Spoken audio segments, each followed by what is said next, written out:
under 15 boys and girls. Please welcome to the players and umpires for these two finals.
Table number 1.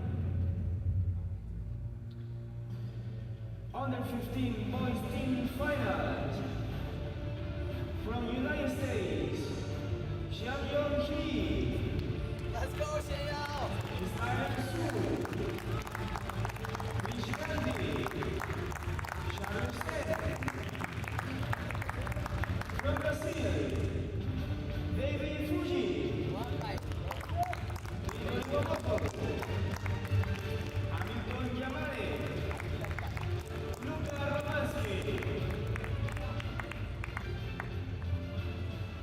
Table number 2, under 15 girls team final.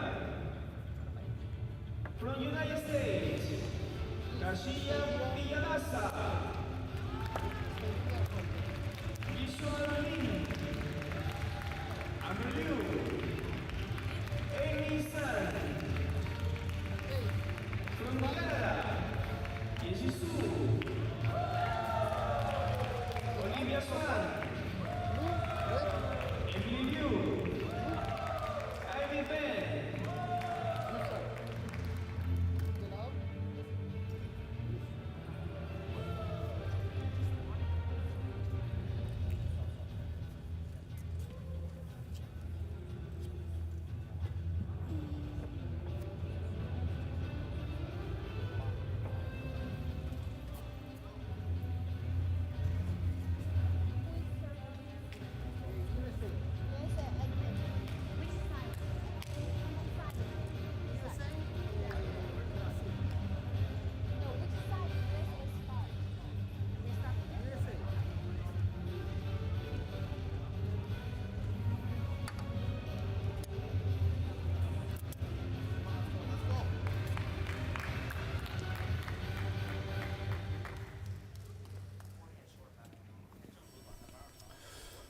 Welcome back. We're here in Charleston, West Virginia at the Charleston Coliseum and Convention Center for the 2023 Pan American Youth Championships. I am Mark Thompson along with Tim Wong as we're getting ready for the finals here in the under 15 boys for Team USA taking on Team Brazil.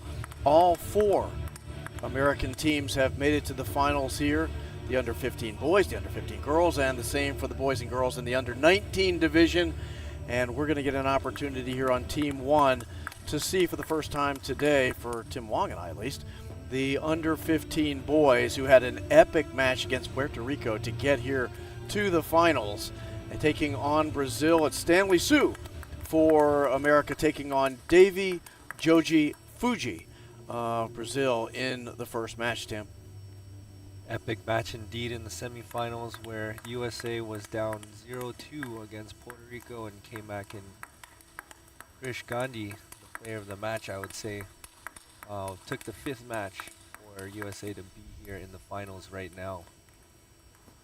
Just had the walkout for the players, a very exciting event here at the 2023 Pan American Youth Championships, Charleston, West Virginia. We've noted it a couple of times, but what a beautiful area, great place to hold this event We're in the Coliseum portion right now, which has been renovated to be a really spectacular building. They've also got exhibit halls here that we've used as practice areas where we set up 40 courts here, and we're getting ready for the matchup in match number 1 of the finals. This would be, I guess we would consider this the gold medal matchup right here, Tim Wong, and as I think they do give out the gold, silver, and bronze at these Pan American events. This brought to you, of course, by the International Table Tennis Federation, the ITTF, the host country, USA, represented by USA Table Tennis. I want to thank everybody for joining us for what should be a really good matchup in the under 15 boys, Team USA versus Team Brazil.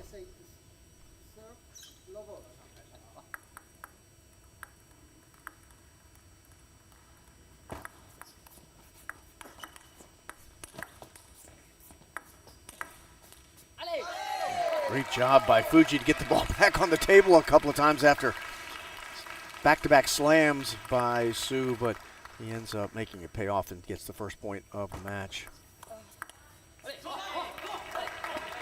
Great opening from Fuji there, seeing the half-long serve from Shu. That's something that you don't want to see too often if you're playing a match that, well, at a higher level, generally players are quite good at opening against the half-long ball. So you want to keep your serves a little bit tighter if possible.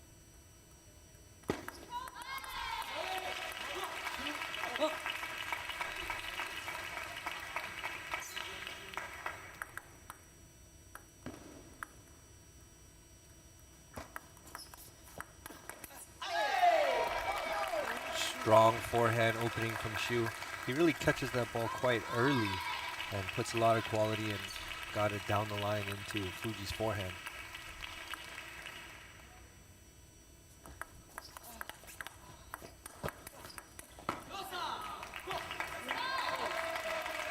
Good rally again, but this last shot from Fuji on the forehand side hit the edge of his racket.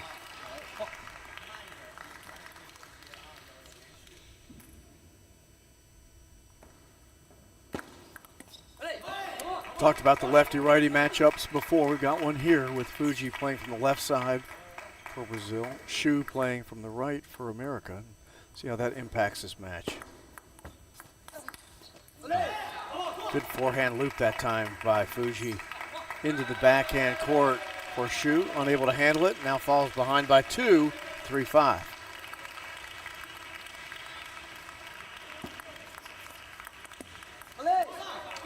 Again, catching one of those half-long serves from Shu.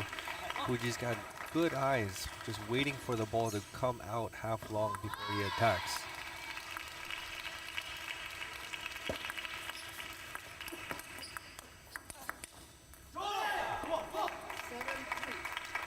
Loop and counter loop exchange there between the two, and Fuji has gotten the better of a couple of those already and now leads by 4.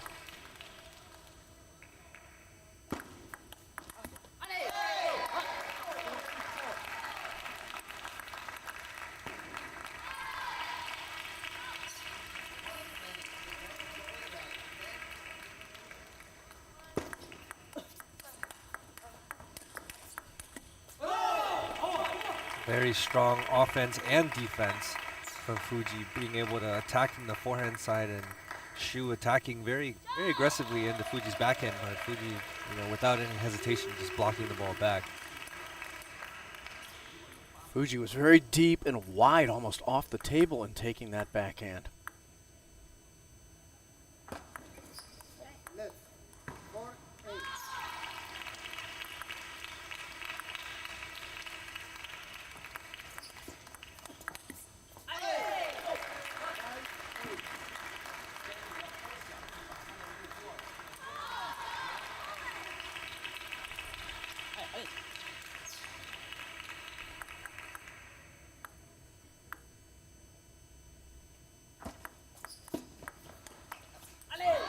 Shot that time by Stanley Shu. Slit by Fuji and draws within 2 again here at 6-8 or 8-6 as the serve comes across to Davey Fuji of Team Brazil.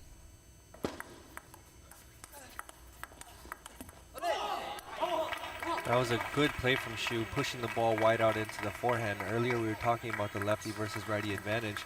A lot of times lefties are getting ready to step around, so going wide to the forehand is a good strategy. Oh, it just caught the edge of the table there for Stanley Shu. 7-9.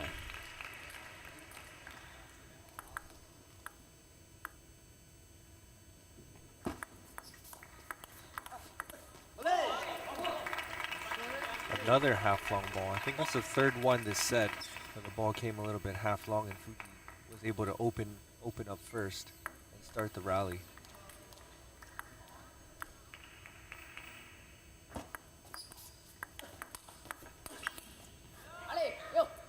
Good exchange that time from Shu. Went to the forehand side, then deep to the backhand side. Quick footwork by Fuji, but just mishit it.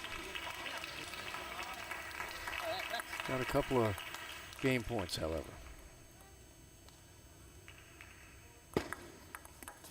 And he wins that one and wins game one, 11-8 against Team USA's Stanley Shu. So Team Brazil gets the first salvo in this one, game number one of match number one on table two, not on camera, but next to where we are on table one here inside the Charleston Coliseum in Charleston, West Virginia. We've got the Team USA girls, the under 15 girls, taking on Team Canada in a battle there for the championship of the under 15 team. So simultaneously, we've got two Team USA entries here going for gold medals against some challenging opponents. Team Brazil for the boys, and it's Team Canada facing the girls. This first set, Fuji seemed like he was a little bit tighter in his openings, and also just coming out a little bit more solid than Shu was. Shu had 3 half-long serves that Fuji was able to open on and be aggressive. So just a little bit more compact overall. See Stanley Shu talking with Coach Chi Wei on the American bench there about that return of service, and Fuji's really feeling it right now.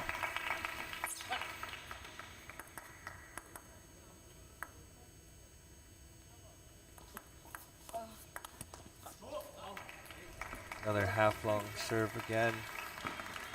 Really got to. When you say that, Tim, you mean you want to avoid that. The half-long serve is really a serve that is, I think, to benefit for the receiving party. Yeah, I would say so. Unless you're like really planning it and you're getting ready for your opponent to make that first opening, soft opening, it's not really something that you do intentionally. Oh, nice backhand punch that time by Shu. Put Fuji on the defensive. He went long. And on the board is Stanley Shu here in game two.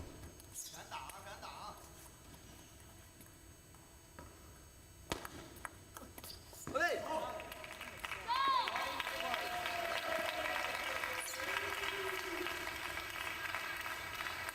feel like Stanley's just a fraction off. He's been off the top of the net several times in this early going of this match, and everything seems to have landed out.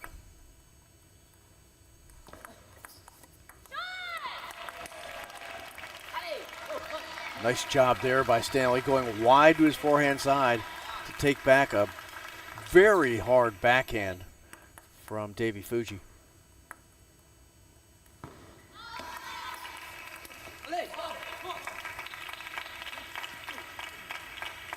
Fuji not afraid to push the ball deep, long into Shu's backhand side.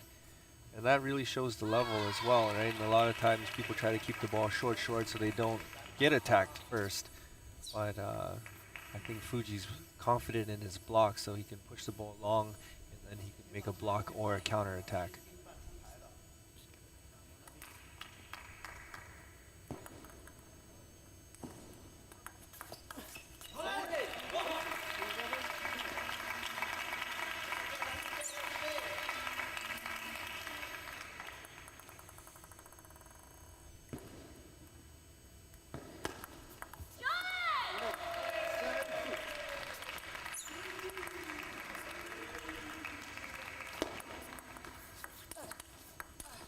Oh, great backhand return from Stanley Shu that time after a really nice forehand loop from Fuji, but Shu kept it on the table. Good reach out. Look at the ball's behind him when he got a piece of it. Yeah, he had to stretch pretty wide out into the backhand side for sure. That's not something you want to do at this stage of the competition. Fault off the serve, now down 3-8.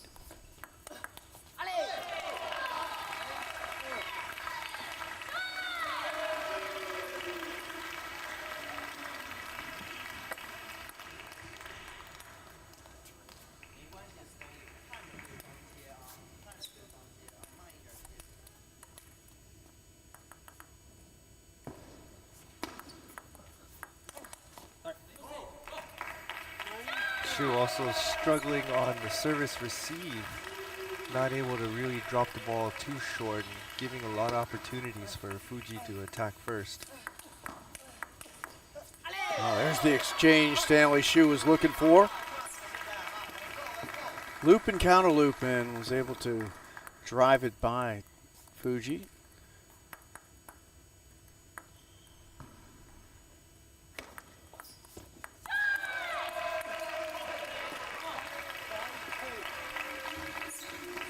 I like the play there from Shu to go deep into the backhand corner, but wasn't able to convert on the forehand. Game point. Oh, and a great job that time by Fuji to finish it quickly. An 11-5 win in game 2, and now up 2-0 in the first match of this final for the under 15 boys in the 2023 Pan American Youth Championships here in Charleston, West Virginia. And going over to his corner is Stanley Shu to get some advice from Chi Wei, his head coach, and support from his teammates. This has been pretty much all Fuji thus far, Tim Wong.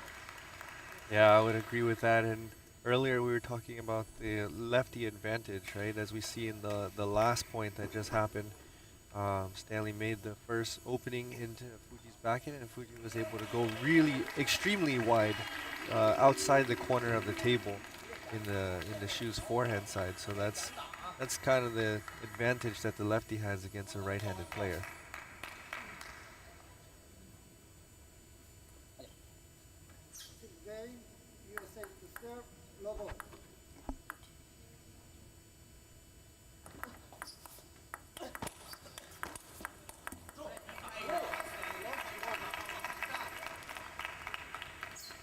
Job by Fuji there. Quick exchange from Shu, but ends up taking that point.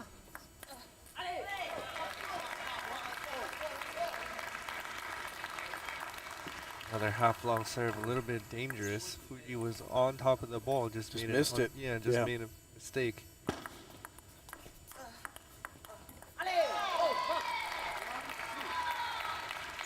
These are the kind of points that I think Shu needs to have, and in order to stay in this match, he's got to get past the serve and third ball attack. Good job there. Nice return of service from Stanley Shu of America. Coming across was Fuji. It was on his forehand side, but it hit the tip of his racket. Went out of play.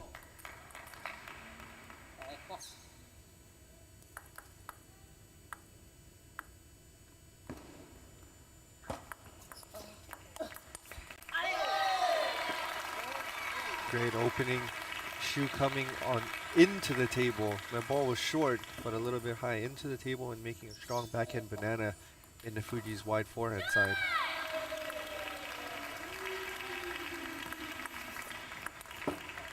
Changed up the serve, but Fuji was able to react quickly. Even though it was deep on his backhand side, he stepped around it and hit a forehand, and looked like it caught Stanley Shu just a little bit by surprise there on that shot.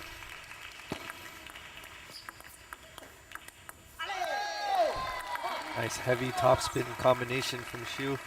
First from the forehand side and then connecting with a good spinny backhand.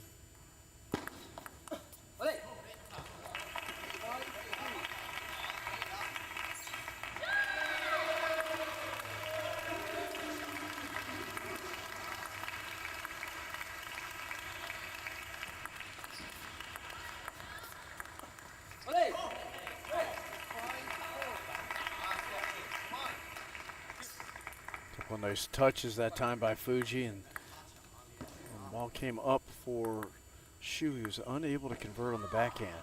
Now leading just by 1. It's a nice serve there. Swinging over the top was Davey Fuji, and 2-point advantage again for Stanley Shu. Down 2-0 here in the first match of the under 15 boys finals.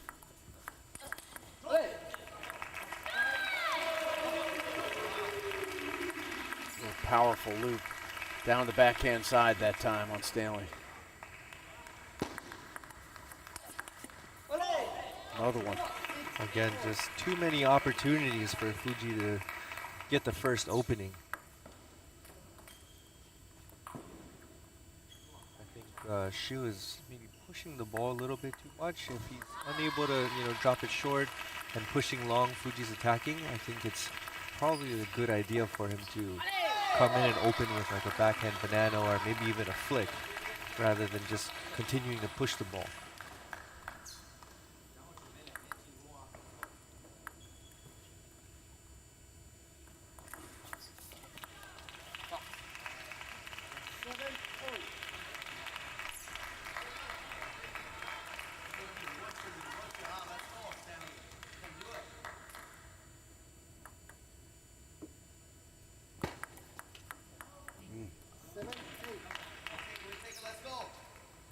Not the moment to be making an unforced error like that.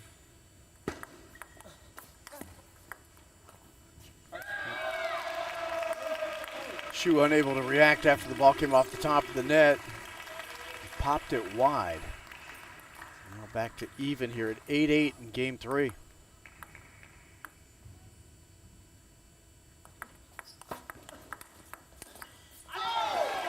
Great combination from Shu. 2 balls down the line, backhand and then forehand.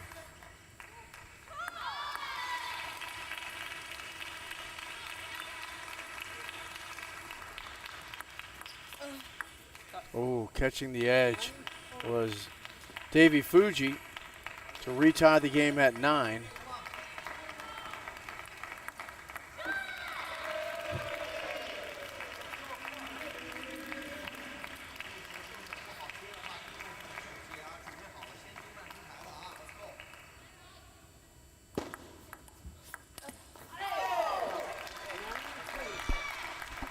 Like an opportunity for Fuji to finish that rally, but just hitting the top of the net, and it looked like an unforced error. You could tell by his reaction he's not happy with it. Game point to Stanley Shu. Staving that off was Fuji. Coming wide to his left side on the forehand. Driving it to the backhand of Shu into the net, and now we're back at even, this time at deuce at 10.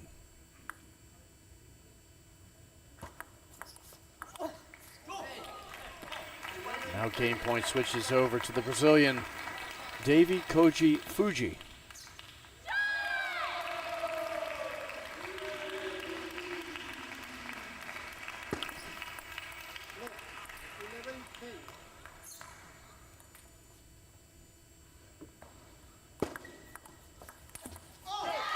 Wow.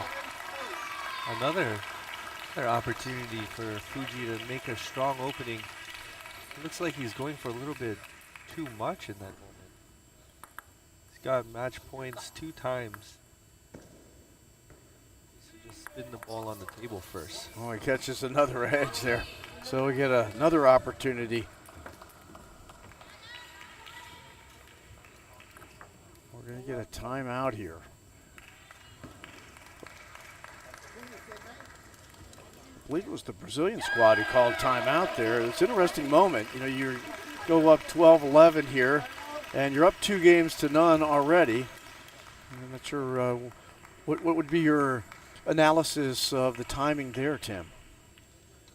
Well, right now it's 12-11, and it's Fuji's serve at the moment, right? So what they want to do is they want to finish it out 3-0 rather than potentially saving the timeout and using it in maybe like a game 5, right? Right, because right. If you can finish it out 3-0, then you save 2 games of energy and put more pressure on the opponents. You don't want them to come back at all. Uh-huh. If you have the opportunity to knock them out right away. Serve is to Shu. Well, actually, it's to Fuji. I apologize. It's to Fuji's serve.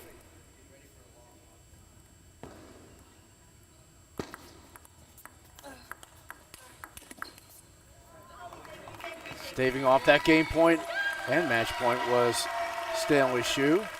So we're back to 12. A little bit of a lucky break at that moment too, where Shu hit the top of the net on the last forehand topspin.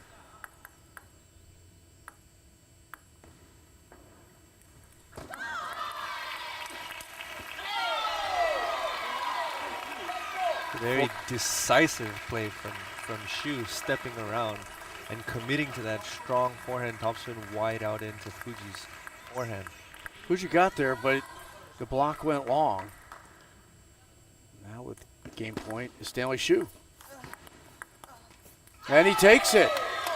So staying alive is Stanley Shu here in game 3 of match number 1 of the under 15 boys final. 2023 Pan American Youth Championships, Charleston, West Virginia. And Stanley Shu has more life.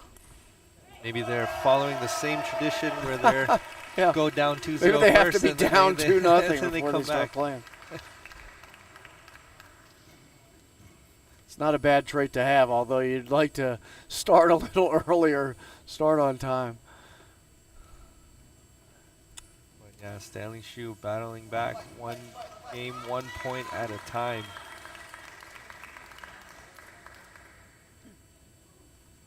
We noted it, but the under 15 girls are also playing their gold medal match against Team Canada at table 2. It's next to us here. Table 1 inside the Charleston, West Virginia Coliseum. And right now, the first match is being played in that, and Team Canada leading that first match with Amy Zhang starting for Team USA. It's 2-1 right now in games for the Canadian player.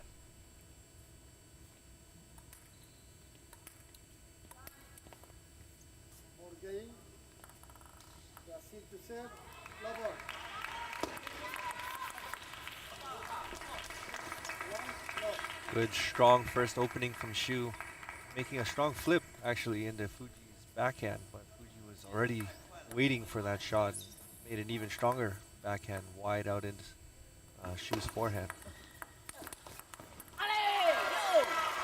This backhand by Shu response, kind of blocking it back onto the table. And Fuji into the net, but that was a nice forehand loop from Fuji that Shu was able to handle.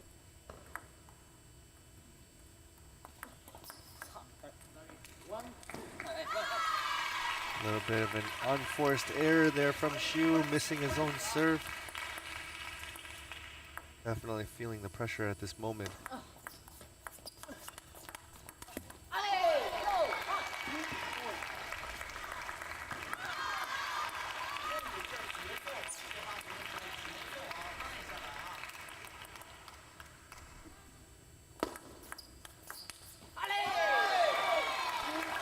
I was just about to say that Fuji was really cheating towards what would be his right, or the right side of the table.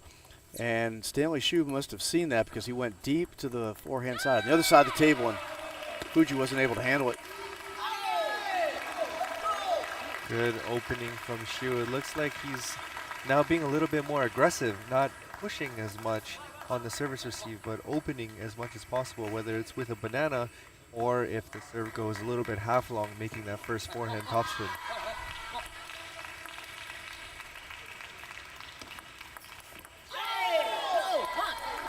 Nice serve there, the kind of the hook serve into the net for Fuji, and now Shu has opened up a 3-point lead here in game 4. And two very good serves. This second one especially, wow. You saw Fuji already stepping into the table, getting ready for a push, and then the Shu serve deep long into Fuji's backhand, catching him off guard. Fuji missing on the loop.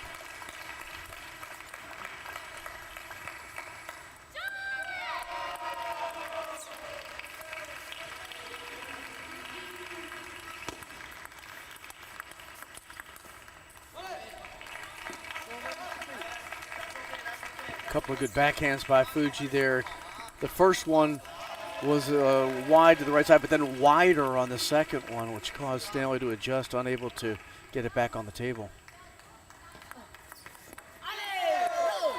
Great serve. This hook serve seems to go a little bit shorter on the table, which is a good thing for Xu, forcing Fuji to push. Another good serve. As the ball was coming down, it's right at the edge of the table. Tough ball for Fuji to handle. He goes long with it. Now at 9-3 in game 4. Stanley Xu of Team USA. But the serve comes across now to Fuji of Brazil.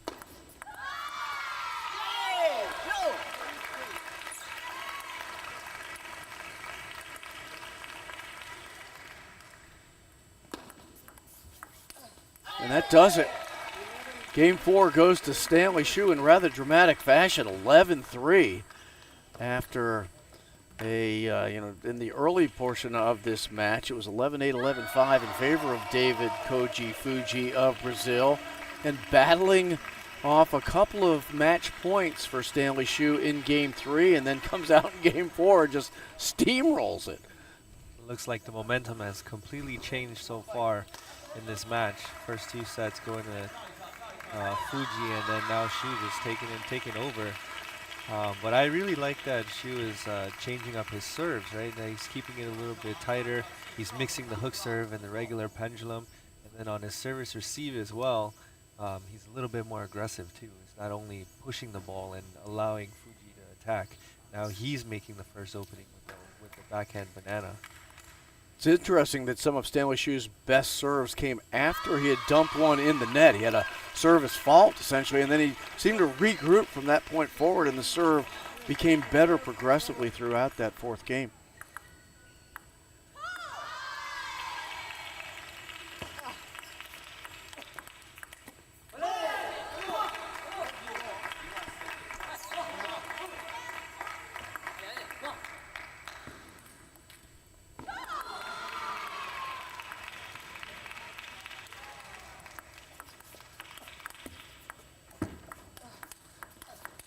Oh, good point.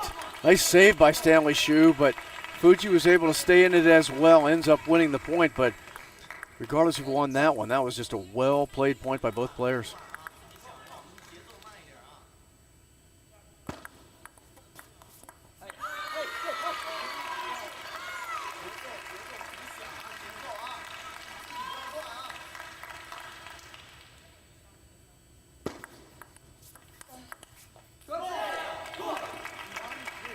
Heavy topspin from Fuji.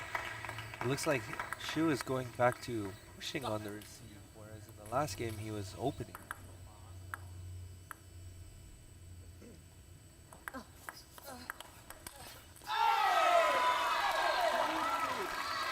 Good hook serve to start by Xu that time. And Fuji wanted to stay on the forehand, so went wide to the right side of the table to do it.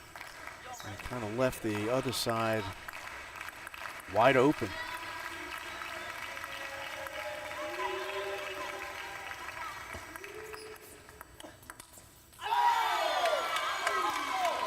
Great heavy backhand topspin from Xu, wide out into the forehand of Fuji.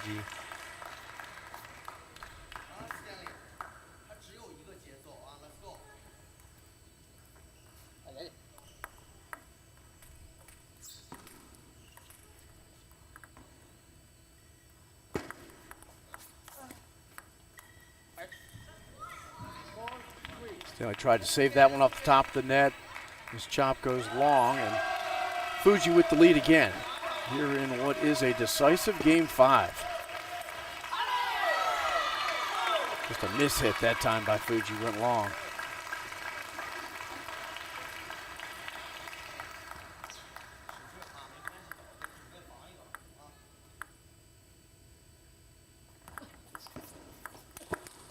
Oh, great sequence. Great serve again, long into the backhand side. You see Fuji oftentimes, he's coming in a little bit early, trying to get ready for that push. And it's a great push if the serve is short, but that kind of exposes his wide backhand side. And Stanley went right back to it after Fuji had gotten the ball on the table. He went right back to that backhand side again with a lot of power.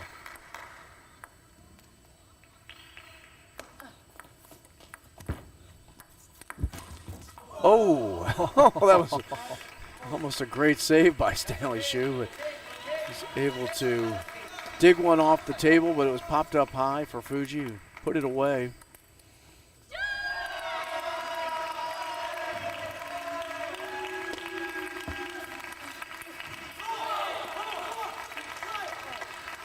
Heavy topspin from Fuji. I don't think this is the right way to open off of Fuji's serve. I think Hsu should be playing the first topspin.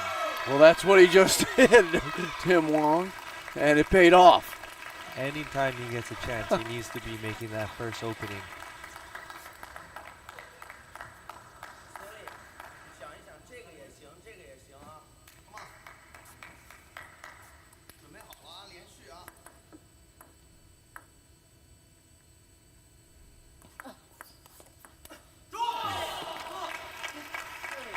Lucky break from Fuji, clipping the top of the net on the push.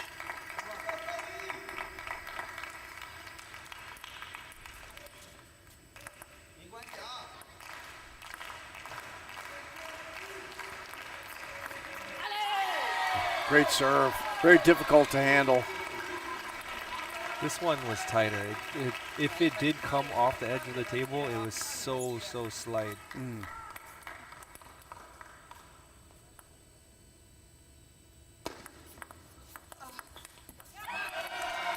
Again, catching the top of the net was Fuji. He's done that a lot during the match. When something happens, it looks like it's lucky. It happens a lot.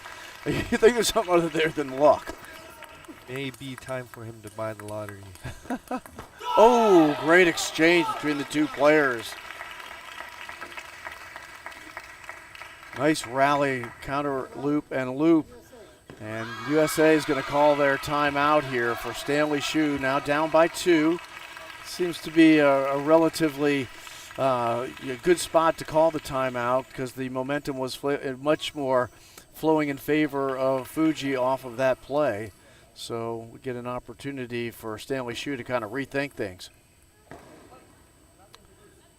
Hope everybody's enjoying the broadcast this evening. Mark Thompson and Tim Wong here in Charleston, West Virginia for the 2023 Pan American Youth Championships. We are in the finals right now of the teams event. There's going to be individual events, singles events coming up over the next couple of days, but we're in the teams right now, and it's been pretty exciting. Team USA has 4 entries in the finals, including these under 15 boys, against Team Brazil. And coming out of the timeout, big point for Stanley Hsu to draw within 1 of Davy Fuji, who's been very good in this match.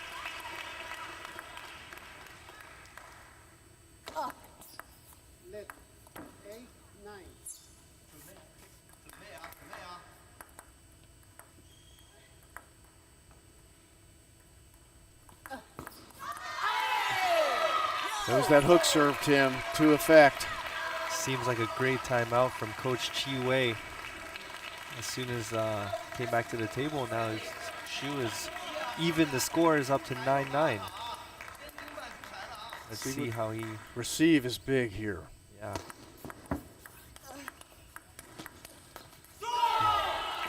Good response from Fuji. I like the return. Short on the forehand side, but Fuji was able to get across, reacted well, and now with match point again is Davy Fuji. He had it in game 3 as well, and he's got it now in game 5.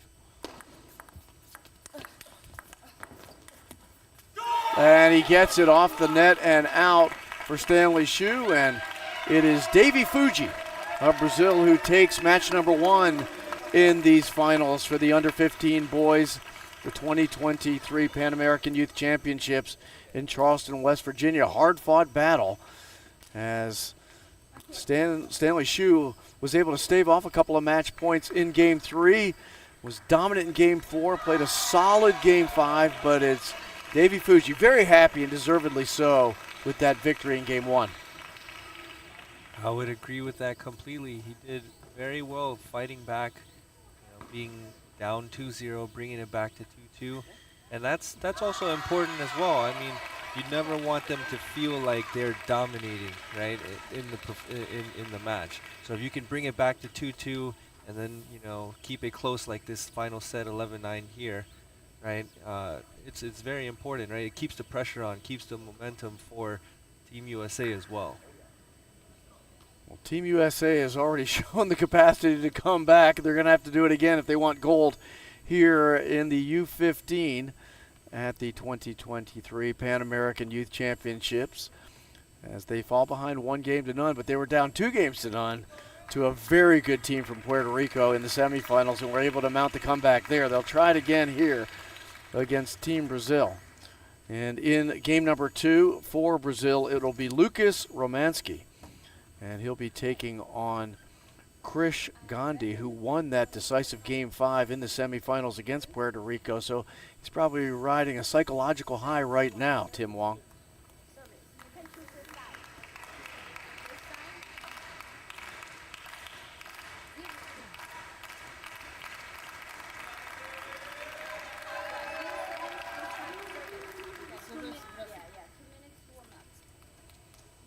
Gandhi is another one of the players coming to Team USA out of Massachusetts, which has developed quite a program up there. Lexington, Mass has developed a number of really solid players, and he is one of them.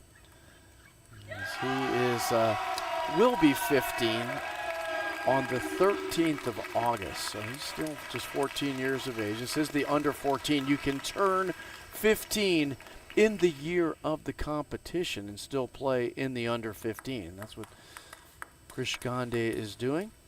And of course, the Team USA has both the boys and girls for the under 19 in the finals later today. Right now, the under 15 girls are playing against Team Canada, and that's a battle that is stewing right now. It's 2-2 in Game 5 of the first match in that one.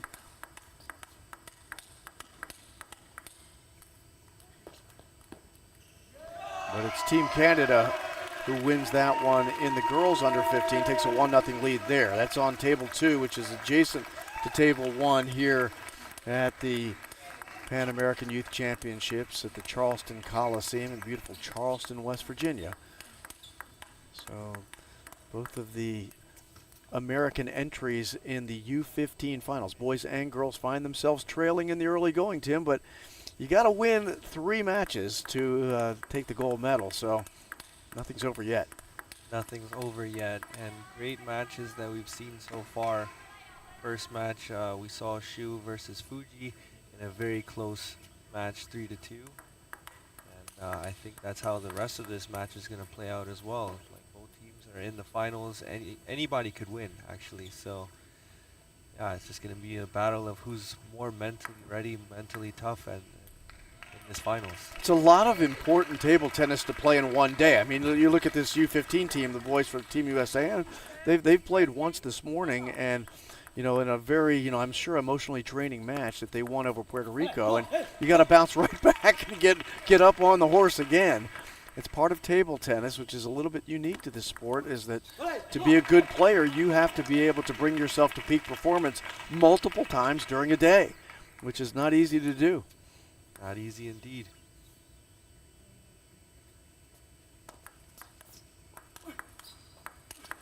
Nice backhand that time by Krish Gandhi to get on the board here in Game 1 against Lucas Romanski from Brazil.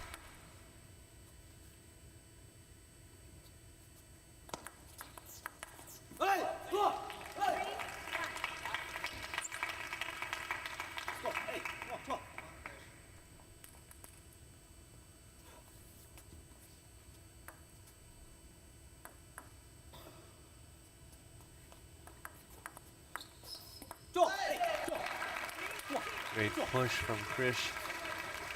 Really digging into the ball, giving a lot of backspin. That one perhaps did not have quite as much backspin. Popped up a little bit, and Romanski with a good flip backhand for the win. It's interesting, Romansky in the early portion of this game has used that real high toss serve in his approach. Now the serve comes back to Gandhi.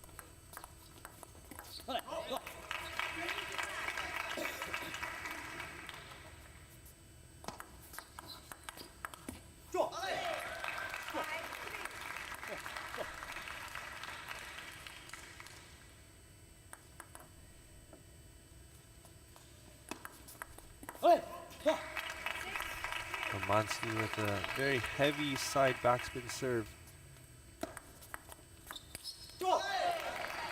Gandhi handled it that time. Was able to get it back, and the loop by Romansky goes long. So now within 2 again is Krish Gandhi from Lexington, Massachusetts for Team USA.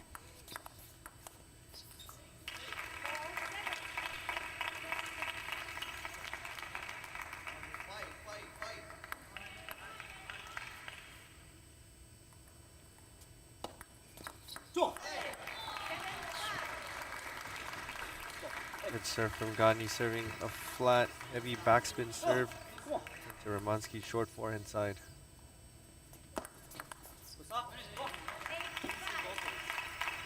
Let's do it a little bit different serve that time. Faster, a little bit longer. Difficult to handle.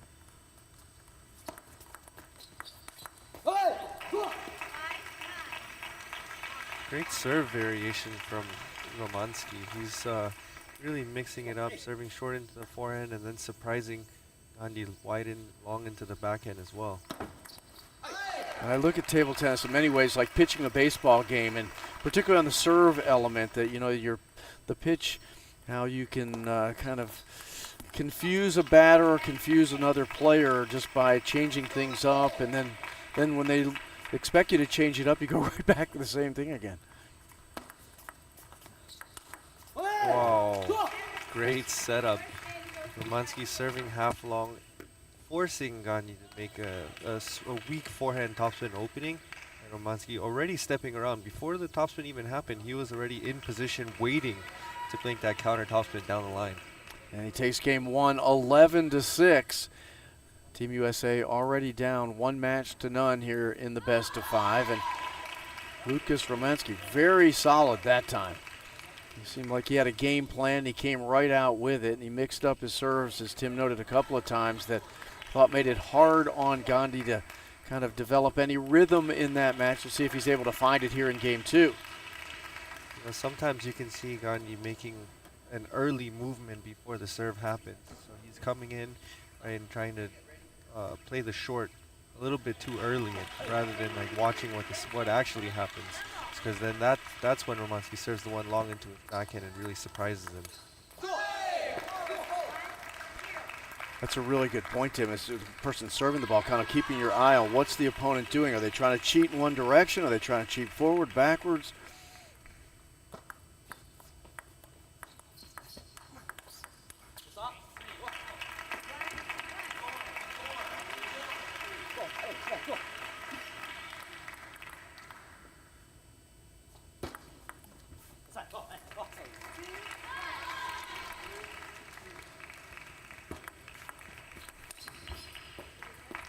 Time. Ball popped up, and reaching across the table was Lucas Romansky, and ends up taking now a 2-point lead here in game 2. Up 1-0 already.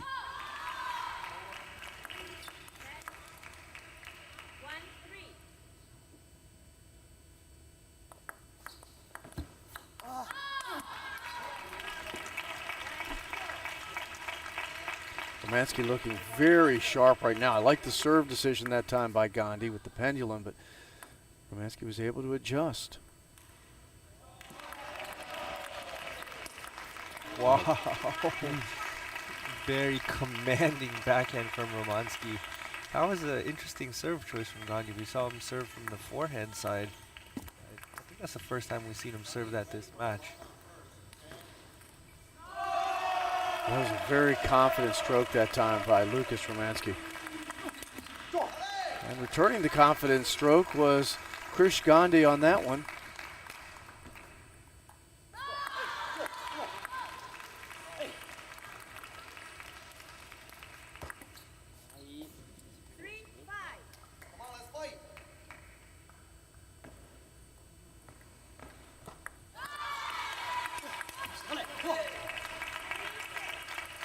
Didn't look like Gandhi was quite set that time on the backhand.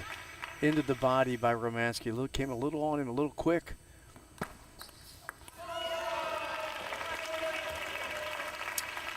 You know, generally left-handers are looking to step around, but I haven't seen Gandhi really try to step around at all. I think that's something that maybe he should try. Romanski swung over the top of that one.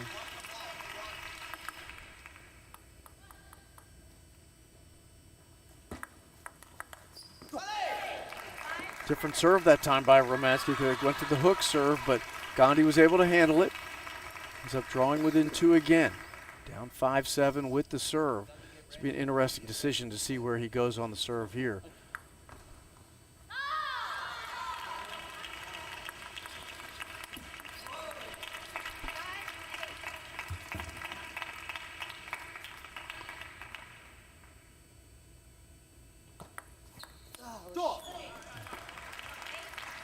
Good eye seeing the half-long serve. But looked like he hit the top edge of his racket when he tried to make that opening.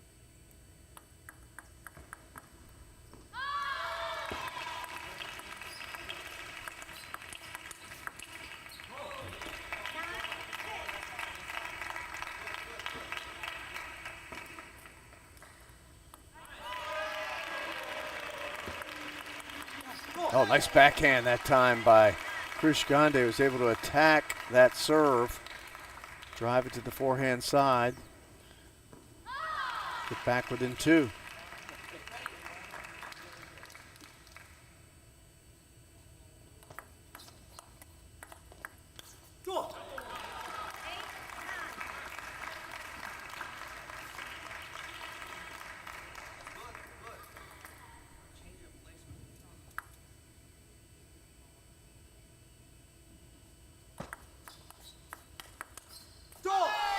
Back-to-back serves in the same spot that time by Gandhi. Tough to handle for Romanski.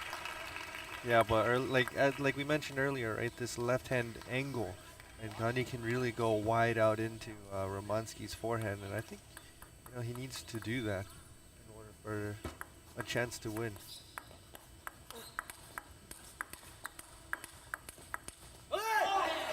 Good exchange, but Gandhi goes long, and now with another game point, Lucas Romanski from Brazil with the serve.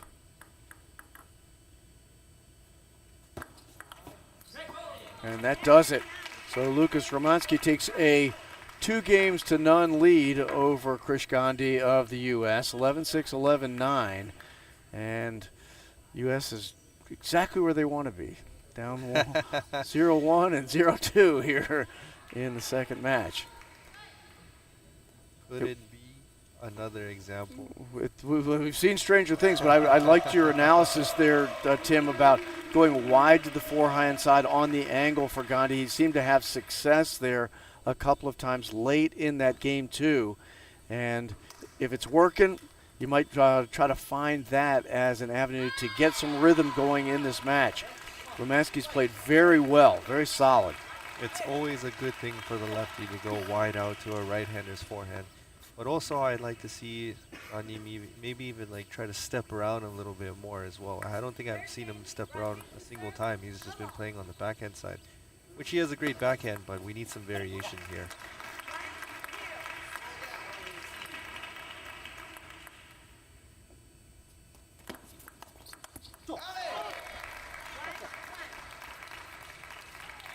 Nice receive that time by Gandhi. And into the net goes Romanski, 1-1 in game 3.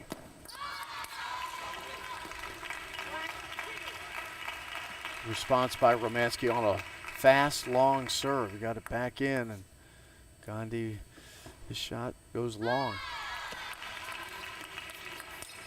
Oh, almost a behind-the-back shot from Romanski. That would have been on the highlight reel if it went on.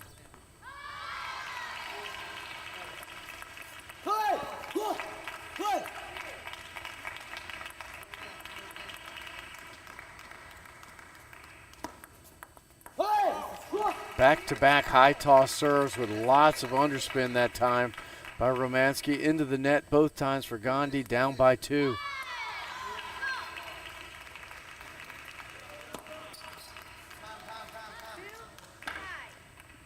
And the serve goes long, and you heard Coach Chi Wei calling time there out of the American corner to try to resettle Krish Gandhi against Lucas Romansky from Brazil, who has a commanding 2-0 lead and a 5-2 lead here in Game 3.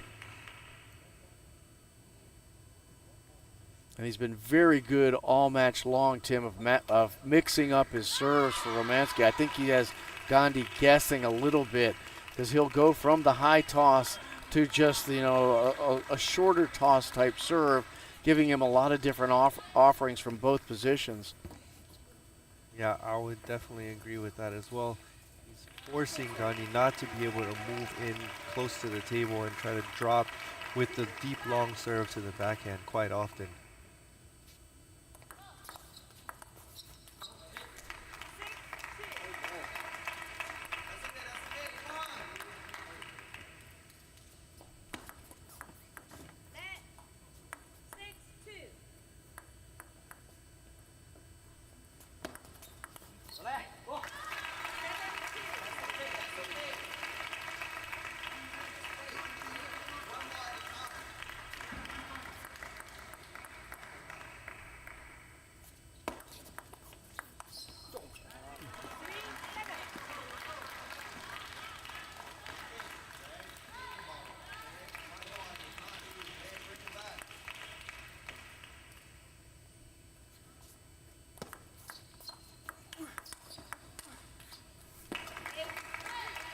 Romansky really putting the pressure on.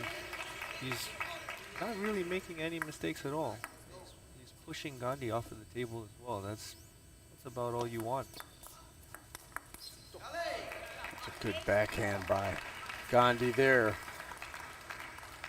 Not sure Gandhi's been quite as sharp as he would like to have been in this match thus far. He's a tall and long player out of Lexington, Massachusetts, and obviously has a bright future. He's not yet 15 years old.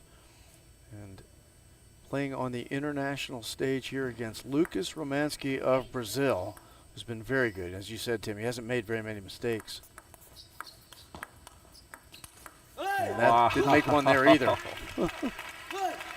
Very strong forehand counter topspin and then backhand down the line. I think the backhand shot was even harder than his forehand.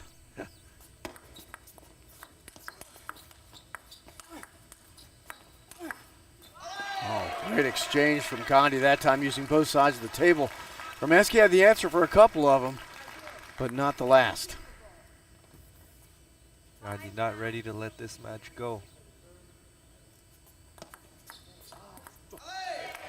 Nice serve that time, trying to dig it off the side of the table was Romansky, but into the net. See if Gandhi goes back. There's that wide forehand serve again. And you could tell that time that Romansky was anticipating. He cheated to his right, hit the backhand instead, and had success with it.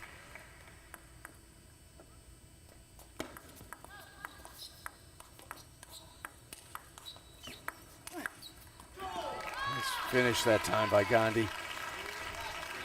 Strong forehand, wide out into the forehand side of Romansky.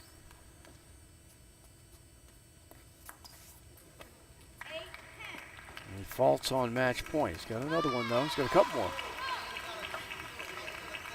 Gandhi will slow it down on the towel break on the 18th point. Now the match point for Lucas Romansky of Brazil. And he wins it on a great point. Romansky able to keep the ball on the table with powerful shots from the forehand and backhand side, and wins 11-8 in Game 3 and has given Team Brazil a commanding 2-0 lead here in the boys semifinals, the under 15 for the Pan American Youth Championships in Charleston, West Virginia. So Brazil riding high on a couple of good matches from their early entries. David Fuji and now Lucas Romansky, who I thought was very good in that match, Tim. Yeah, I thought so as well. Romansky really showing his level serving well and then opening strong with the third ball attack, and even a couple of those backhands, they were very high quality shots. So we've got match number 3 coming up. Then Team USA, lest you think that it's over, has been here before. Today, actually. They were here in this position earlier against Puerto Rico. I don't know if Brazil is going to be quite as cooperative as Puerto Rico was in the comeback for the USA, but it's going to start with Shen Yao Ha for Team USA, if it starts, as he takes on Victor Iwamoto of Team Brazil, down 2-0. I'm referencing the semifinals earlier today where this under 15 boys team was down 2-0 to Puerto Rico and was able to mount an epic comeback to end up winning that one, get to this finals. But Brazil has not shown very many chinks in the armor, as they say, thus far, and we'll see whether there are any for Victor Iwamoto of the Brazilian team against Shen Yao Ha.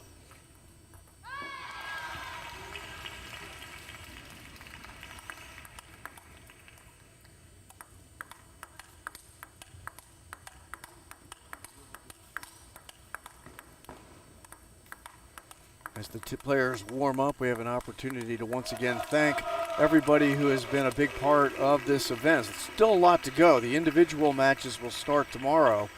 Team matches for the first 4 days, and then it shifts over to the focus on the individual play. There'll be a day off, and then we'll have a World Table Tennis Youth Contender event here from August 1st through the 4th in Charleston, West Virginia. So the hotbed of American table tennis right now, who would believe this, is Charleston, West Virginia in the United States of America.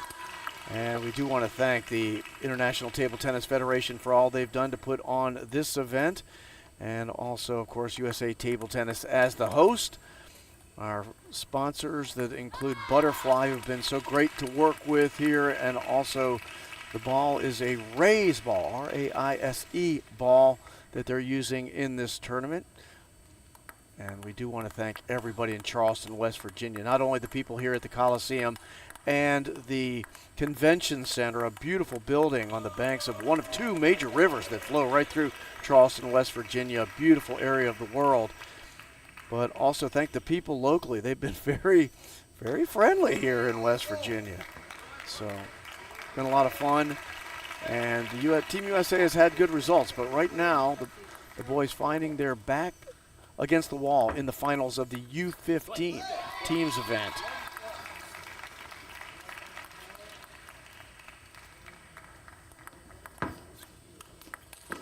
Wow. Great shot. Shen Yao coming in strong with a powerful forehand counter topspin down the line.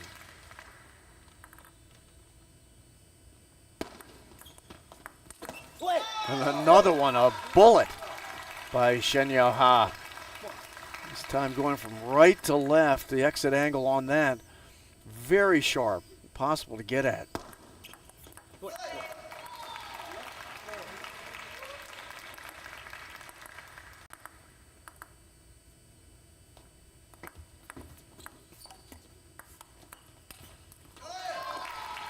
Starting this game strong with a commanding 5-0 lead.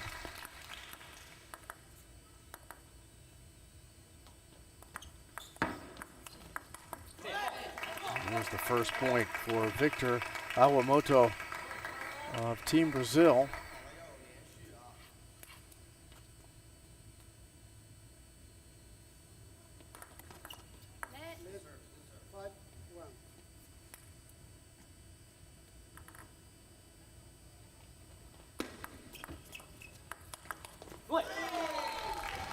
Nice, strong backhand topspin from Iwamoto. Made a soft opening, a little bit high, and took advantage of the soft opening.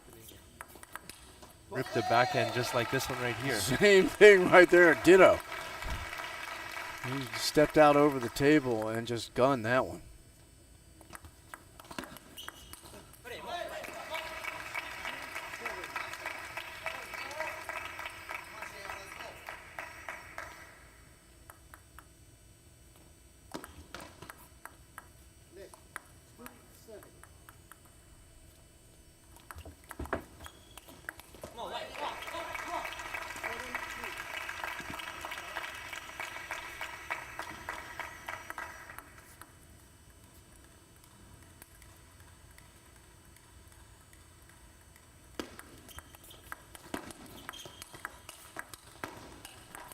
Oh, nice point, both players. Very powerful exchange on the forehand side from Shen Yao He. But having an answer, the left-hander, Victor Iwamoto. Yeah, Iwamoto is a little bit further back from the table, but still showed that he's still in the point.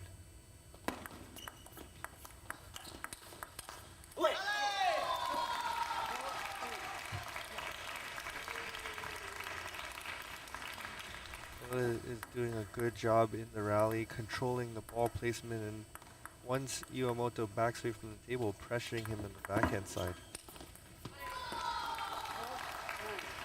Iwamoto went for the big forehand loop down the line that time, but missed. And now it's 9-4 for Shen Yao He.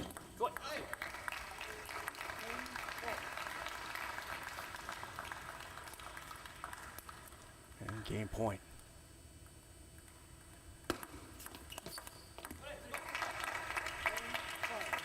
Good receive that time by Iwamoto.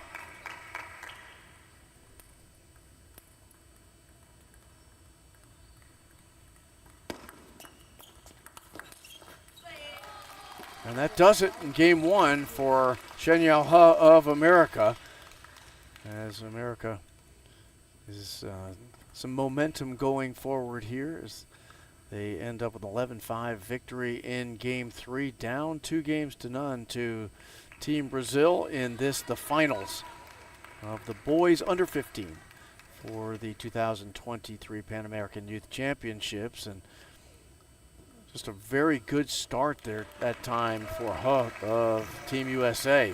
Seemed very aggressive, and the strength of his shots really were. He had a lot of power in the early going. Yeah, first set he was playing quite well. Services were tight, third ball openings, and even counterattacks. It looks like, He has a lot of power overall. He can really add some torque into the ball. Second game, USA to serve, no ball.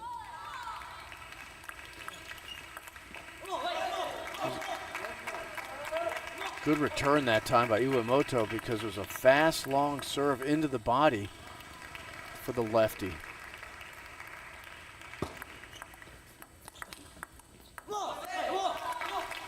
That's another good block by Iwamoto though, there.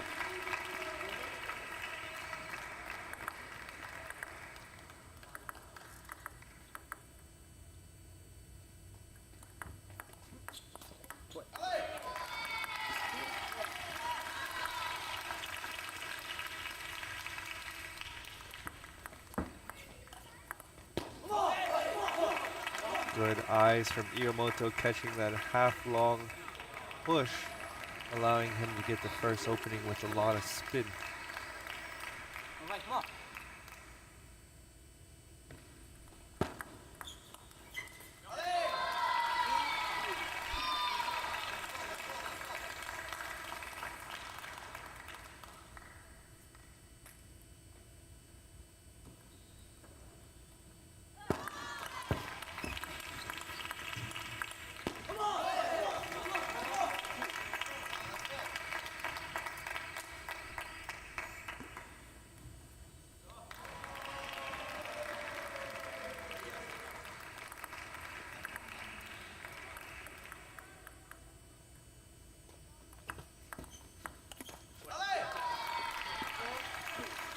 The easiest shot he had all game that time for Vitor Iwamoto, but went off the net and out.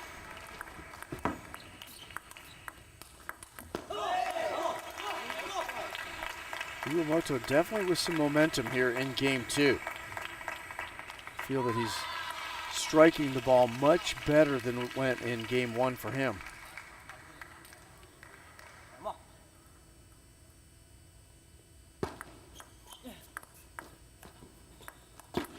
Wow, heavy backhand shot from Iwamoto. It looked like he was out of position, but man, got a lot of spin on that.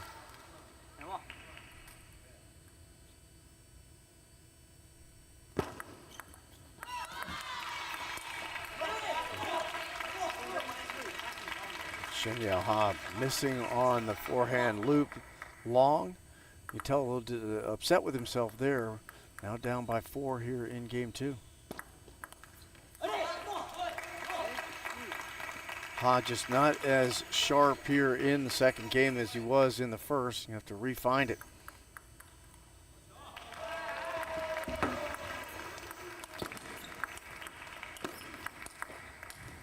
Oh, spinorama that time by Iwamoto. Didn't land, but it looked good. Style points very high. Actual points, none. But he still leads 8-4.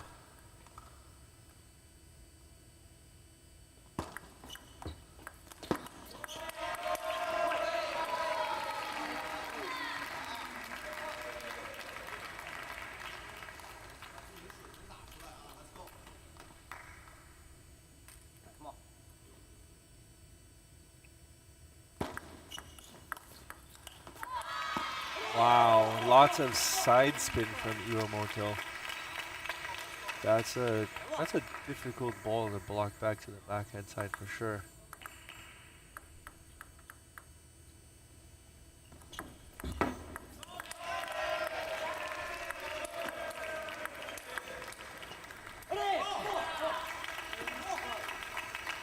Now with 5 game points, Vitor Iwamoto of Brazil trying to even this match up.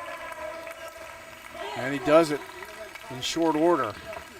So a much sharper match that time by Vitor Iwamoto of Brazil to tie things at 1, went 11-5 in game 1 favoring Shenyao Ha of the USA.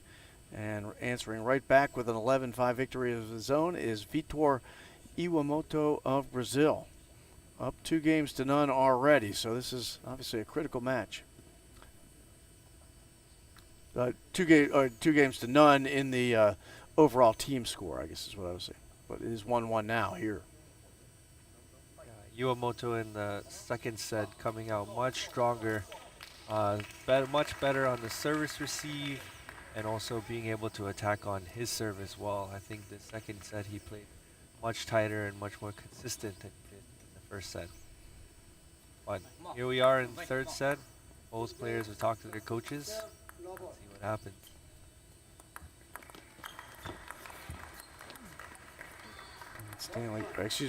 Shenyao gets a break right off the start here in game 3 off the net.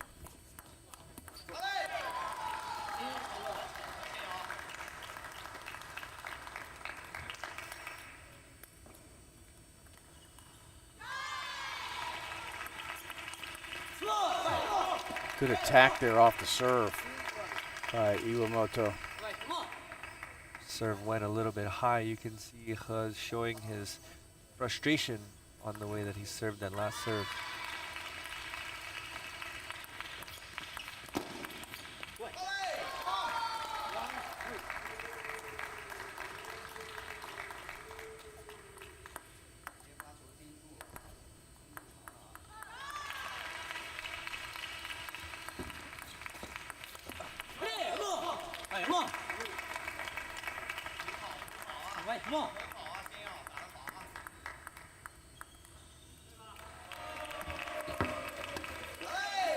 Oh, yeah, he might have caught the edge of the table with his paddle that time.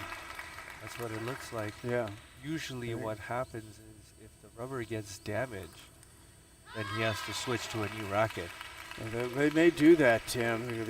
If the damage is too bad. The umpire checked the paddle, and it appears to have sustained some damage that they may have to change paddles here. Oh yeah, it looks like he is changing rackets right now. You could hear it and see it from our angle here. He caught the edge of the table as he swung up on the backhand, and looks like the black rubber side got damaged there, and the umpire checked it and disqualified the racket, and bringing in a new paddle is Vitor Iwamoto. That might be what Team USA needs here. Let's see.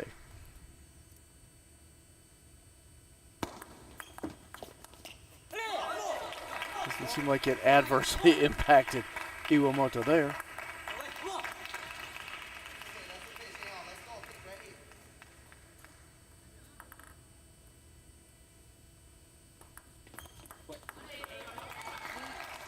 Good serve by He.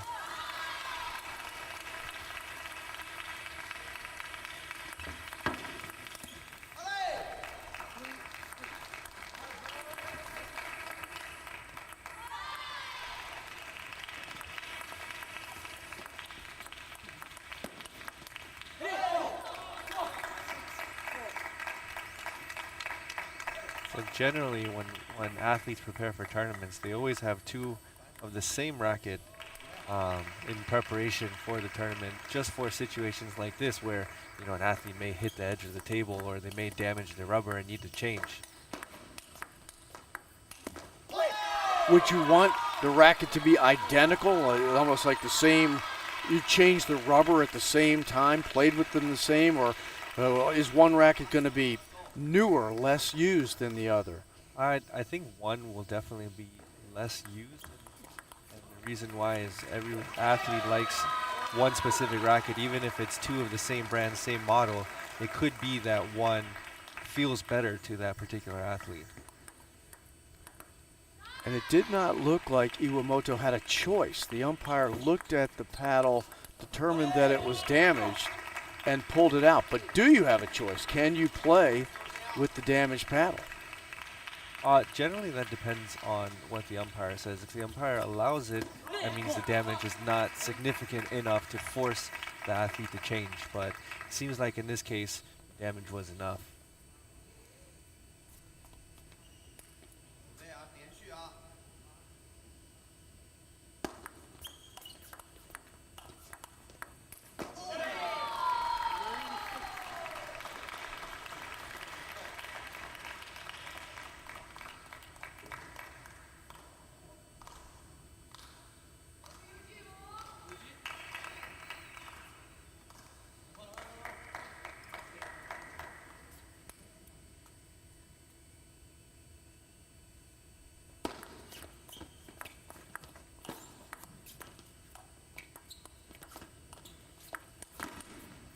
A couple of great digs that time by Iwamoto, but staying right with it was He. There was everything in that point. It really was. Attacking, there was defending, lots of variation. And that is it for game 3 as Shenyao He of America takes it 11-6. This has been a bit of a seesaw battle here. 11-5 for He in game 1. Then he lost 5-11 to Vitor Iwamoto in game 2, but comes back with 11-6 victory. It holds true to form. It's Iwamoto's turn in the next game, but we'll see. I don't want to say that racket made that much of a difference, but it seems like maybe mentally somewhere in the back of his mind he's thinking about, wow, I'm not using my main paddle right now. It's very interesting. I know that you'll see in other sports, even though, as you noted, Tim, they could be the same manufacturer, the same model, everything could be identical, but you pick it up. I know this is true in hockey. You pick up a stick, it just doesn't feel right. To Iwamoto's credit, he doesn't seem to be, phased, or his body language doesn't show anything that would make me think that this has been a substantial, hit to his psyche. But you don't know, and it'll be interesting to see how this match goes here in this next game.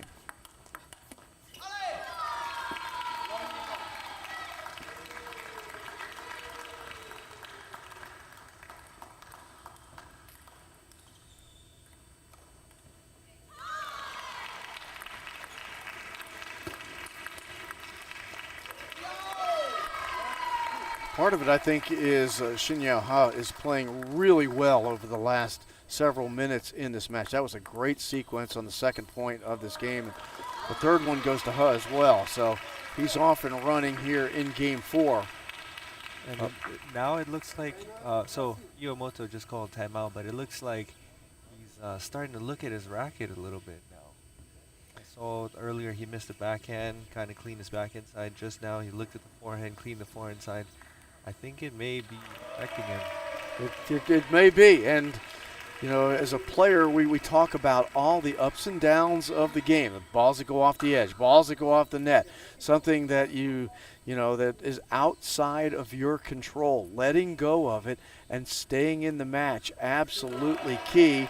I do believe that certain people have a better capacity for that than others. There's some people that actually play better when they start complaining about things, and there's other people that it just absolutely destroys.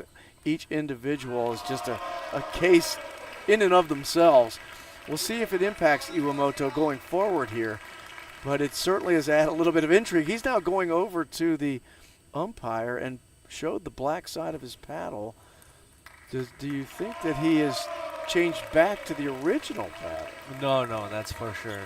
That racket is gone.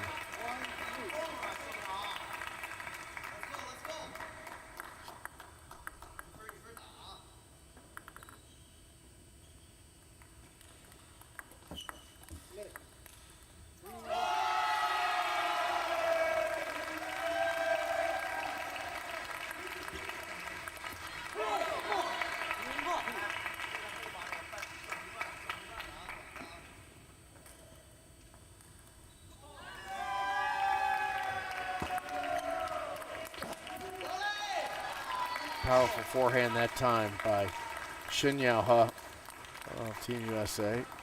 I would say good placement as well. Instead of just going directly into the backhand side, he angled it more into the body, into the middle of Iwamoto.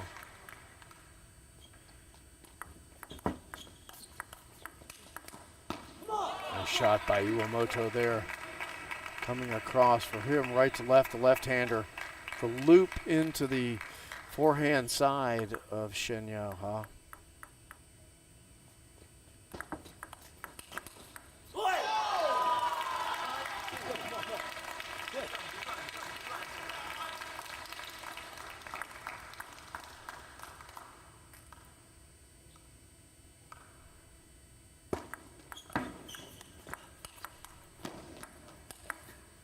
Wow.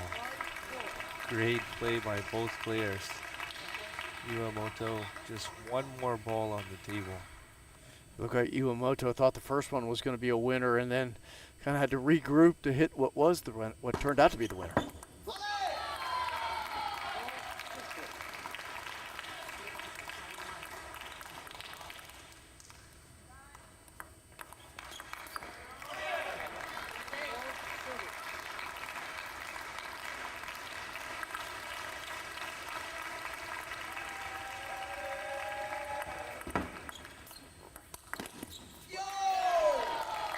Very powerful forehand counter option from Shen Yao.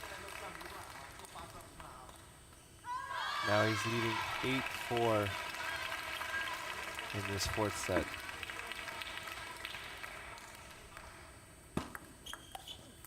It's interesting, that time Iwamoto set up deep on the left side of the table, much deeper than we've seen him previously, and this time he moves a little bit more towards the middle for the return.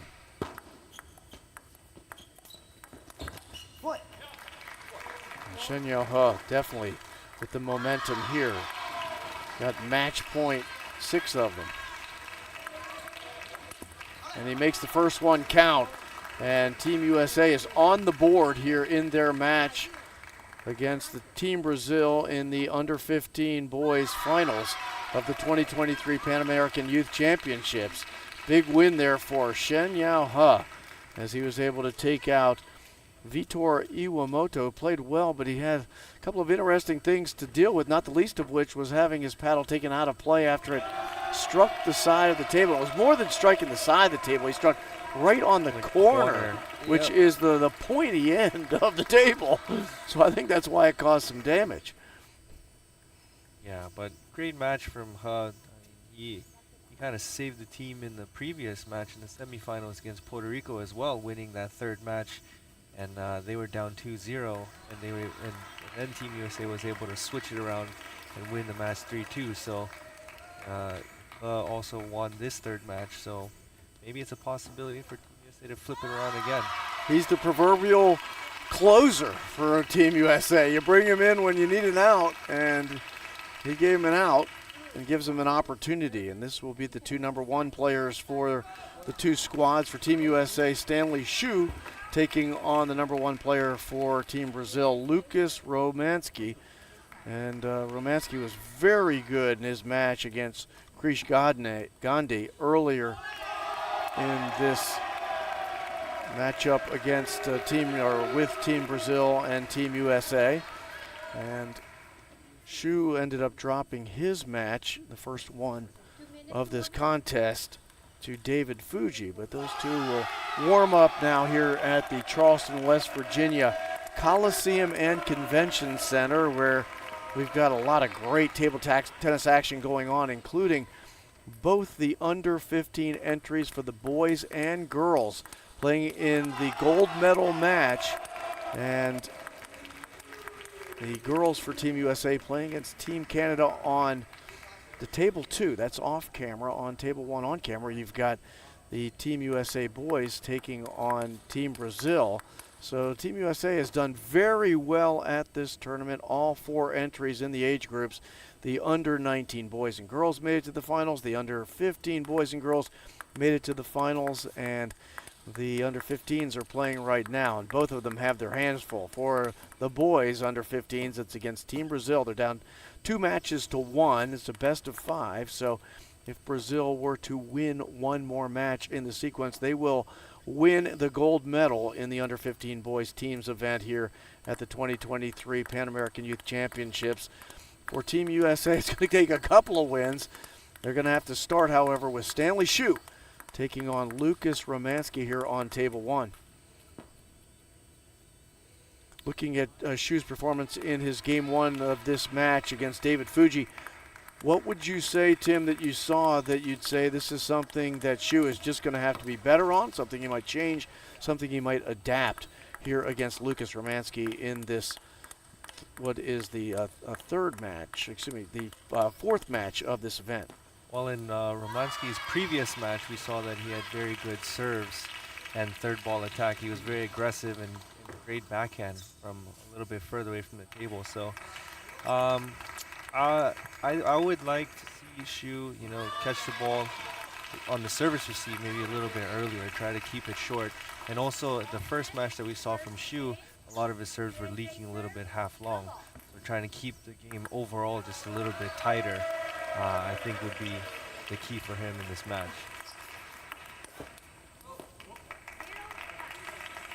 First point of the match does go to Lucas Romanski.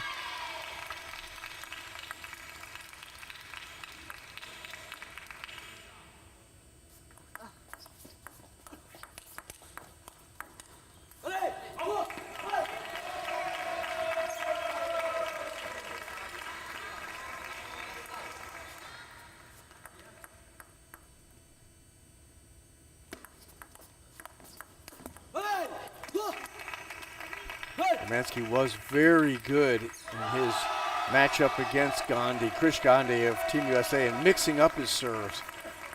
Using the high toss, sometimes being on the low toss, and now he's built a 4-0 lead here in game 1 in match number 4 of this gold medal contest.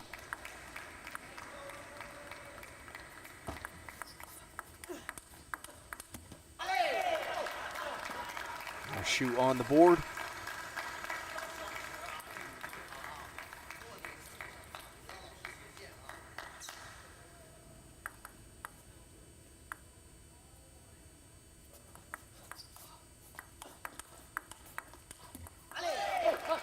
Great ball placement by Shu. He's not only playing into the backhand, but this last ball right here, he switched into the middle of Romanski, and that's how he won the point.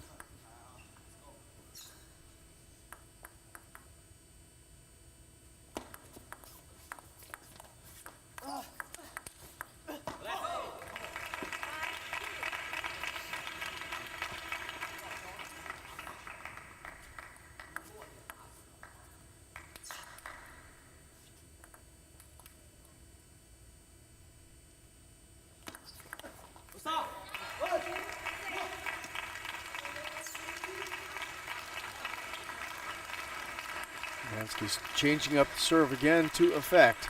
Now leads 6-2 here in the first game of this match. Great serve by Shu, serving the hook serve short into the forehand side. This is a good serve if the opponent is receiving with forehand, because it's difficult to push the ball down the line. And and gives a lot of opportunity for the server to attack with the forehand side. Shu takes both of his service points there. That time into the backhand side of Lucas Romanski, who's been just really good with his serve. Really nice pendulum serve that time by Romanski. Started the sequence, it ends up with the ball in the net from Shu. Similar result there. 2 quick points for Lucas Romanski. Now built the 8-4 lead.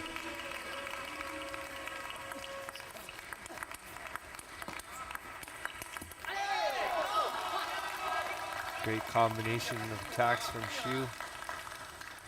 Really using the whole table now. Going sometimes wide into the backhand, and then this last ball he finished wide out into the forehand side.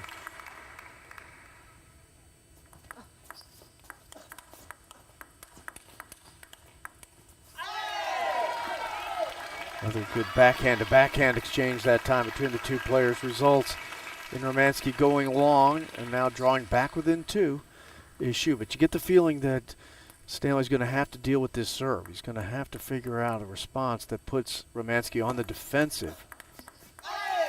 Does it to effect there. Yeah, I think this is a better option, coming in and playing the backhand banana rather than pushing. If he pushes the ball, it's very hard to keep those balls short.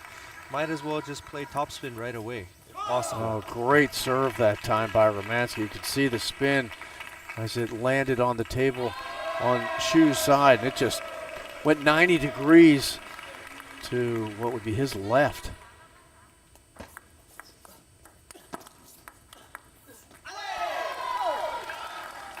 Good recovery there by Shu. Trying to even things up here with the serve.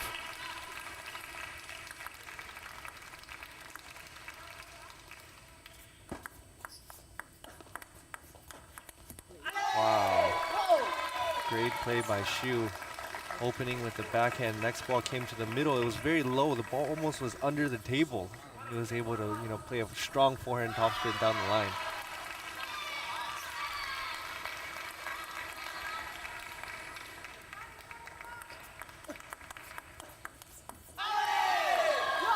Much better openings. Now he's starting to use the backhand banana more often, and I think it's working. And into the body too, Tim, like you described. Very hard for Romanski to deal with that. That one was a little bit away from the body and a little bit easier ball to get to for Romanski on the backhand. We're at deuce at 10 in game 1 of a critical 4th match here in the gold medal contest between USA and Brazil.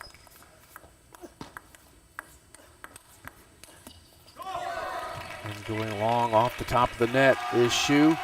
So with game point, it is Lucas Romanski of Brazil and the serve. And he's been really good in the serve. It'll be interesting to see what decision he makes here. And it was to effect. And difficult to handle for Shu, and game 1 goes to Lucas Romanski of Brazil. That was very good variation from Romanski. Originally, he was serving more like regular pendulum, and then Shu came in and started doing the backhand banana, which caused a lot of troubles for Romanski. But as you can see, these last 2 serves here, he started serving more like flat, right? More flat backspin or no spin. And this ball is a little bit more difficult to come in and play a strong backhand banana.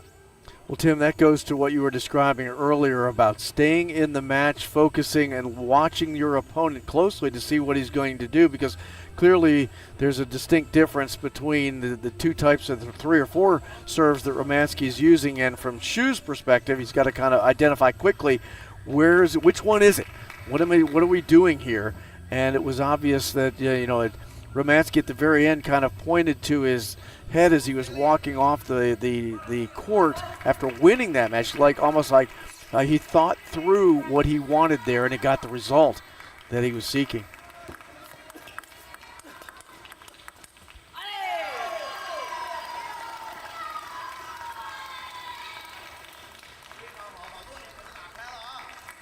Great play from Shu on the first point, getting the first opening as early as possible.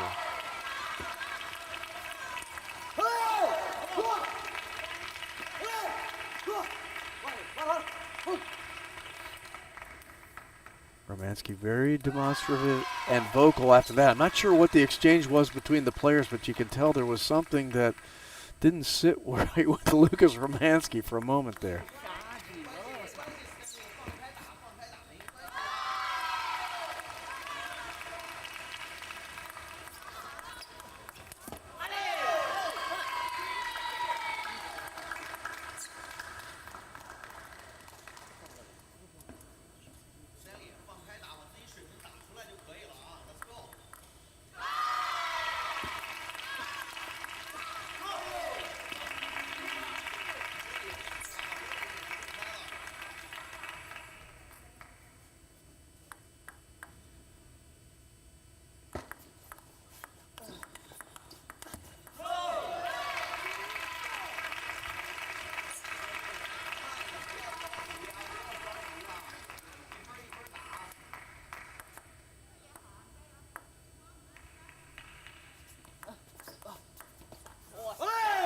Wow, very interesting receive from Romansky. Came over and did like a backhand side swipe into Shu's middle. Shu has not been very sharp here in game two. They get the timeout here. And they put the timeout is on the USA side of the table, so it's obviously Team USA has called it. And Coach Chi-Wei may have seen something there, want to calm Stanley Shu down and get him back in the game. He has not been very sharp in the early going here, and it came right after Romansky was somewhat demonstrative and kind of, I don't know if there's something was said between the players or something happened there that kind of fired him up, but sometimes, you know, in a circumstance like that, I don't want to say you feel intimidated, but you feel like, you know, that something is not right. Now you're not settled. You don't play well. So to reset now is a good thing for Stanley Shu. We'll see how they come out here after the timeout.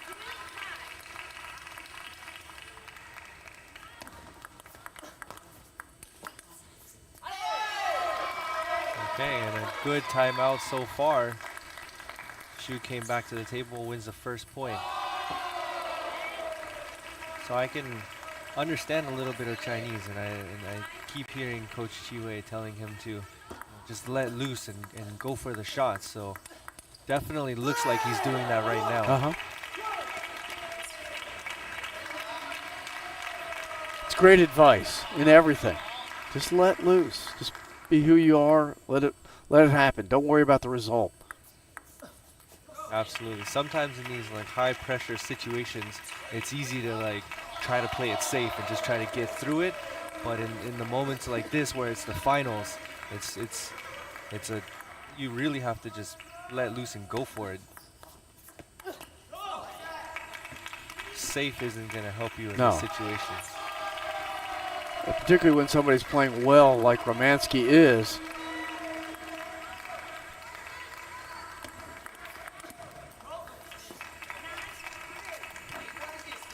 Shu just fractions off, is now fallen behind 9-3 here in game two. And USA with their back to the walls here in the finals.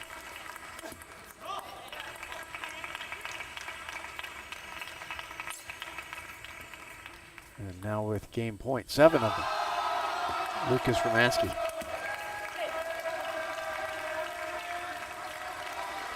This is where you might as well just play loose. If you're going to play loose, now's the moment.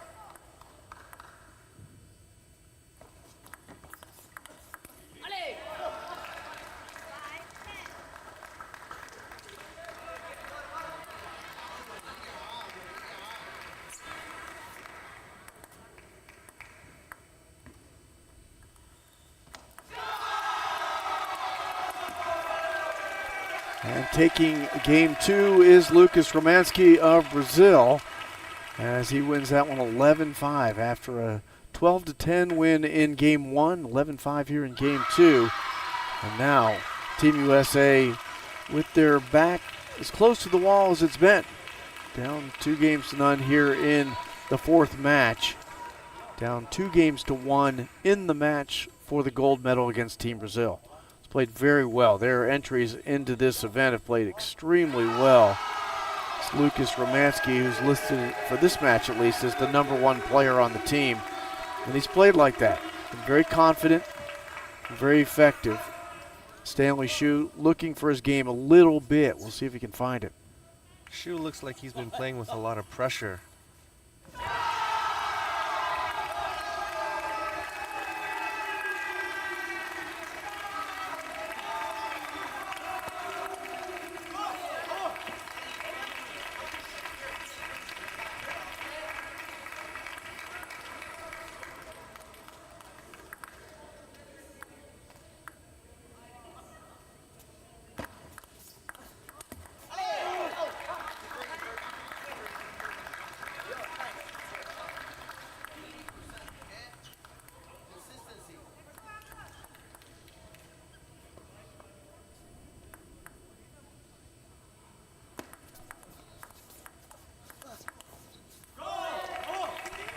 Well, I understand a little English, Tim Wong, and I think I just heard Coach Chi Wei use the word consistency.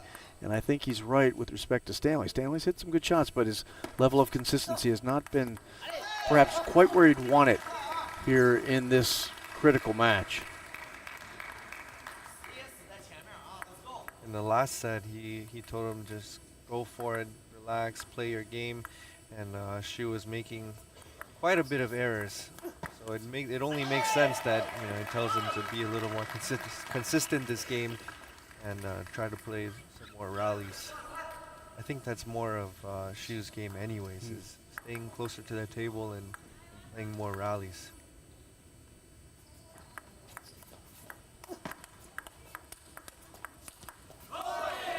Romanski, very good going wide then wider in back-to-back forehand loops to tie things once again, this time at 3 here in game 3 of this what could be decisive match.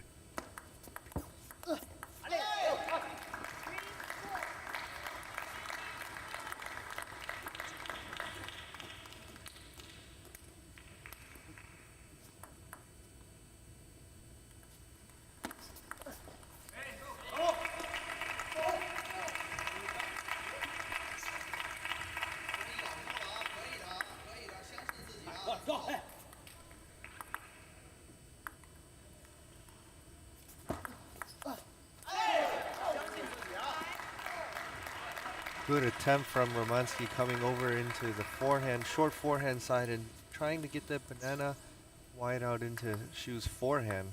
Unfortunately, just missed the edge of the table.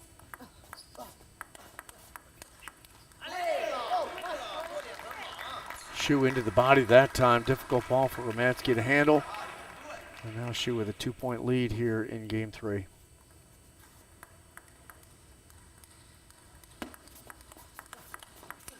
Wow, great response that time by Romanski. Great anticipation as well, playing strong into the backhand and then immediately stepping around and anticipating that forehand.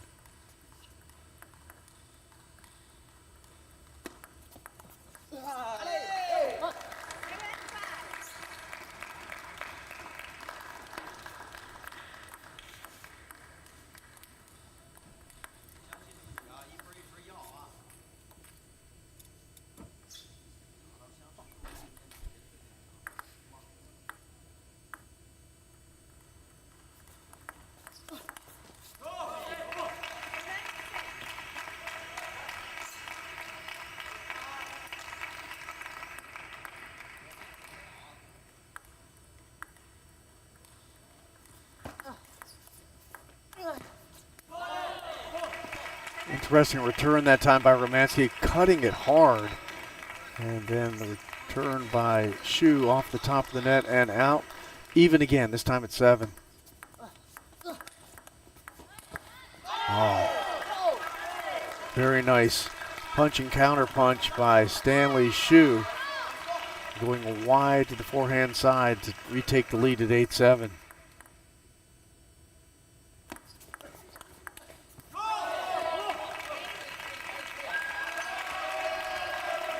It looks like Romansky is more ready after his serve. Like, he already has his setup. When he serves his pendulum serve, he's ready for the backhand and ready to attack ahead of time. Like, he's playing chess, basically, right now. Backhand to backhand exchange ends with the ball in the net from Stanley Hsu, and now with the lead is Lucas Romansky at 9-8.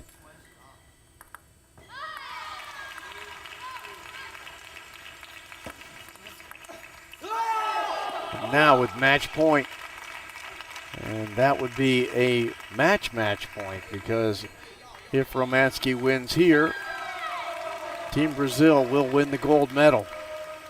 He's got a couple of them at 10-8.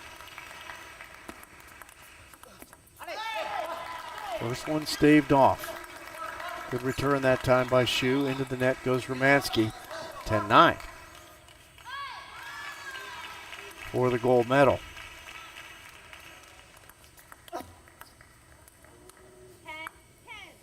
And Got a bit of a break there. lucky point. Yeah, off the top of the net. Still alive in USA.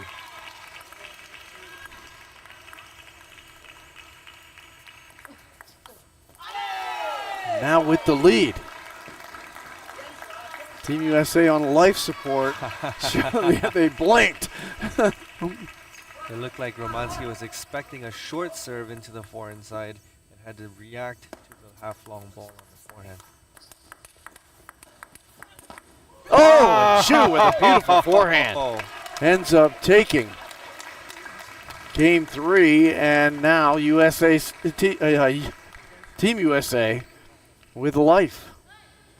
A 12-10 win that time for Stanley Hsu, bouncing back from the 11-5 loss, and a 12-10 loss. Saving 2 match points in this third set right here. Hsu is really showing that he is not ready to give up. Well, that would, a comeback at this point would probably be the only thing that could top what they did in the semifinals, down 0-2 to Puerto Rico. So maybe they need to set up a more dramatic finish here in the finals of the under-15 boys in the 2023 Pan American Youth Championships. And if you're Romansky in this case, you're just saying, you know, I had him there once, I can get him there again. So get support from his teammates as he heads back out against Stanley Hsu, but it'll be interesting to see whether Hsu can carry that momentum forward. That's why you play in these international events too, Tim. You build that kind of, we would call it scar tissue over time, and knowing that you can come back from difficult circumstances. Wow. Another great point. Looks like Hsu is getting his confidence. His ball quality just increased from 2 points ago.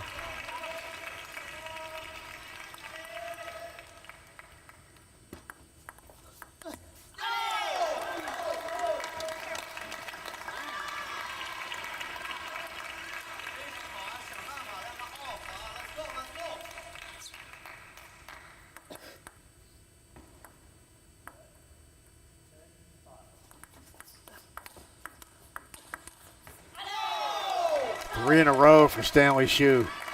Very aggressive, playing to that loose description that his coach was looking for earlier.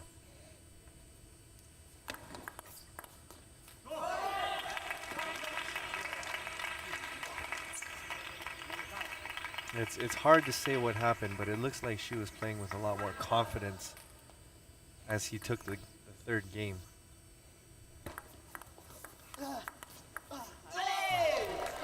Good use of both sides of the table that time by Stanley Hsu. You could tell Romansky not happy with himself, missing that backhand, but was right on the corner of the table. It wasn't an easy ball to hit.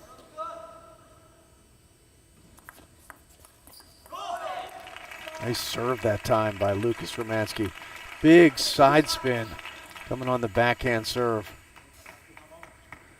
We've seen him in the 2 matches that we've watched him here this afternoon. He has changed up serves very effectively, did there. Heavy push from Romansky. That's actually the very interesting way to push, because most of the time people just push straight backspin. But Romanski looks like he's adding a little bit of side backspin as well, getting a lot more spin.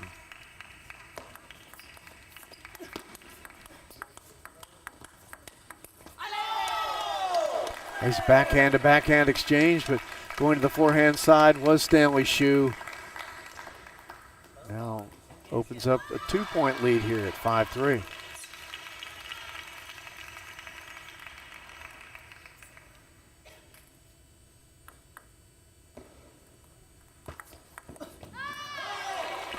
Again, the serve of Lucas Romanski. That one had a lot of, looked like to me, side spin on it. Went off the edge of the paddle of Hsu and long. Just really good at mixing things up. Very smart player.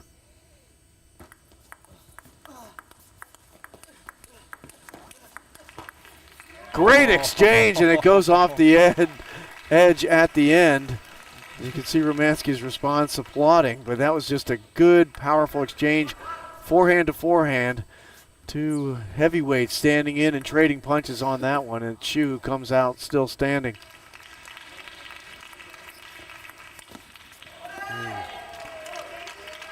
Hsu had him on that one too. He had everything in the palm of his hand. That ball was the perfect ball to attack, and he made the right choice. Just a little bit off the edge of the table there. Great shot by Romanski. He was able to open up on that forehand, come completely across the table into the deep corner.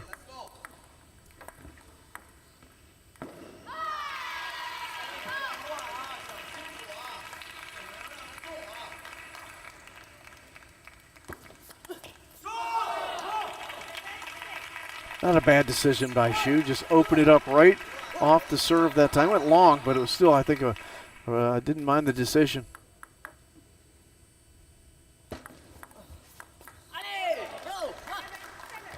Great push. I think Romanski was expecting a short push, but the ball came longer than he was expecting.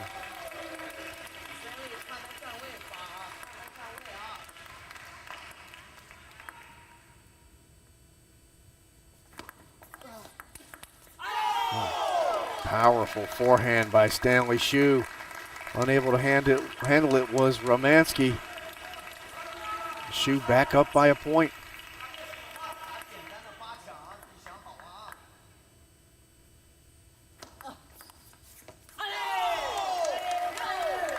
Two great serves from Hsu. First one setting up a counterattack, and this one got a direct point right off the serve. And now Romanski on the serve. Let's see what he does here. He's been very good with the serve. And he's able to take that point. Like Hsu was on the defensive from the start.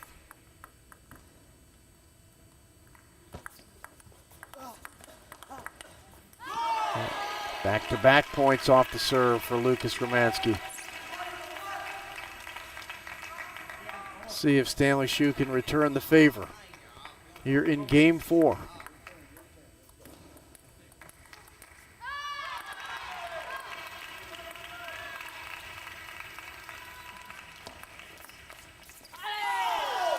That was another difficult ball to handle for Romanski. Was going long on the table. He tried to dig it off and didn't have enough space really for his paddle to get under the ball.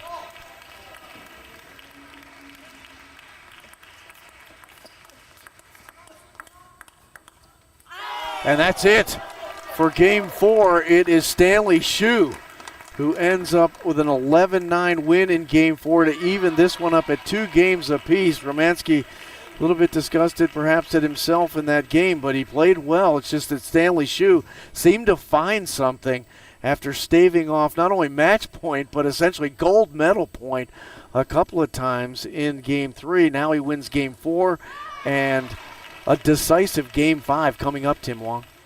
Those two serves at 9-9 were very good serves. One shortened to the forehand side. Romanski thought it was coming shorter, but it came a little half long, and he tried to do like a side spin chop like he's been doing before. That really gave Hsu troubles, but he missed a little bit off the table. And then this last serve, fast, deep, long into the backhand side. It looks like Hsu has found his rhythm and really paying attention to where Romanski is preparing to return the serve from. See if he can keep it going here in Game 5. Brazil is up in the match 2-1. They have to win 3 to win the gold medal. This is the finals of the under 15 boys teams competition. 2023 Pan American Youth Championships. We're in Charleston, West Virginia, and in the Coliseum. And all eyes are on the two matches, the finals for the U15 boys that we're watching on the screen here, and their finals for the U15 girls, which is at table 2 adjacent to us. And point number 1 in Game 5 goes in favor of Stanley Hsu.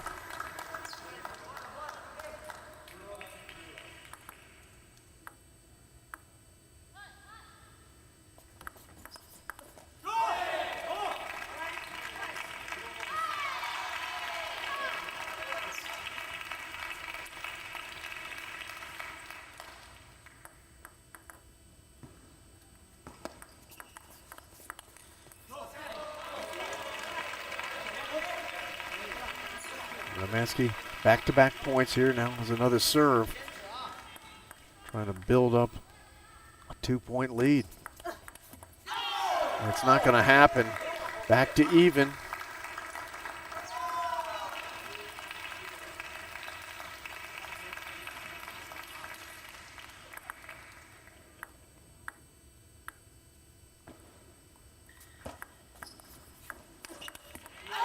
Good, powerful forehand. Counter against the green that time to the backhand side. Romanski into the net, and Hsu with the lead at 3-2.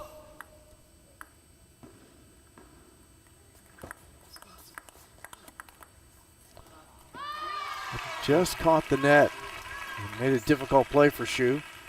A little bit of a lucky break. We've seen quite a lot of those in the last few matches that we've been commentating together. When you see a lot of them, you start to think, you know, maybe it isn't so much luck, that it's just a little bit of skill there, keeping the ball at the right height.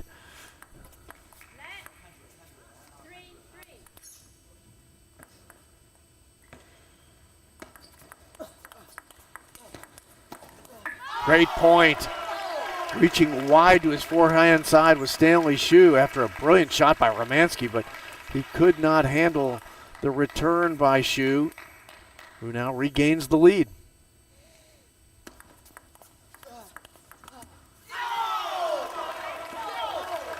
Great play by Hsu, hanging in there in this match, staying close to the table, keeping the pressure on, fighting for his team's life here in the finals. You know, we talk about it, Tim, but this is a great reason to have tournaments like that, to have kids play in them, because you're going to experience this later in life, and if you've been through it once and you know that it's possible, then just that match in the semifinals against Puerto Rico, you can be down 2-0 for the rest of your life and look back to that moment and realize it is truly possible. And what we're seeing here is a similar. It's still got a ways to go for both teams, but it's the type of thing that when you've seen it happen once and you know it can happen again, it changes your attitude completely. Absolutely agree with that, Mark.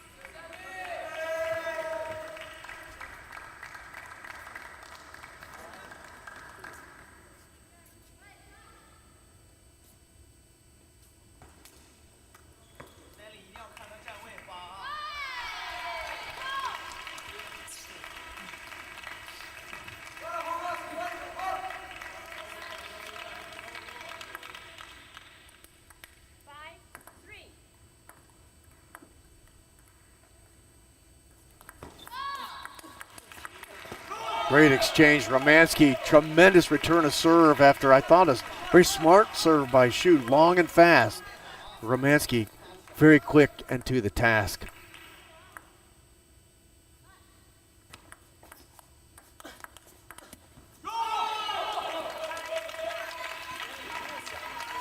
Looks like a good timeout from Romanski as well, coming back and winning 2 points after the timeout.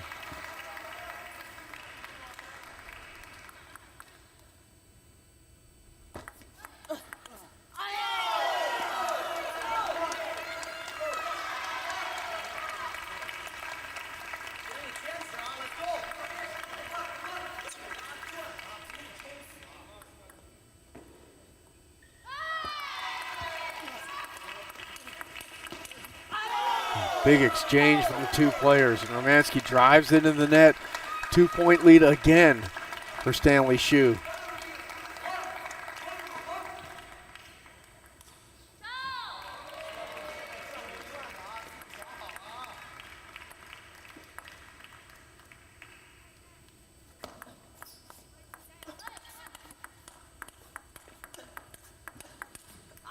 Great backhand-to-backhand exchange between the two players. Romanski did a good job of staying with a shot that clipped the top of the net, but ultimately the point is won by Hsu, now up by 3.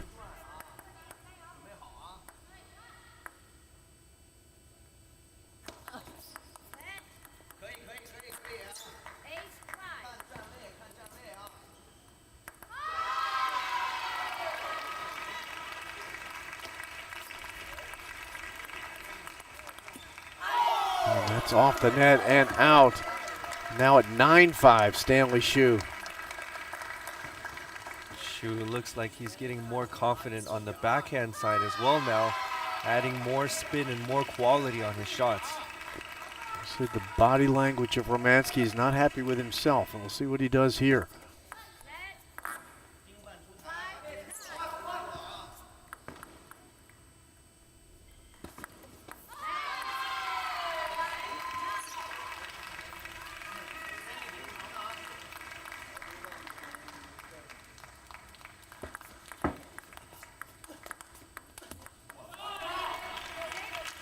Good short game touch off the serve, but Stanley's backhand into the net. Romanski with another serve here, down by 3.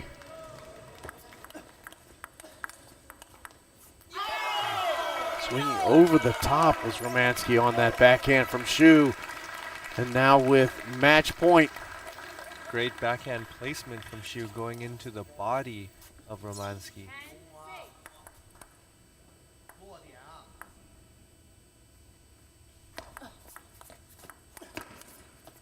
And that does it for that game.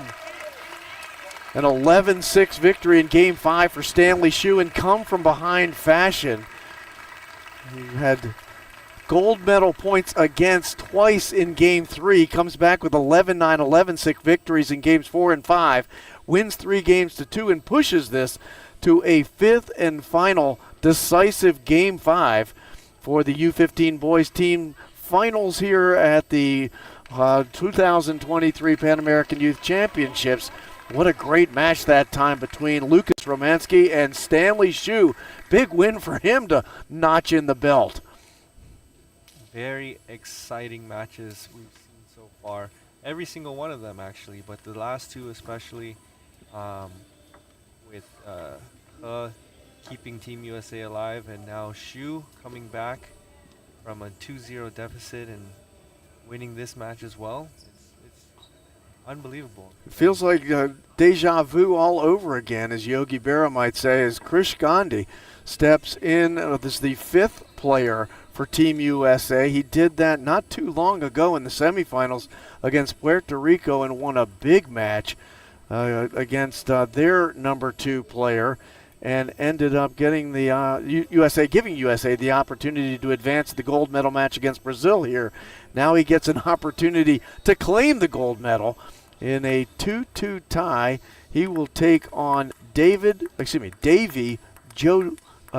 Fuji of Brazil, the number 2 player. And I thought Fuji was excellent in his opening match against Stanley Hsu, who just won that 4th match, but we'll see how he is. We've got the lefty-to-lefty matchup here, Tim Wong, with Fuji going against Gandhi. I saw both of these players warming up and preparing for the match. Fuji a little bit more just stretching and getting ready. I saw Gandhi over in the tunnel over there. He was doing some jump roping. So I guess we can see. He had a lot of confidence in his teammate, Stanley Hsu. Yeah. Which is good. We're gonna see. He's been there before. He better have confidence in it. I think we're in for a treat in this 5th match right here.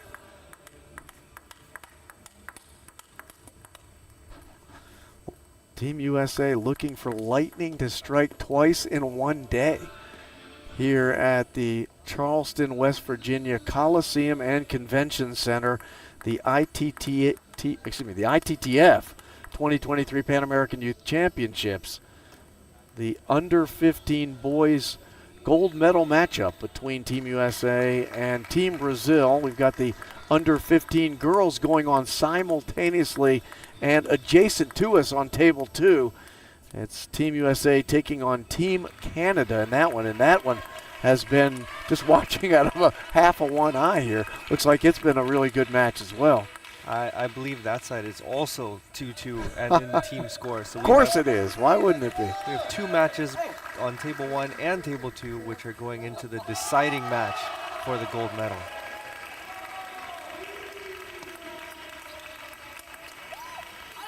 And Gandhi very good on point 1 of this 5th and decisive match. Strong backhand into the body of Fuji.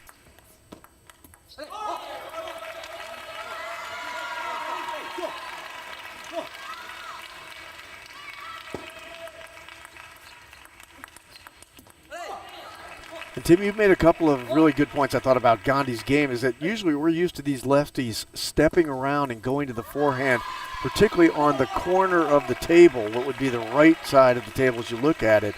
And Gandhi doesn't seem inclined to do that. He seems very comfortable with his backhand instead.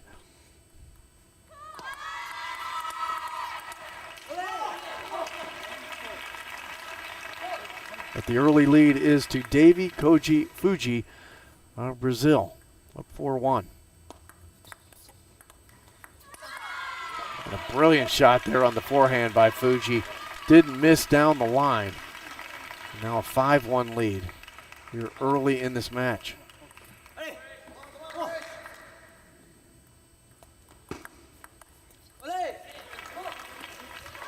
These Brazilian athletes are starting each of these matches very strong. Lots of power and quality and serve. Seems like they're more ready to play in the beginning of the match. Well, Gandhi with a fault serve, and you heard Coach Chi Wei say, slow down.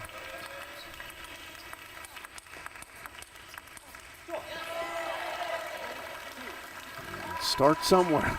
Team USA has had to slow down and start again a couple of times today. They're going to try to do it again here. They're Gandhi down 8-2. Fuji looks very strong, as you know, Tim, right off the gate. Comes out playing hot. He's up 9-2. And that one popped up and is put away. And a 10-2 lead now for Davy Koji Fuji of Brazil.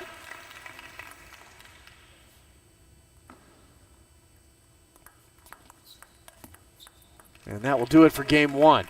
Not much to it for Krish Gandhi of Lexington, Massachusetts. He'll go back to the corner, get some advice. This has not fazed Team USA at all today, so I don't know why it would now. But it is indicative of what you've noted, Tim, is that the Brazilian players, they come out ready to play. When they, whatever time the game starts at, they're starting at the right time. Not phased at all is correct.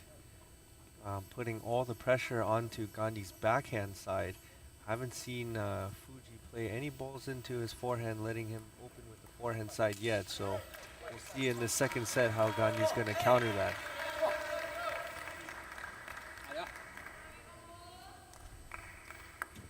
Let's go, Gandhi!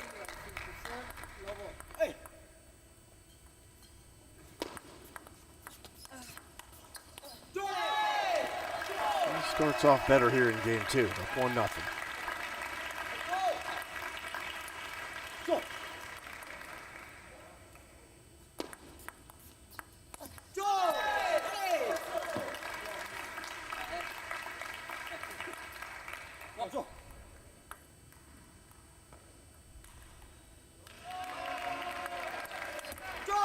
Nice serve that time by Gandhi. Kind of that reverse spin that's going off the table short. Oh, will it be the right side of the table as you look at it from the defensive spot? Changed it up that time, fast and long, to the same area of the, or the same side of the court at least. Back-to-back brilliant serves that time by Krish Gandhi. Has himself up 4-0 here in game 2. Bouncing back is Fuji. Gandhi definitely starting this game much stronger than he did in game 1.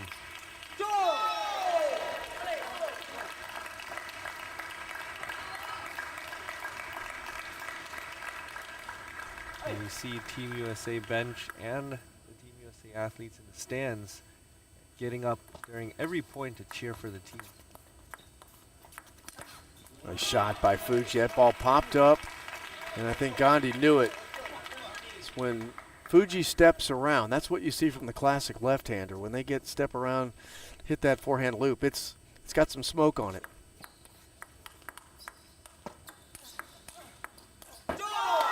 Nice job that time by Gandhi in the rally with Fuji. Both players hitting a couple of good shots, but Gandhi, the one that ended up winning it, deep off the table.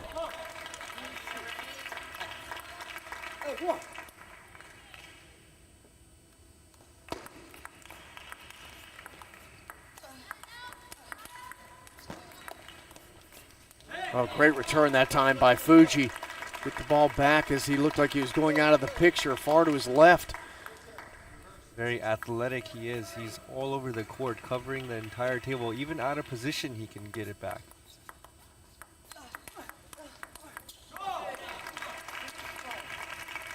I was back within 1 here in game 2, up 1-0. Oh, great shot that time by Fuji. Stepped around on a difficult serve the last time he tried the backhand on that serve. This time he steps around, goes to the forehand, drills it back on the table. He ties things at 6. There again, ball popped up for him moving to his left and was able to drive the loop to a point that Gandhi couldn't reach it. That is a good block by Gandhi after a very similar shot. This time he blocked it back.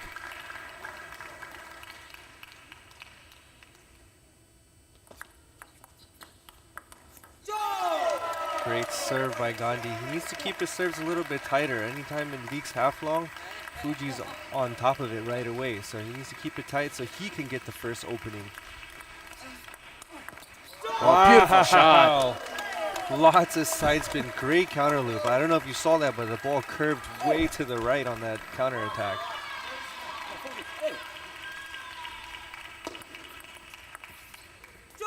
Nice touch that time by Gandhi off the receive. A little short side spin return that time. Gets him to game point here in game 2. And he earns it on the first attempt. An 11-7 victory in game 2 for Krish Gandhi of Team USA. Lost 2-11 in the first, but he was well organized in game 2. A much different look, and wins 11-7 here at the Charleston, West Virginia Coliseum and Convention Center. We're at the 2023 Pan American Youth Championships. I am Mark Thompson along with Tim Wong. It is our pleasure to be here with you today. And the entire streaming crew of Jack Lowe and others, including Josh Dyke, who have done such a great job here for us. We appreciate all of your work and all of your effort. Josh Dyke, who is quite a star, actually, in many different respects, but particularly at U.S. Nationals, performed unbelievable duties there. So, Josh, thank you very much for all you've done. I don't know if I'm allowed to say or not that Josh is about to be a father, and we wish him, his wife, and their family the best.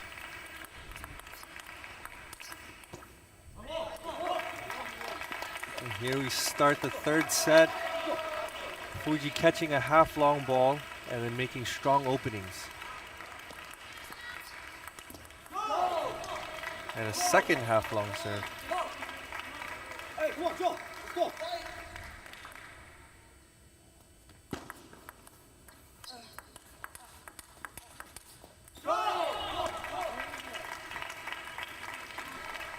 Fuji now starting this game 3 very strong.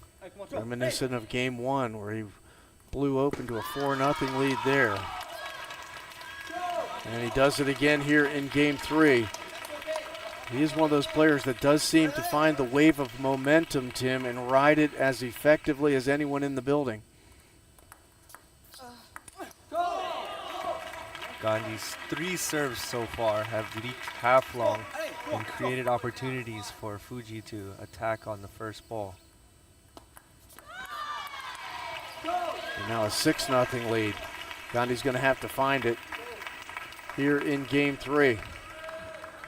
In this situation, I would say, yeah, take off a little bit of spin, right? Just keep it short. If it goes half long, we already know that it's quite difficult to play against, but just keep it short. They got a break there off the top of the net. It fell in. He's on the board here in game 3. What is a decisive 5th match for the gold medal. Big swing by Fuji there, but into the net.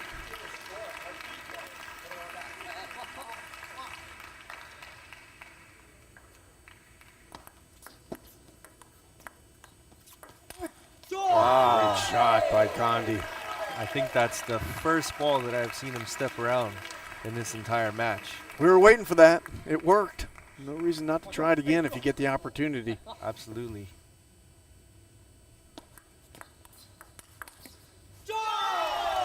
And now the serves are a little bit tighter as well. The first 3 serves went a little bit half long, and now he's able to keep it short. And we're going to get a timeout here from Brazil, I believe.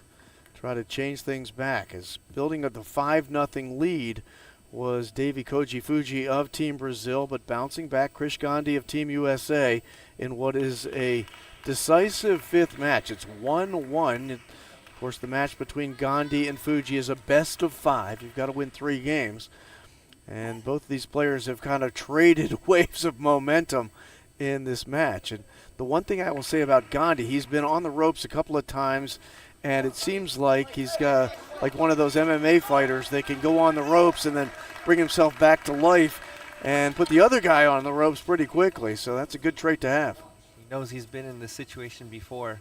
I mean, one time already today, so anything can happen. He's already come back and won the final 5th match once, so who knows? Oh, great shot by Fuji there. Kind of reversing and going far to the backhand side. Beautiful placement into the corner by Davy Fuji. And that was off the net long. So now an 8-4 lead here for Fuji in game 3. Important serves coming up from Krish Gandhi of the USA from Lexington, Mass.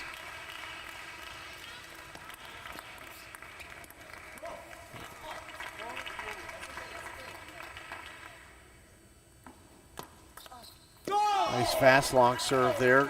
Got himself back on the right track, but he's still down by 4 for Gandhi. To Fuji will get the serve.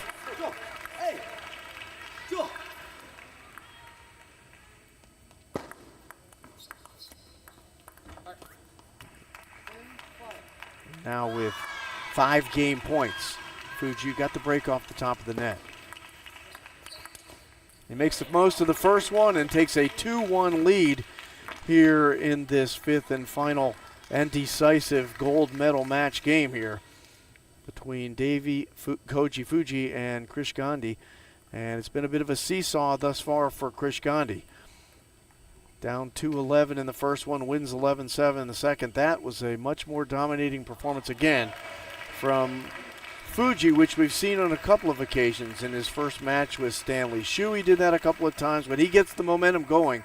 He knows how to ride it. That was a good timeout called by the Brazilian coach. I believe it was up 6-0. Was it 5-1 or 6-0? I think it was 6-0. And then Gandhi coming back to 6-4. Brazilian coach calling timeout. And after the timeout, Gandhi only won 1 point. So it was good to change the momentum, slow down the rhythm, and came out blasting. It starts with a good serve as Gandhi dumps it into the net, trails 1-0.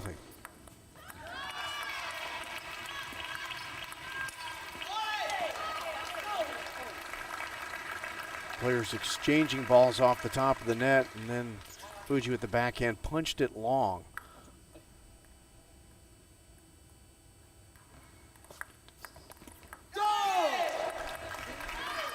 Good serve. It seems like Fuji's almost expecting the ball to come half long, so he's waiting for that, and then when the ball actually is short, he's a little bit late. Long serve that time, long and fast by Gandhi, but too long.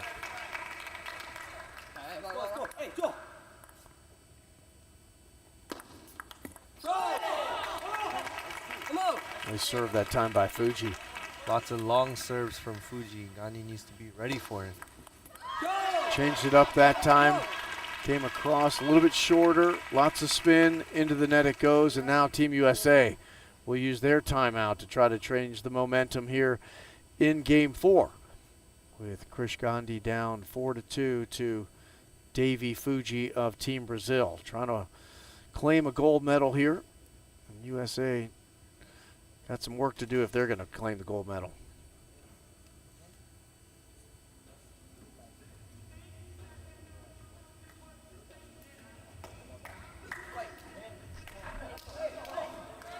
There's another gold medal match going on simultaneously with this one. It's Team USA and Team Canada in the under-15 girls event. And as I understand it, that's tied 2-2. They're in a decisive Game 5 as well, and right now Team USA is well placed in that one. Up 2-0 and 6-5 in the Game 3. Here, a different story, but Gandhi gains a point. It's a point closer. Oh, great shot there by Fuji. Reaches out with the left hand and brings it back with plenty of side spin, curving away from Krish Gandhi for the 5th point of the match for Fuji. Great shot that time by Gandhi on the return. Yeah, double bounce on Fuji's side of the table.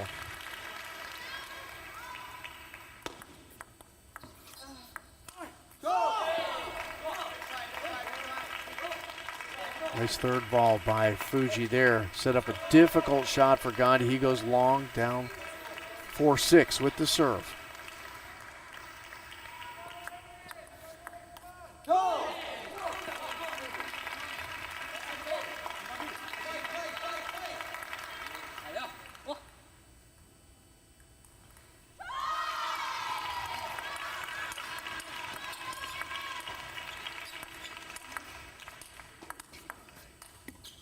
Oh, great point. And it goes off the net long, off the paddle of Gandhi, and Fuji earns that one. Gandhi on the ropes, way back from the table with a great backhand counter topspin. But Fuji just one step stronger. And he is now riding that wave of momentum towards a gold medal. He's up 9-4. This is the moment Krish Gandhi is going to have to dig down deep.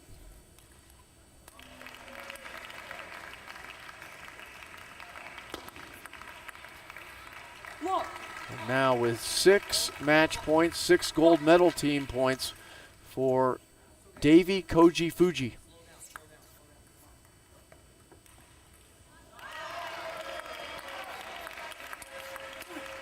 And that's going to do it. Brazil ends up claiming the gold medal in the under-15 boys competition, the 2023 Pan American Youth Championships. Credit to Brazil, who celebrate on the court together, and rightfully so. They played extremely well. It was a battle from Team USA, but in the end, it is Davy Koji Fuji winning 3-1 over Krish Gandhi to claim the match. 3-2. Team USA, a valiant effort in the comeback. Not quite enough, and they'll end up with the silver medal here in the under-15 boys competition for the Pan American Youth Championships. Great match there, Tim. Yeah, I think so as well. Great match from both players and both teams going down to the wire in the 5th match. Kudos to everybody for fighting until the very end. I think everybody at home got a great show. Great credit to both teams. Credit to Brazil for winning the gold medal with some exceptional play. And Team USA gets to the gold medal game, and made a valiant effort for their second big comeback of the day, unable to pull it off and end up with the silver medal. Congratulations to everybody. We're going to take a break, come back with some more gold medal championship action at the 2023 Pan American Youth Championships in just a moment. I believe, Tim, before we sign off, we should say I think it was Team USA's girls team in the under 15, from what I observed, who have ended up winning the gold medal in that one. I believe I can report that safely. So a victory for the girls. The boys in the under 15, a tough, hard-fought loss. Credit to Brazil. We want to thank you for being with us. We'll be back for more action in just a moment from Charleston, West Virginia. You're getting the 2023 Pan American Youth Championships on USATT's live stream.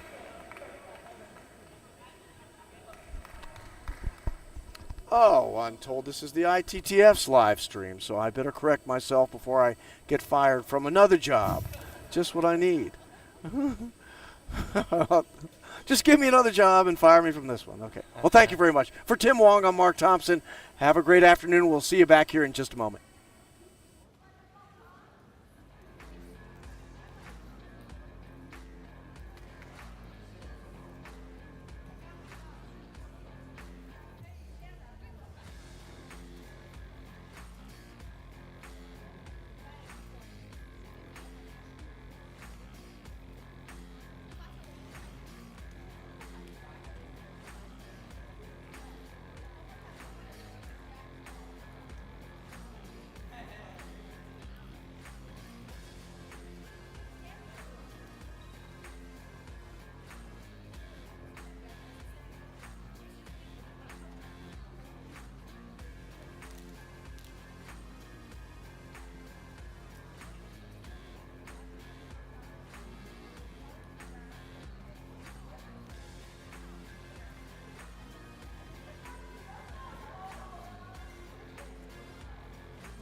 Yes, yours.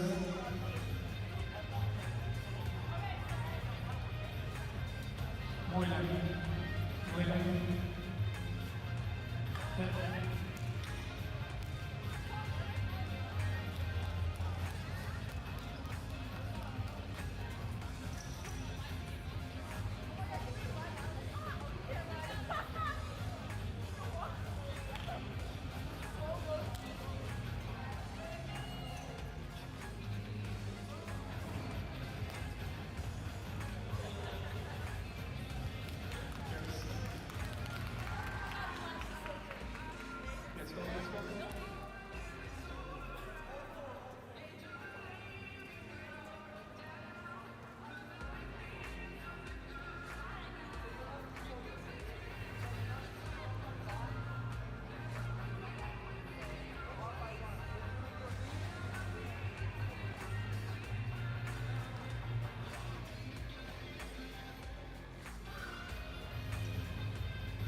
Up next, we have the Under-19 Girls Teams Finals of the 2023 Pan American Youth Championships. And now, please welcome the official umpires for this final. Melissa Milan and Saul Weinstein.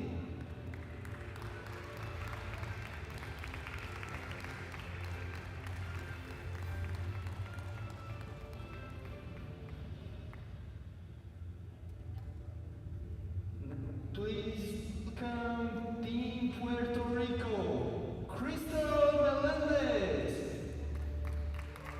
Brianna Burgos, Alondra Rodriguez, and Alahia Medina.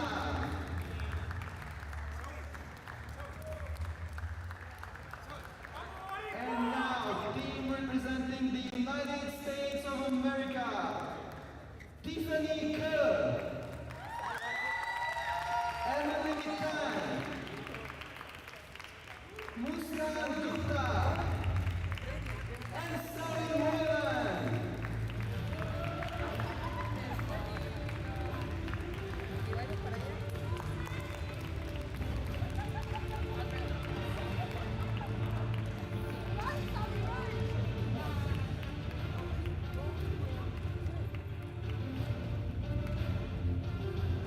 From Puerto Rico, Coach Claudio Gracia. From the United States, Coach Claudio.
And welcome back to the Charleston Coliseum here in Charleston, West Virginia. This is Vlad Farkas, joined to you by Team USA coach Chi Wei. We have an upcoming Under-19 Girls Teams Finals between United States of America and Puerto Rico. Chi Wei, how do you feel about this match? It's a very, very close matchup. As we know, both teams fought really hard to make it here. How do you feel that this match is gonna go? It's hard to say, but I think US have a good chance to win. Yes, we know that both of us are Team USA. We'll try to make this commentary as fair as possible. Both teams really, really strong. First matchup is between Emily Tan and Brianna Burgos.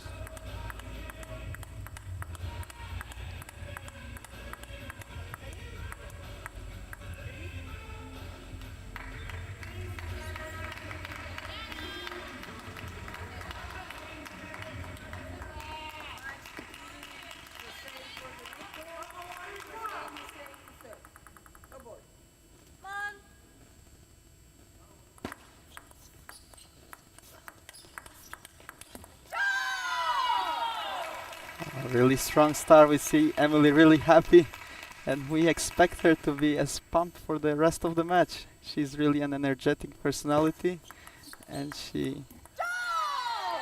Good placement.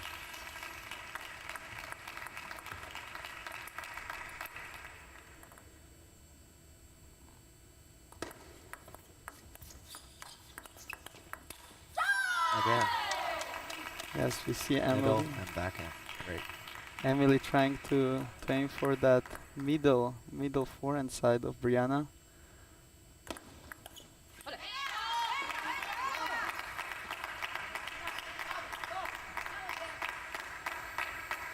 Very good long serves.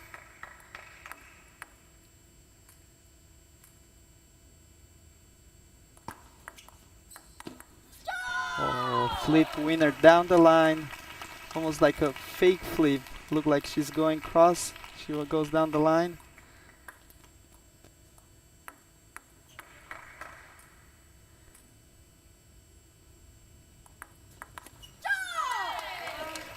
Very good serve. That short serve to the forehand sometimes has more heavy underspin, sometimes has a little bit of kick into it. Really good disguising there from Emily.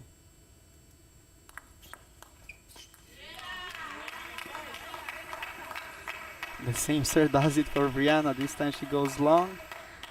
Kicking serve, topspin.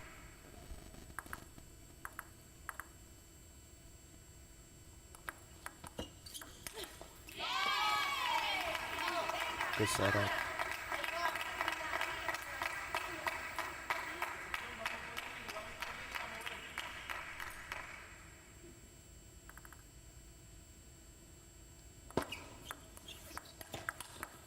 Wow, really good counter off the bounce. Wide to Emily's forehand cross court. Wins the point, and now she's only down by 1 point. Brianna Burgos is.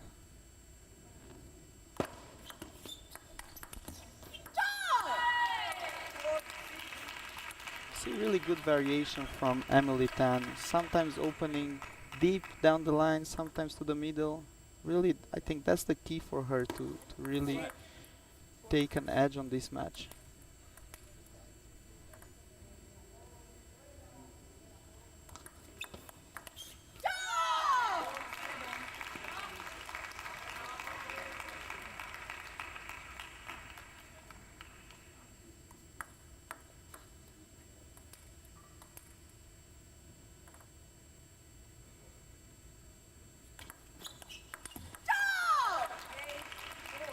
Two banana in a row. Yes, and a little bit early timing there for Brianna. We typically see this, but as the game progresses, these mistakes don't usually appear, but it's something regular from first set. See here, backhand. Brianna tries to switch down the line. She hits the top of the net, and now Emily's up 9-4.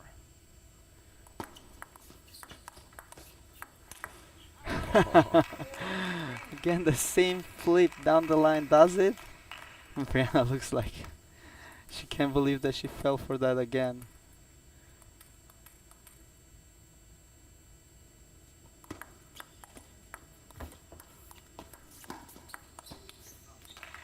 Interesting serve, lollipop serve, more like Alexis Lebrun.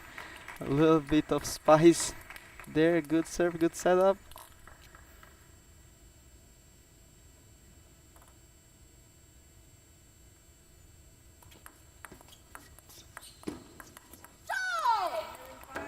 And Emily Tan takes the first one. Sure, Brianna's not happy with that, but she's gonna go back to Coach Claudio Gracia, get a couple advices, and sure she'll come back a little bit stronger. While Emily, she's lucky to have in the corner four-time Olympian and Olympic medalist Coach Gao Jun.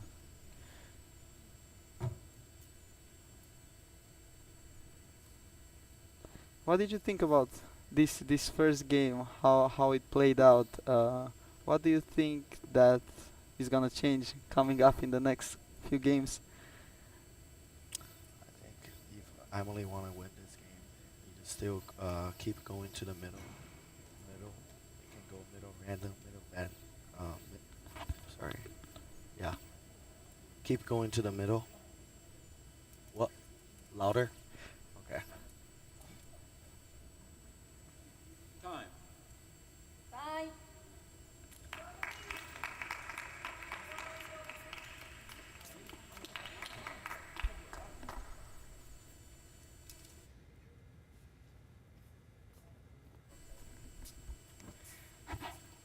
Okay. Game 2 of the first match, Under 19 Girls Finals. I'm Vlad Farkas, joined by Coach Chi Wei of Team USA. We have here Brianna Burgos serving. Again, same serve, half long. Really good serve, really tough to receive with good quality. Really goes for a little bit too much. 1-1.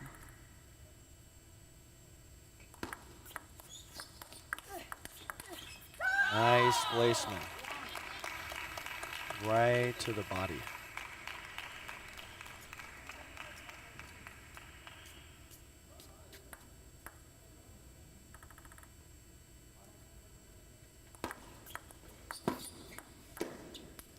A little bit lucky there, and we see a little bit of frustration coming from Brianna. That's most from the fact that game hasn't gone as planned yet, and she had a few lucky points that went against her, but now we see a good strong opening with the forehand, with the backhand to the opponent's forehand. Down 2-3.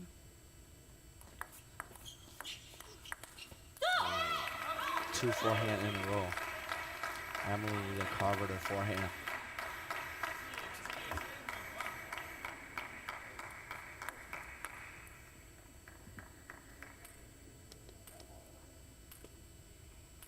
Towel break every 6 points.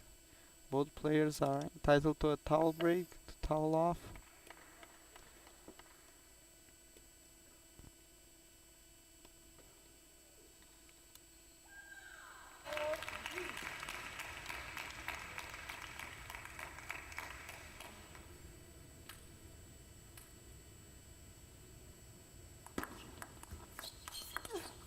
Good placement. Another to the middle.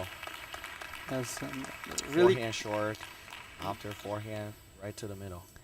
really great setup too, with a serve with not so much spin. Look almost kind of plain dead, but set her up for a third ball attack. Really great. Wow, great execution. That was, even though it looked a little bit high loop, but that's very difficult to take right off the bounce and finish the point.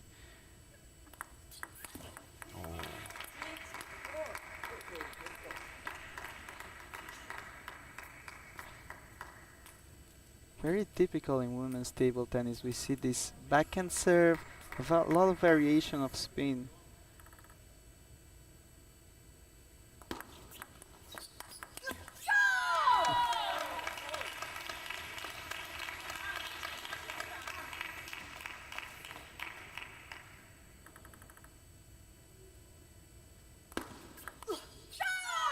Very good long serves. Yes, we see the short serve, set her up for the forehand third ball attack, and then long serve to the backhand. Switching variation in Emily's game for this beginning of the match, really great.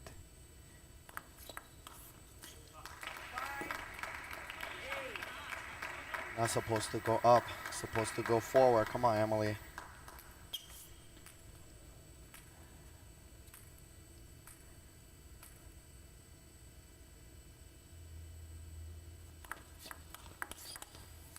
Really nice point serve, and then backhand, really great timing. And that's what I was talking about. Brianna, as soon as the game's gonna progress more, she's gonna get better timing, and then we're gonna see really great exchanges, because Emily's already doing so great and Brianna is getting there.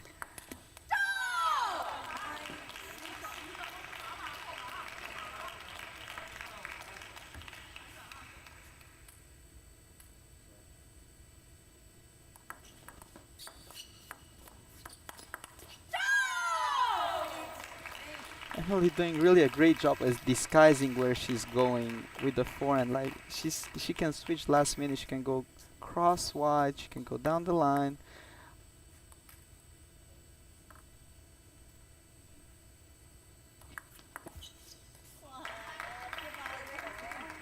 A lot of mistakes at the receive. What do you think about this, Coach Chiwei?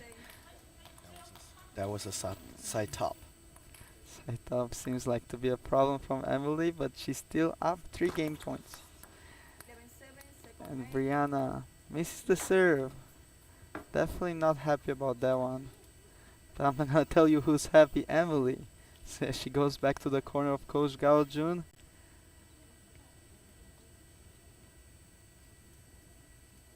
What do you think the best things that Emily did? Which were the tools that helped her get up here? 2 games we see. First game 11-5, second game 11-7.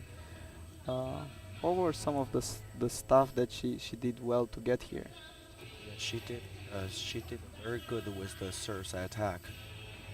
I think the good thing is she always open to the middle first and then go to the middle forehand side. That's very good. Yes, that seemed to be like a tactic for Emily.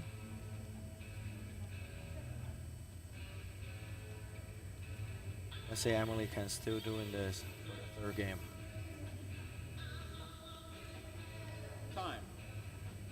I think the next game, Rihanna gonna serve more long ball. Yes, we definitely saw some errors there. So I'm sure she's gonna try more, but I'm sure Coach Carlos is just telling her to make sure that she plays a little bit more balls on the table. It seemed like a lot of unforced error from Brianna. The ball.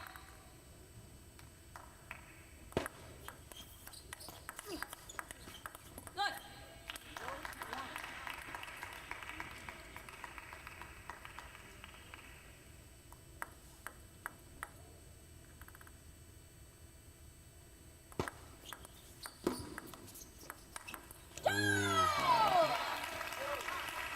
Very good down the line forehand loop.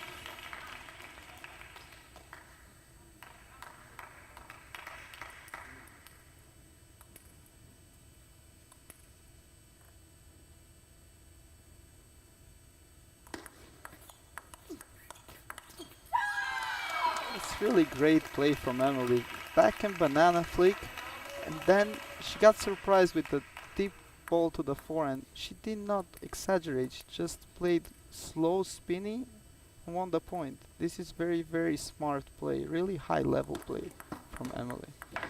Brianna misses serve again. Definitely not happy about that one. And coach asked for timeout. She's down 3-1 and down games 2-0.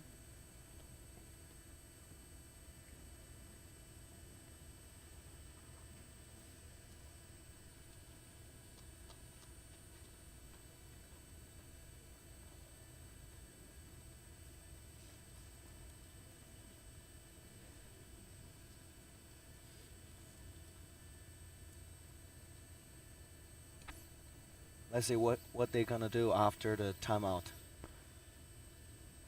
Yes, it seems like the best key, in my opinion, is just to have Brianna be more calm, think about just trying to play every point. Seems like she's really upset with how things are going, and she lets her emotion kind of cloud judgment in the next point. While Emily, she's really happy how things are going, and she's really confident. So from an emotional standpoint, I think there's a big difference right now as things are going. But Emily definitely did a lot of good things to get up here. Just hope that she can keep going.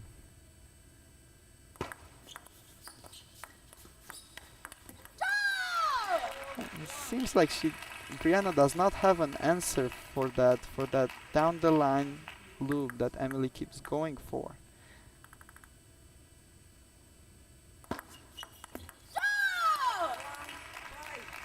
What do you think about this banana try?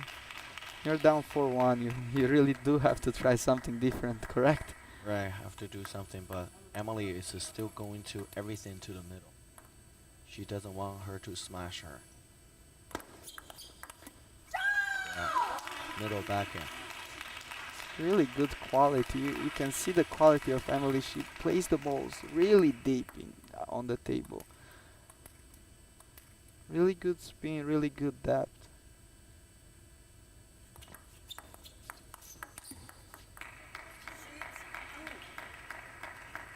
Soft spin loop to Emily's middle forehand.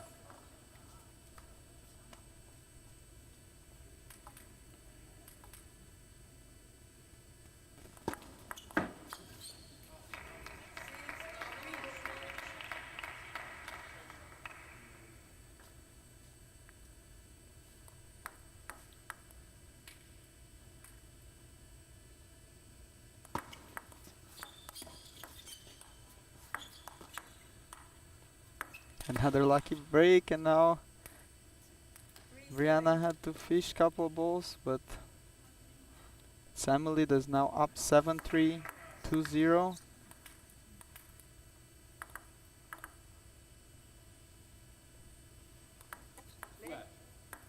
Let's serve.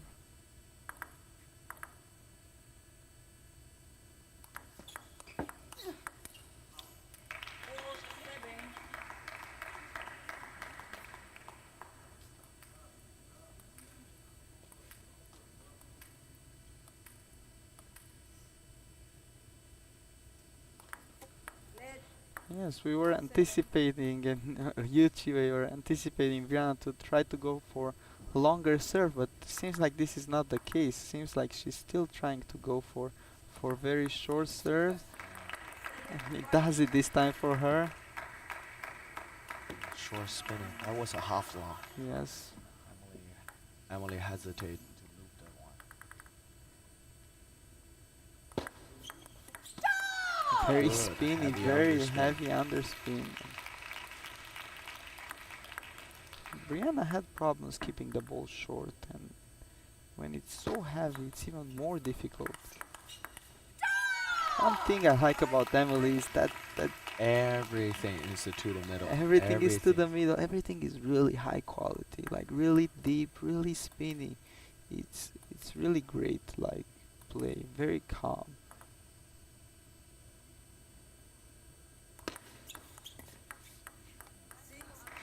Already third one. Third serve receive in a row. Third receive in a row. To the Yes. net.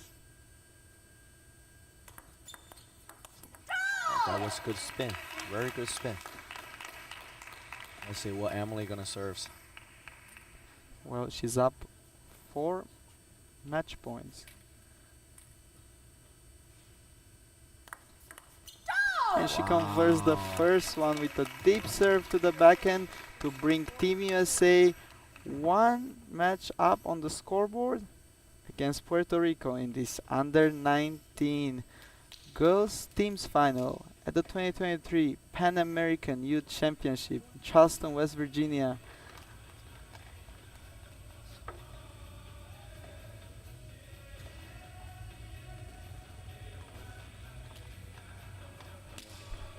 Emily.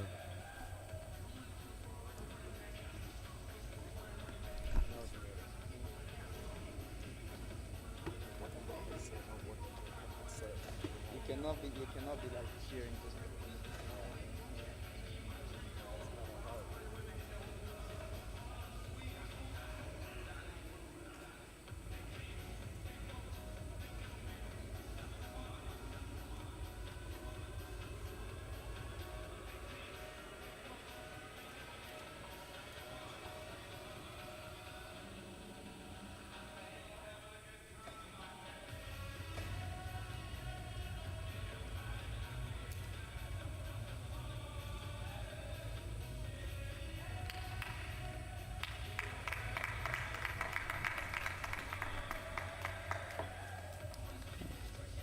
Coming up next is Crystal Melendez versus Sally Moyland.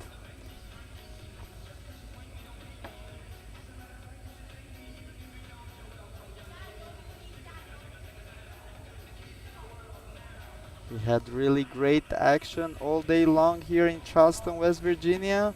We saw earlier Team USA clinching gold medal in the under 15 teams final for the girls. Really great performance as they edged Team Canada, a game that went right to the fifth match.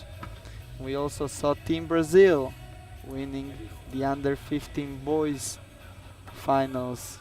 Also a match that went to the fifth, could have gone either way. It was Brazil this time that topped Team USA. Nonetheless, a great performance here. So all these kids really displayed their best of abilities today, all day long.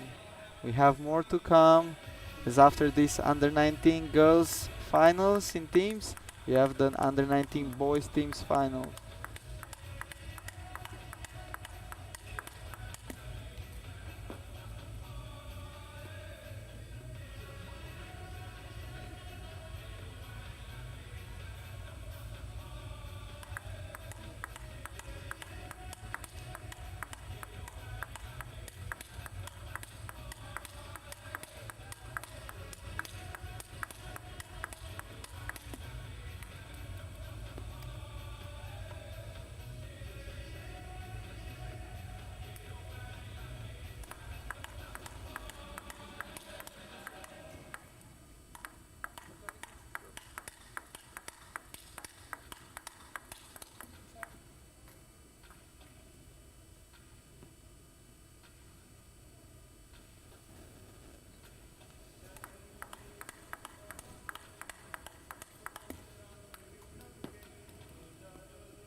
This is gonna be a really interesting matchup. My name is Vlad Farkas. I'm joined by Coach Chi Wei. And we are watching the under 19 girls teams finals, where Team USA is up 1 match to 0 against Team Puerto Rico. And we have now Sally Moyland taking up the scene for Team USA, and Crystal Melendez for Puerto Rico.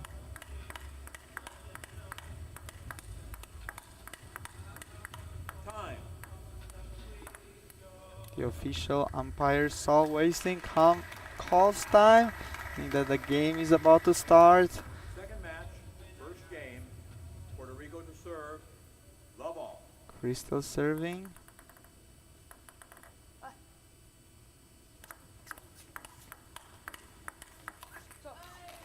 A really strong play from the beginning for Sally Moyland.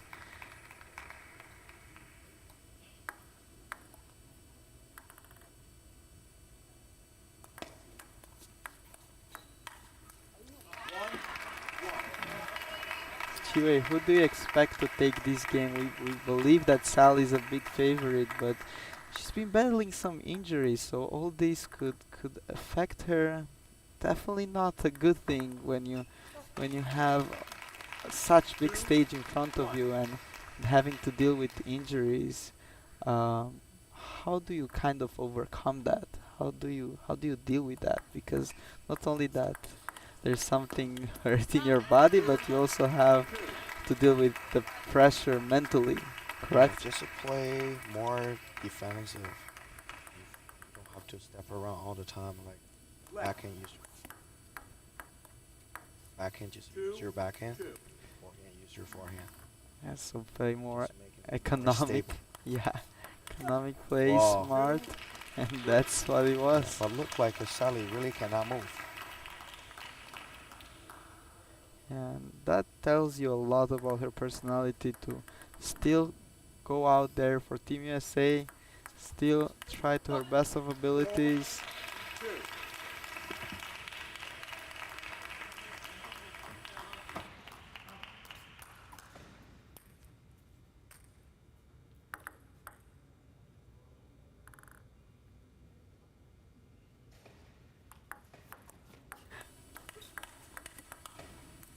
4-3.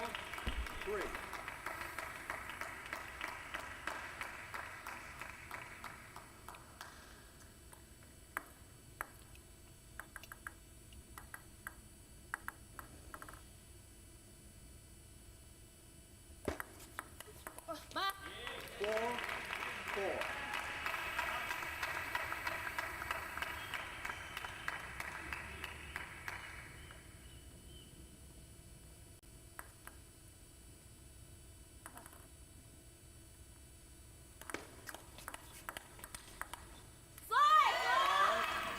Backhand. This time Crystal wins the battle.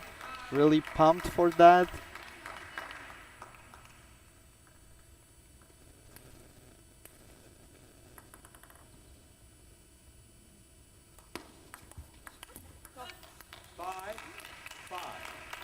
That was a good placement. Long deep shoot to the middle.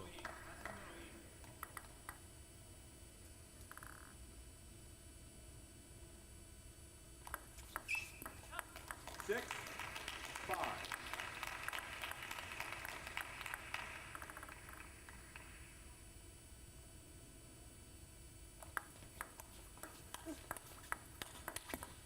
A really nice transition from forehand to backhand. She wins the point with really strong quality. This is something that's common we see for US players, so to say. Really good quality, strong balls from both back and forehand side. Also Crystal really strong backhand to backhand. This is really a high level matchup here. 6, 7. And we see there Crystal taking advantage, serving long to the middle, a ball that normally you have to move to the side and step around and play with the forehand.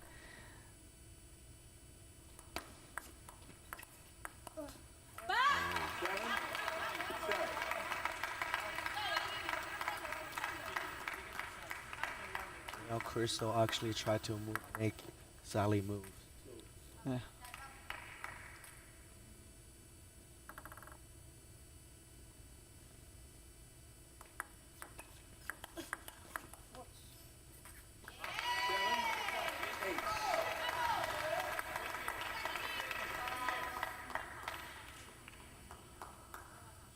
I think Sally would get her engine starting a little bit.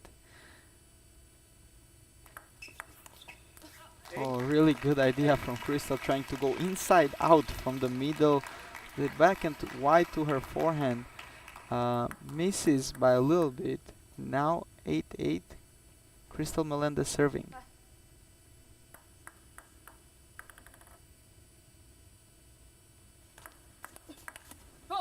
Eight, 9.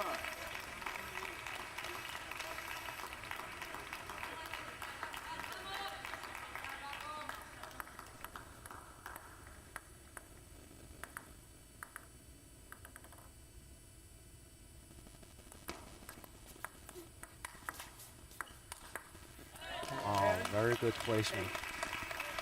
It's really bright, really calm. Sally was open to the middle forehand, continued down the line, bringing her 2 game points up.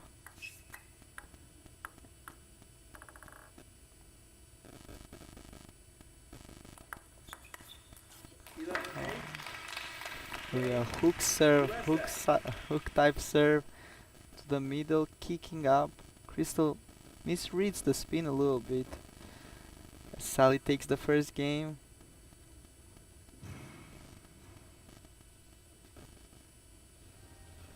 And when we look at the matchup, right, Sally Moyland currently ranked 19 in the world in girls under 19, while Crystal Melendez, she's ranked 125 in the world.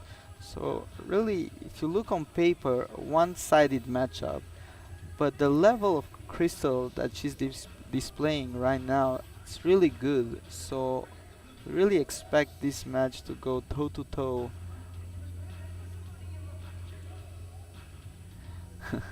Kind of see the gestures of Coach Gracia showing, pointing to the middle, pointing to the body. That's where he wants most of the balls to go. Time. Time is called. Game 2.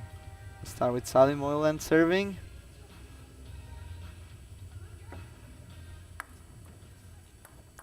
Second game. USA to serve. Love all.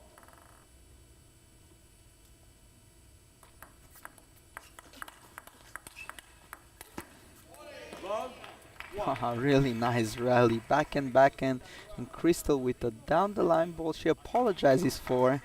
That's usually a sign that the ball hit the edge. There was unintentional placement, but still brings her 1 point up. 1-1.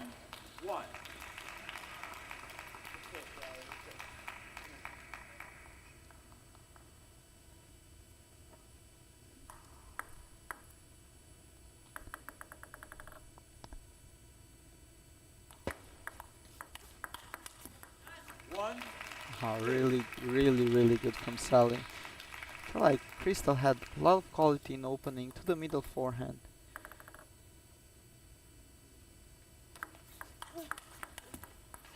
2-2. From your perspective, what are some keys to victory for both players? What do you think Sally needs to do to make sure that she really goes and wins this one? Sally need to play more like serves attack. Finish it in first 3 balls. Going to the rally, I'm not sure. Yeah, can be tricky, especially when you have troubles moving side to side. What do you think on Crystal's side, from a coach perspective? What does Crystal have to do better? 4. Crystal will have to go more deep push to Sally's forehand side, and then make her move. We see that time Sally flick. It's almost like a signature when you see Sally doing that so much. Hopping almost to the forehand side and doing a banana flick wide to the forehand, kind of inside out. Watching a number of Sally's matches, and that seems to be one of her signature shots. Very efficient too.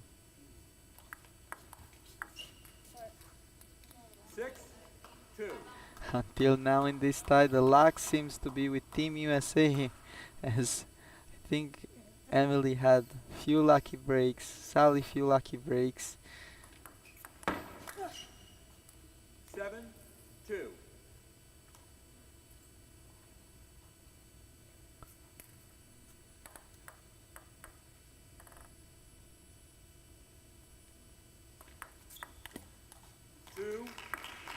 I like the variation on serving, sometimes deep, very heavy.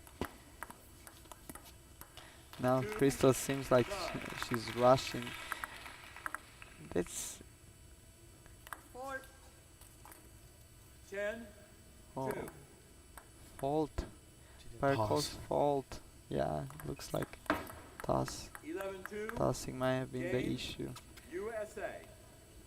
These young athletes, this is a very good experience for them going into, hopefully to see them as professional players in the future. Usually, like for professional athletes, you don't want to give up, especially when the match is still not even half over. Even if you're 8-2 up, it seems like giving few easy points, that's not an option. You have to try to get everything from every single point. That's how you develop, because it seems like Crystal has had a hard time to get going in this match, but trying to give few easy points away can bring nothing good out of it. And I feel like Sally has had more confidence this game. What do you think? Yeah, Crystal have a hard time to receive Sally's serves. I think that's the most important thing. If she can receive better, she will have a better chance. Time.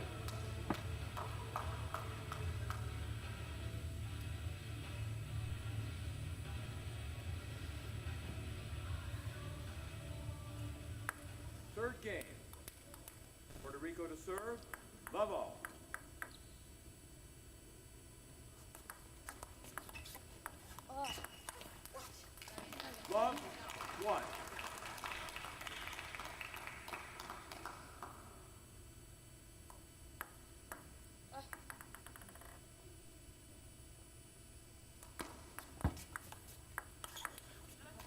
Wow. Really Good spinning backhand loop into the backhand. Wide angle. strong play, and expect the timeout to be called fairly soon.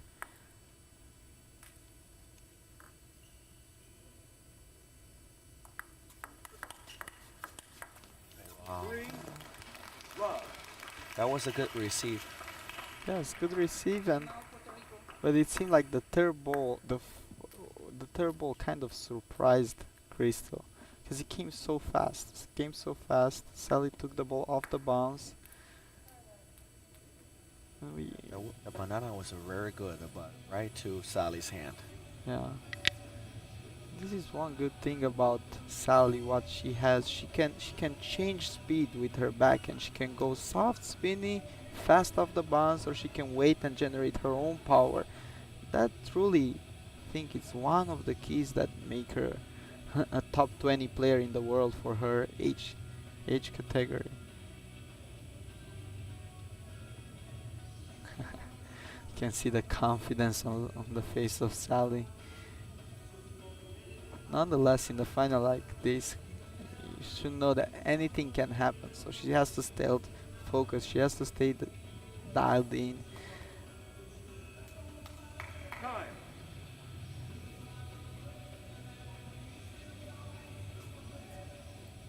Three, love.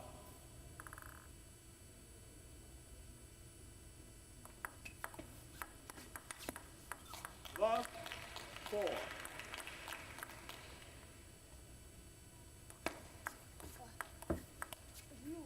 One, That was a good place, man. Sally couldn't move.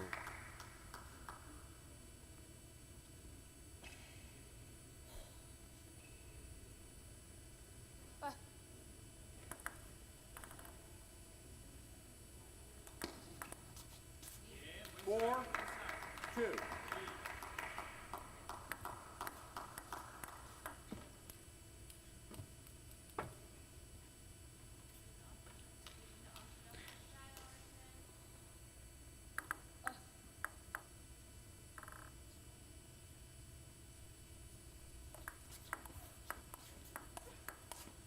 Four, 3. Very good, soft spinning loop. Yeah. And when we look at the both teams' road to the final, we see Team USA edging out an upset win against Brazil. 4. Really, really strong shot. After the timeout, seems like Crystal went on a better run.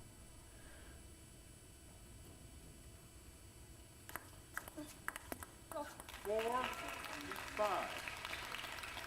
As I said, Team USA beat Brazil in an upset win to book a place in the final, while Puerto Rico beat Canada 3-1.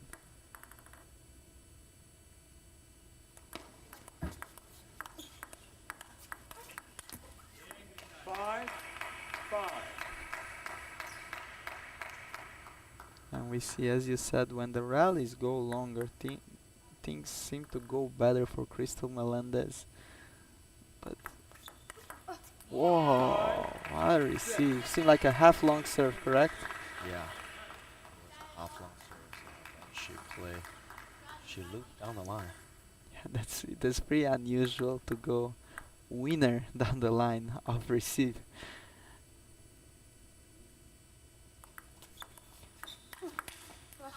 Six, 6.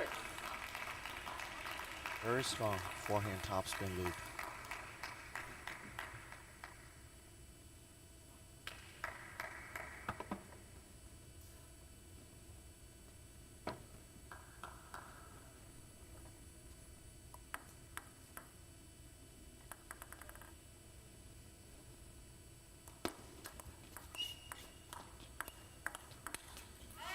Six, 7.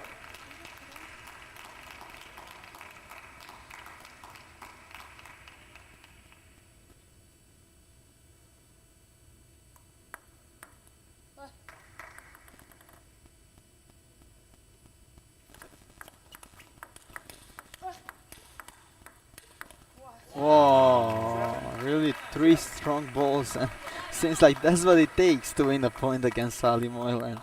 Three really strong shots in a row for Crystal Melendez. Now seems like Crystal got a little bit of rhythm in her, correct?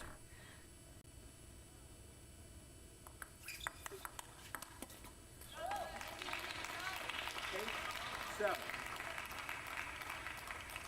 Very good backhand banana, but didn't come back.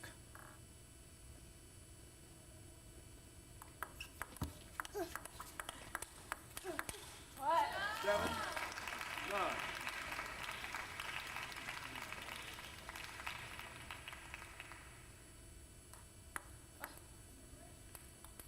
Crystal serving, down 7-9. She really needs these 2 points. She saw, I think, Sally trying to like kind of step in, moving forward, waiting for that short receive. Decided to go long. Won her first point. This serve.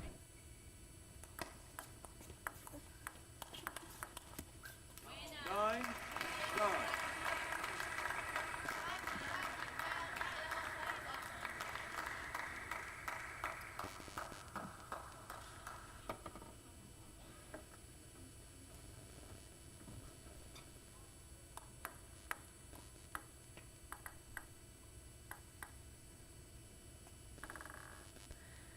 Nine. Sally serving. Nine. So again, a little bit high serve, right? A little bit seemed like the serve went a little bit high. Let's see if she's gonna choose to go for her hook serve, which seemed to be like a better choice.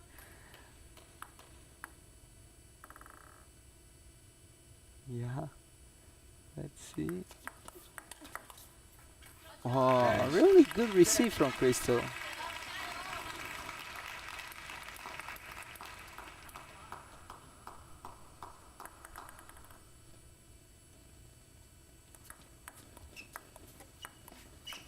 Roll. 11. 10. Good push to the middle. Seemed like a little bit. They both were playing with the spins. It seemed like one push was a little bit kind of like not as heavy. Then deep push to the middle. Now Sally serving for the match. Really strong display here. Sally Moylan 12-10 in the third. Winning 3 games to 0 against Crystal Melendez, bringing Team USA up on the scoreboard 2 matches to 0, bringing them one step closer to the Continental Gold.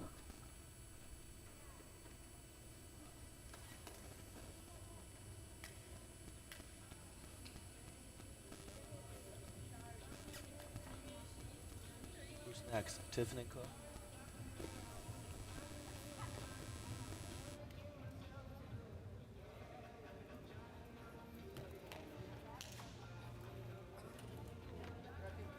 On the table. Really good.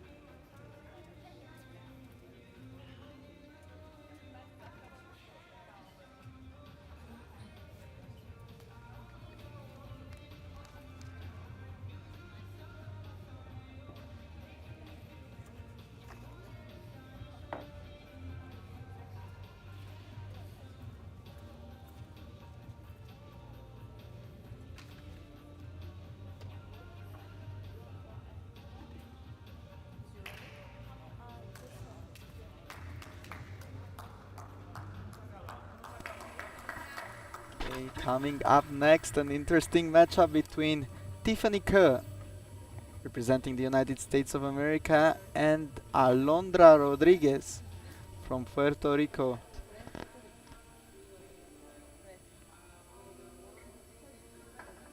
Tiffany Cook from USA.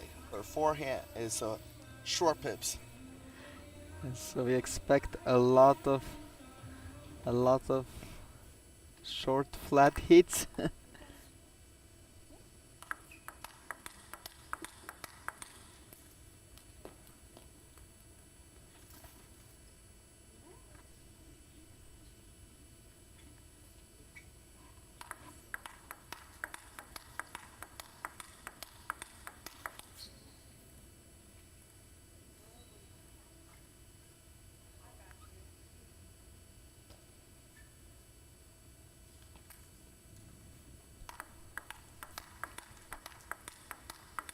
We're looking now. Alondra's looking to relight the hope of Puerto Rico. She faces a very difficult task. Tiffany Coe, who today played really, really well. She brought 2 points on the board for Team USA as she won 3 games to 1 against Laura Watanabe of Brazil. And then she clinched the match in a really, really upset win against Julia Takahashi. So Tiffany is definitely feeling good today. No, Alondra, I played her before in a tournament. I know she's a fighter. I know she won't give up. I know that she will try her best to bring back Puerto Rico and keep the hopes alive. Ladies and gentlemen, for all of those watching, we will have an interesting matchup in the Under-19 boys teams final coming up at 6 p.m. Eastern, or as soon as this match finishes, here at Table 1, the Charleston Convention Center in Charleston, West Virginia, where starting July 23rd, we have the best athletes in the Pan American region competing for the continental titles. First game, Alondra Rodriguez serving. See Tiffany really focused.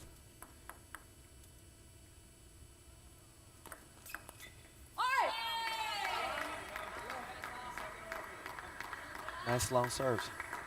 Tiffany seems like a little bit nervous.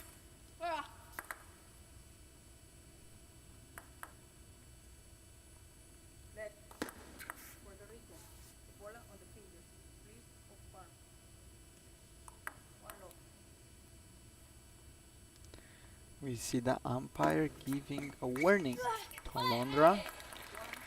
Seems like Alondra was serving from the finger side of the palm. You're supposed to serve from the palm, and the ball has to go vertical up at least 6 inches.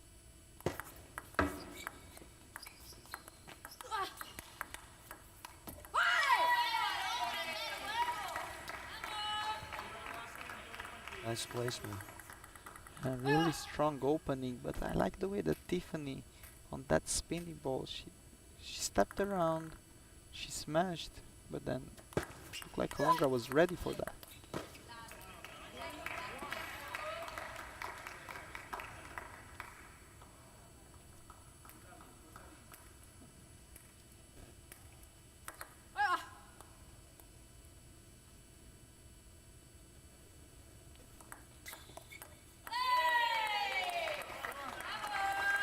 Yeah, we know that Tiffany is one of the players that gets better as the match goes on.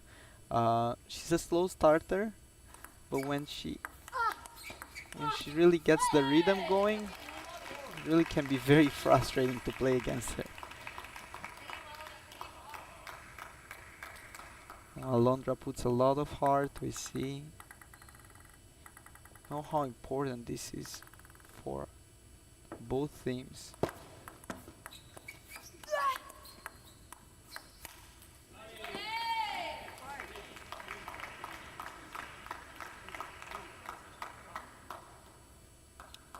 For Tiffany, this is the last year she's eligible to play under 19 event, so we know that how much gold medal will mean to her.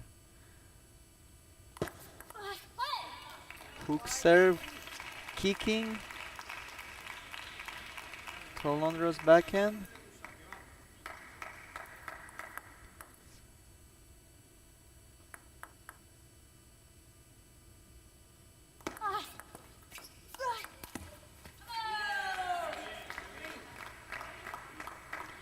I think Alondra has really good placement in the middle, really makes Tiffany think, oh, should I step around, hit with the forehand, should I stay there and try to play backhand? Seems to be unsure of decision that she's taking.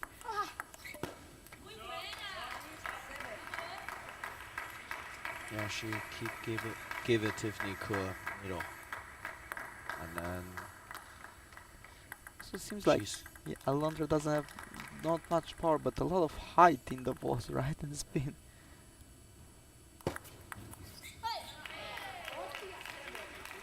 hook serves.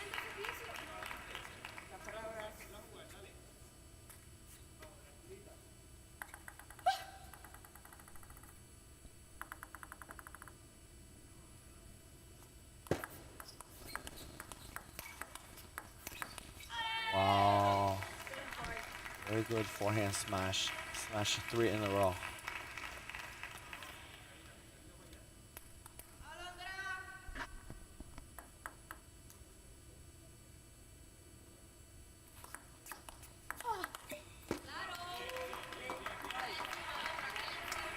Tiffany is standing a little bit away from the table. That's why she missed the backhand counter spin.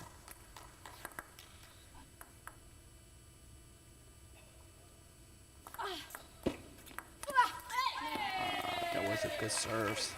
But Good she serve, missed the high good ball. setup. Seen the ball clipped the top of the net.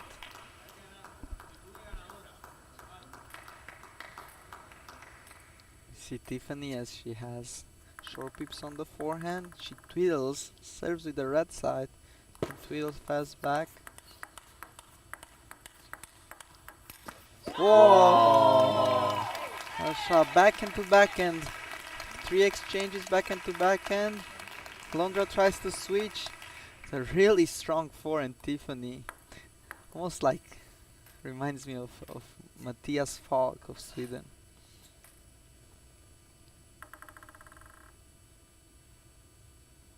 Let 7, 8. Change it a little bit.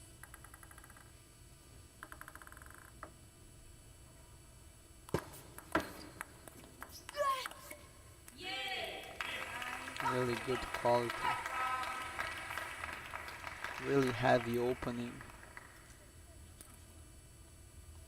I think for Tiffany that's the key, to try to make sure that even if he doesn't put so much power in the backhand, she just consistent and waits for that forehand opportunity. Like now, see, she's not trying to play really hard, and she leaves room for opponent to make unforced errors.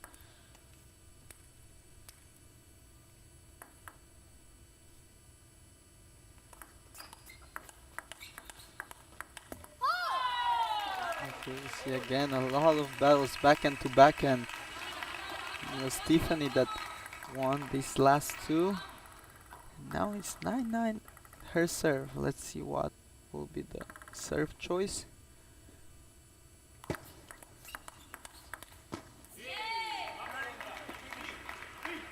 This seems to be the story of the last part of game one. A lot of backhand to backhand, back and forth battles.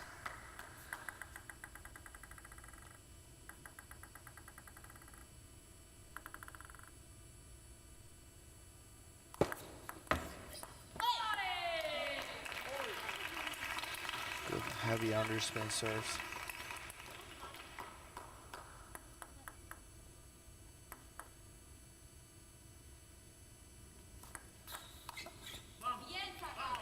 Half long. It's really a difficult shot to make. The half long opening is really difficult, but it's even more difficult when you have short pips. It doesn't really help you because the angle has to be perfect. You have regular smooth rubber. It's a little bit easier because you can adjust.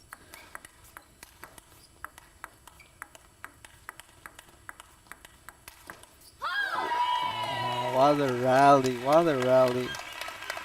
Great exchange here, backhand to backhand, forehand smash, back to backhand battle.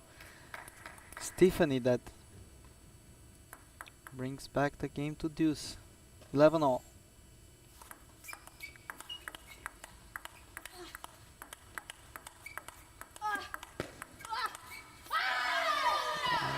Backhand to backhand battles. Seems like Alondra got a lucky break there. Clipped the top of the net, and then what caused Tiffany to have a lower quality shot. While Alondra closed that one.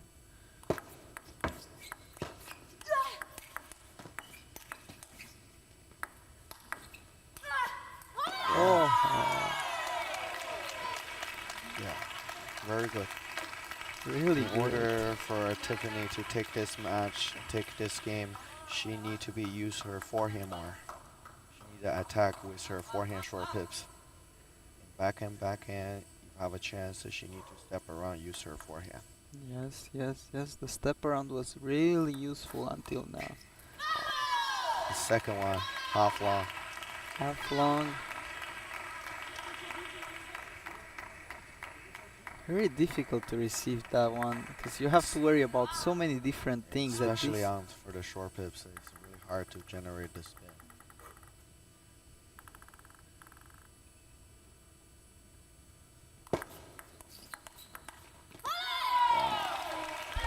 To me, it seems like Alondra has the perfect tactics. Seems like she really studied this game.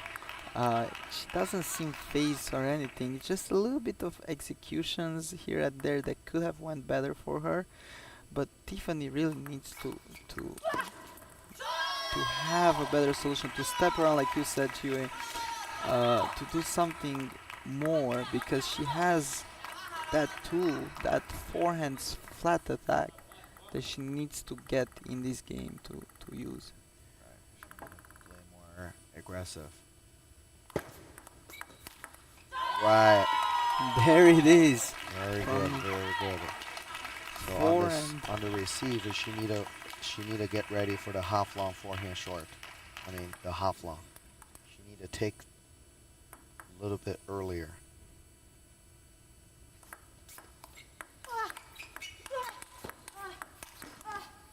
Yeah.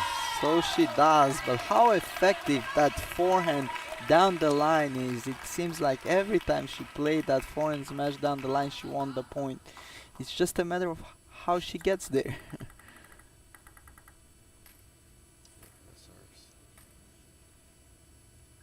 Now Tiffany, first game point up.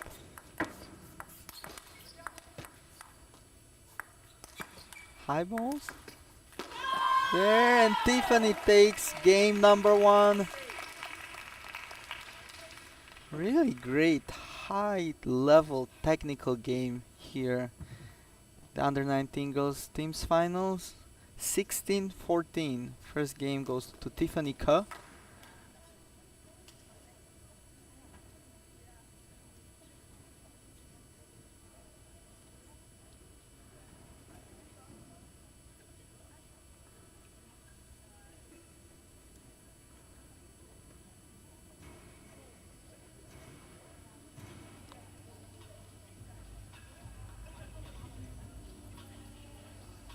Seems like Coach Gao's giving her tips on that return. Like you said, she's asking Tiffany, it seems like, to take the ball earlier on that forehand half long serve. Well, it seems like Coach Gracia asks Alondra to be a little bit more active in the backhand to backhand. Well, we don't know, we don't have the mic in the coach corner. A lot of time from gesture you can kind of tell what certain coach asks for from his or her athlete. Second game, reset serve, double.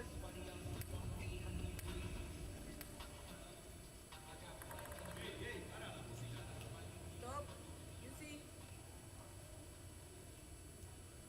Double.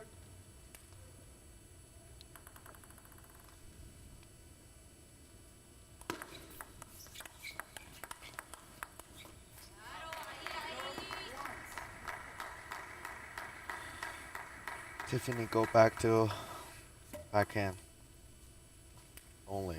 She need to step around more.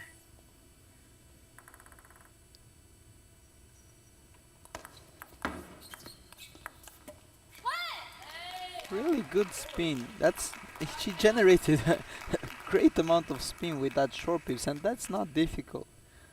That's not easy. It's very difficult. Yes, it's very difficult. See, Great setup here for Alondra, and she almost like gave a look to Tiffany. She was like, I'm not done yet.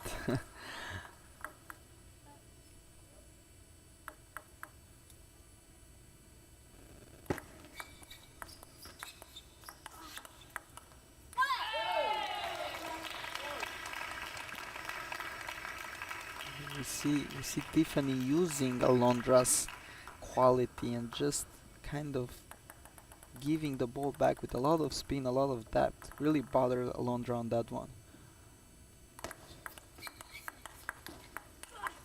What a great play now from Alondra Rodriguez. Backhand cross, backhand down the line, then forehand cross to win the point.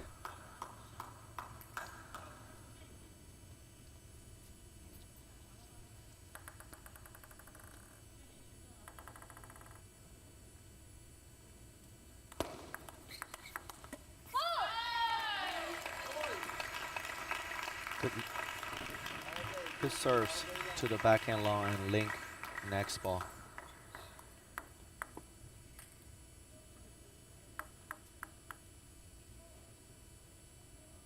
A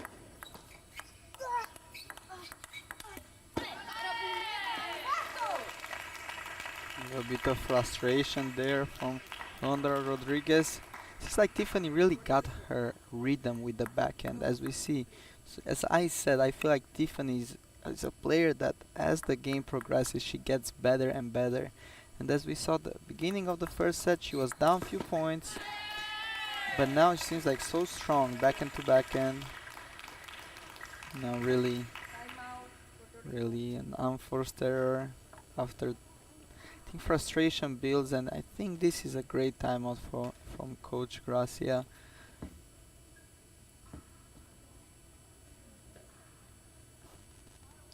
It definitely feels like Alondra had some chances she did not take, having 4 game points to go up 1-0. Now few easy mistakes.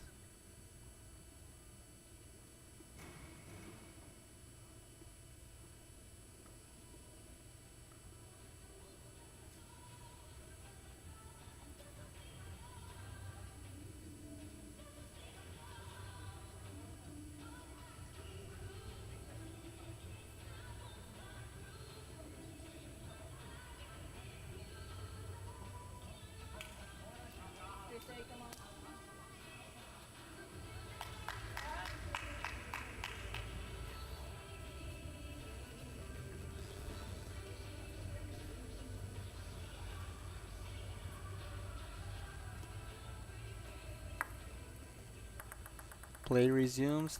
Tiffany serves. She's up 1-0, 5-3.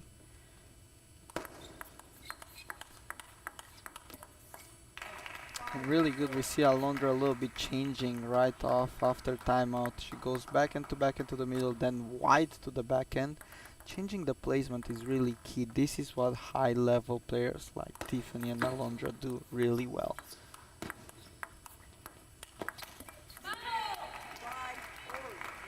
Very good placement.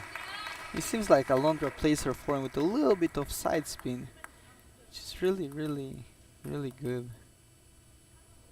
Adds a little bit of extra quality in the shot.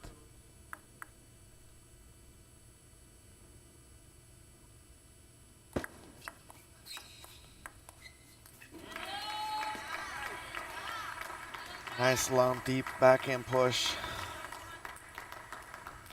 3 points won by Alondra after the timeout in quite fast.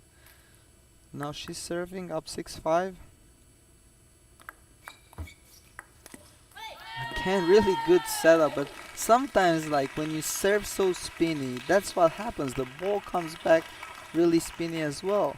It's sometimes it's Same like easy, but it's not easy. it seems high, but it's tricky because it also seems high, seems easy.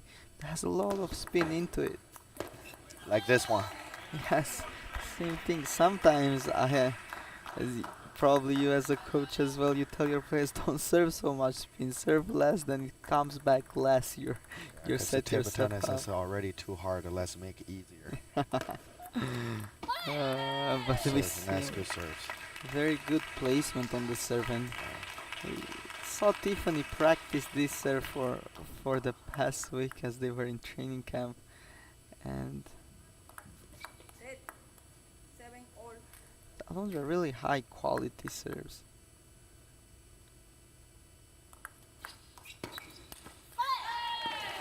Very good half long. Yeah. He's really like, as we see Emily playing the first match versus Brianna, both players usually serve the backhand serve.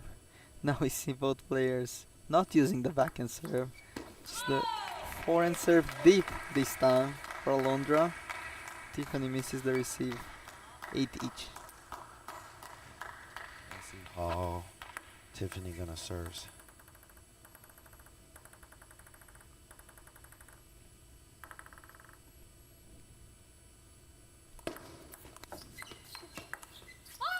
Yeah, the easiest way to win is you serve the forehand short. Even though that's a half long, that's fine. Because normally when you serve the half long, they will go directly to the grass court. You just wait at the forehand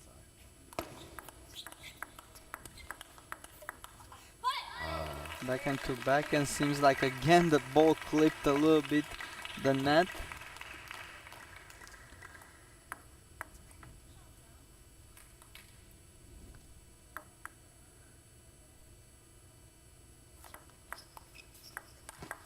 And this time she converts the third ball attack. Good serve, good setup, and good execution to finish the point. We see her missing 2 previous higher balls of similar balls. To receive 10-10. Definitely, these were 2 key moments of the match. Tiffany need to search an attack.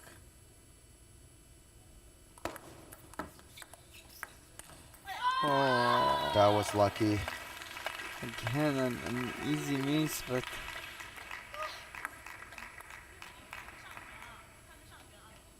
probably Alondra, when she's gonna watch the match back, she's gonna she's gonna feel so sorry about these few points that she could have won. But the serve does it again. Seems like Tiffany wants to do too much almost with the receive. And she hesitate. I think if she wanna push or she wanna at the same time. Sometimes you want to do too much when it's like first have to focus to make it on the table. Backhand to backhand. Now we see Tiffany switching and going down the line. What a point! Inside out backhand down the line for Tiffany Kerr. And she gains another game point.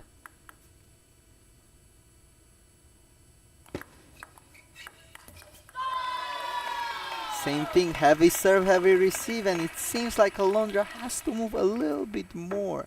Has to push into the legs a little bit more to be able to make that ball. Because it's coming really with a lot of spin.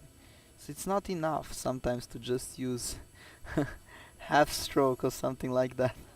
I think because Tiffany could, when she push, sometimes it's a deep but no spin. No spin. Sometimes it's a like less spin. Uh-huh. And then she's kind of confused. She don't know what to do. How much power should she put to make on the table? That's why she go like a flying out and then go straight to the net.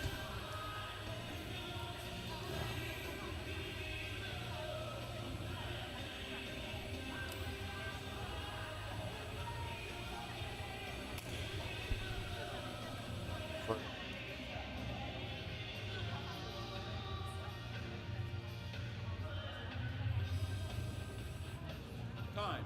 Bye.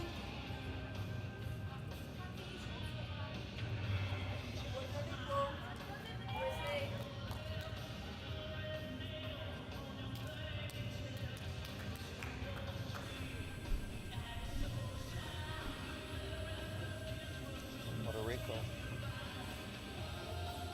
Puerto Rico wanna take this game, and she needed to try something different. Like she need to change the placement first to Tiffany middle or forehand. That's the only way she can win.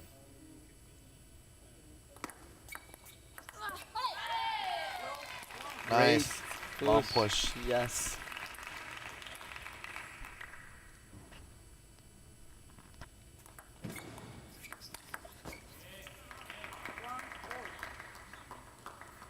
I think the coach call was telling Tiffany on those ball half long she need to attack first.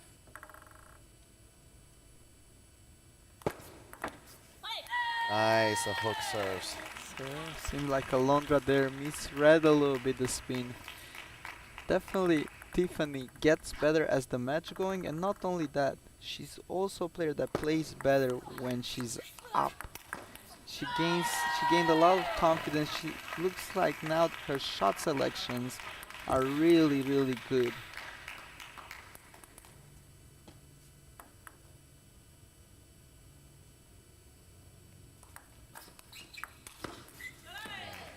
Yes, that's the right thing to do. Tiffany need to give her a little bit more to the forehand, and then when she loop to her the forehand, she block is kind of underspin. It's like a dead. Oh, great serve here for Alondra.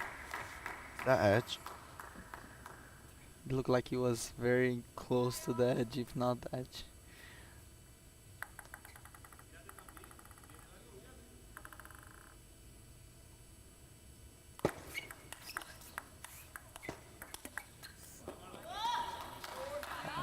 That was a crazy backhand. Seems like now Alondra's not holding back on power, on spin, on anything. It looks like she's going all in. She need to go for it.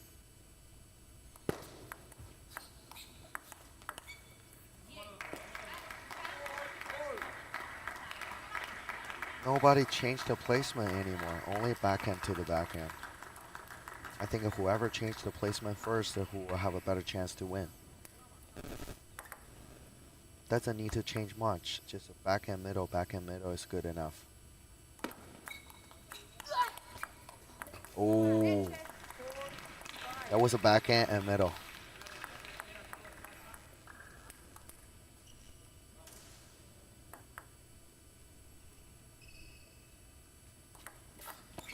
Let's serve.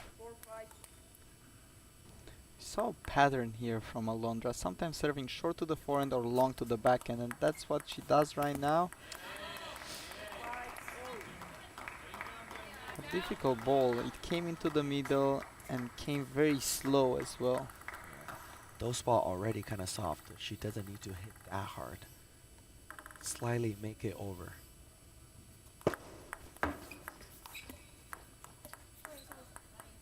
Lucky.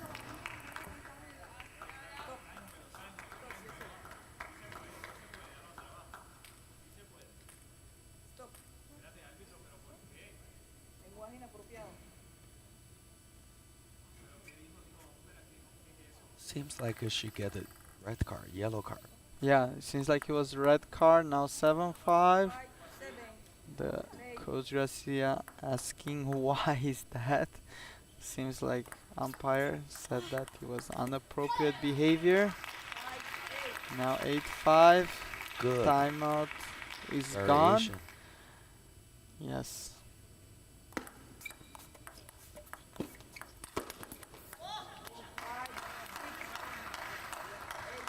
That was a good step around down the line loop.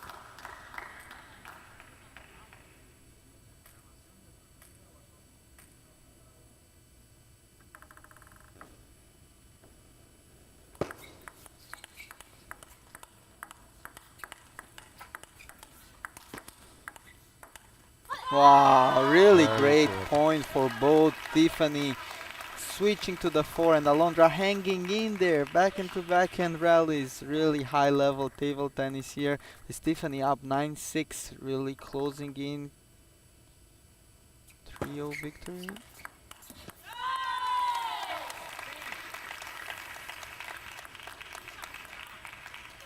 Now Point. 4 game match points and overall match point. And this is it. Team USA wins the 2023 Under 19 Girls Teams Pan American Championship. Really great performance from Sally Moyland, Tiffany Ke, and Emily Tan in the final, winning in straight matches against Puerto Rico, but nonetheless, really great team, really great performance for Puerto Rico girls.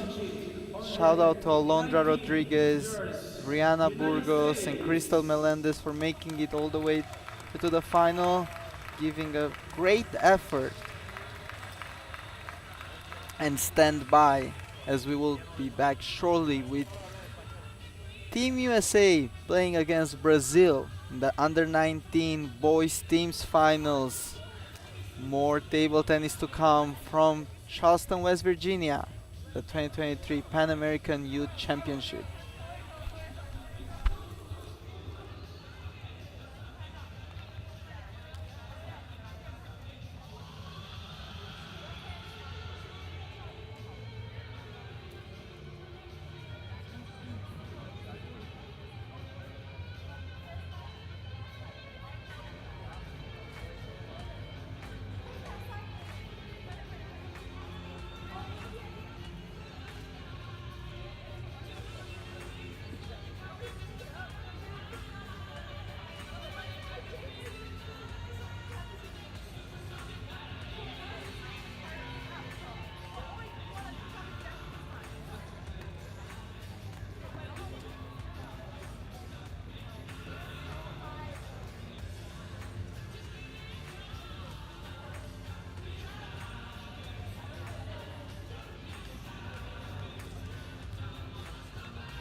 Championship match between Brazil and USA. Please welcome the umpires Felipe Castaño of Colombia and Esther Eliota of the United States.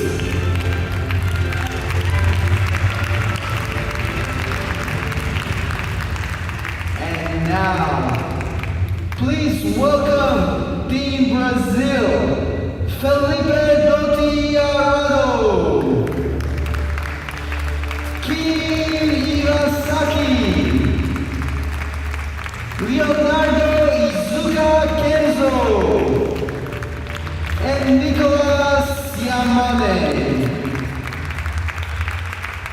And now, the United States of America, please welcome Nandan Naresh, Sid Naresh,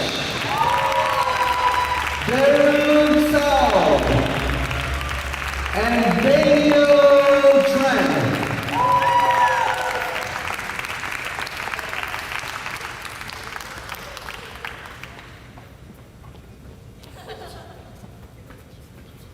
Coach for Team Brazil, Fernando Shigatoni. Coach for US, Mark Kaczynski.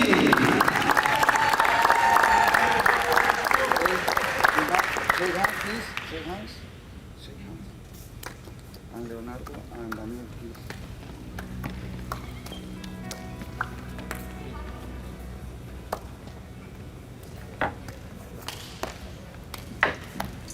Daniel. That's okay. Daniel, Leonardo. Blue or red? You see what I said? Okay.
Welcome back. We're in Charleston, West Virginia for the 2023 Pan American Youth Championships. I am Mark Thompson along with Tim Wong, ready for our fourth and final teams event final. Gold medal matchup between Team USA has been in all 4 of these matchups, and playing today in the last one, Brazil once again. Brazil has been a tough competitor for Team USA, and another matchup in the boys under 19. Congratulations to the girls under 19 for their gold medal performance. Same for the girls in the under 15 performance.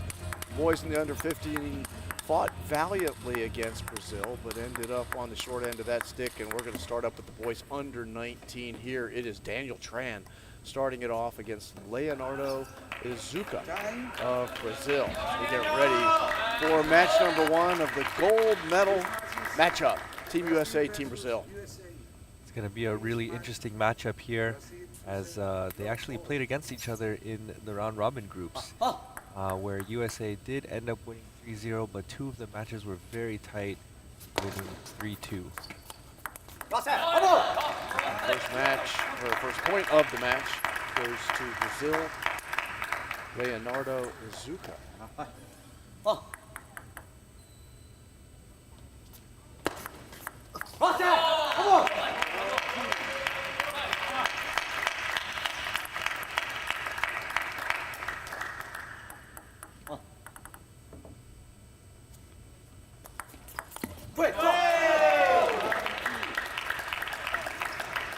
These are 2 teams that are extremely supportive of one another, their teammates. Team USA cheering the first point of the game for Daniel Tran.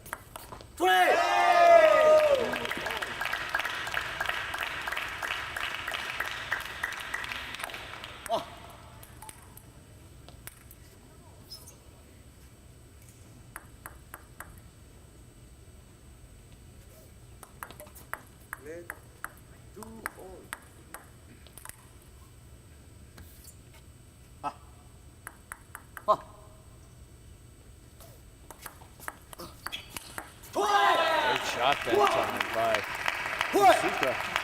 As he just unloaded with the loop, blew it behind Daniel Tran to take a 3-2 lead. That was good placement from Daniel Tran as well, opening up into Izuka's middle, but Izuka anticipated and stepped it on right away.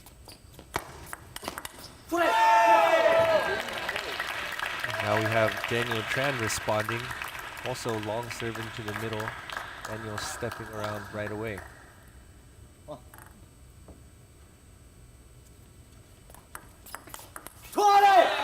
Nice reverse that time. Looked like Tran was moving to what would be his left, and Izuka did a good job of going back against the grain. I think that ball went under the stands here at the Charleston, West Virginia Coliseum, and one of the coaches for the national team, Mark Kosinski, looking for the ball, can't find it, so we'll put a new one in play. So hit it around a couple times to make sure it's solid and round, and I think it is. We're ready to go. It's 4-3, Leonardo Izuka leading over Daniel Tran.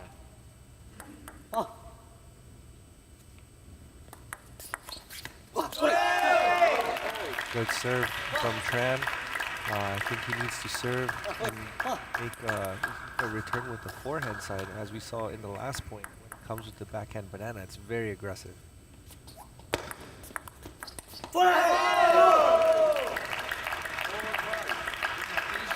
Izuka kind of misplayed that just a little bit. It didn't look like that difficult of a shot off the edge of the paddle.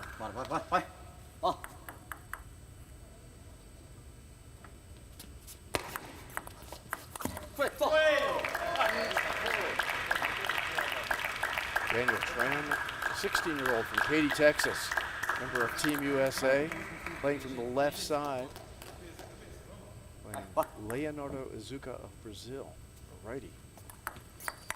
Good step out over the table that time by Izuka. Smashed it into the backhand corner, and Tran had trouble with that. 6-5, Tran leads.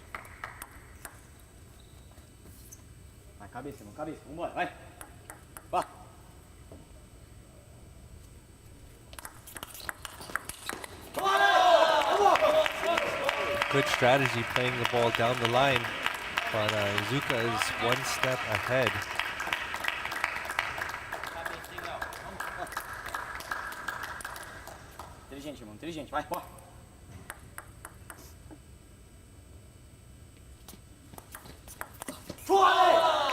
heavy backspin, flat backspin serve, short into the middle of the table. Tran tried to come in, tried to play a strong banana, backhand opening. Unfortunately, hit the top of the net and went out. I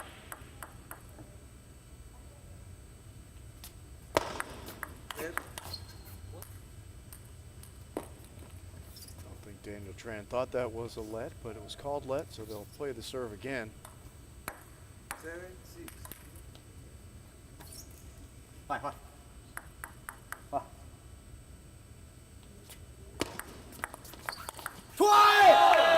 Attack on the backhand there by Azuka. Very strong openings, as we've seen in the last few finals that we've watched together. They're always like right from the get-go, ready to play and ready to play with a lot of power.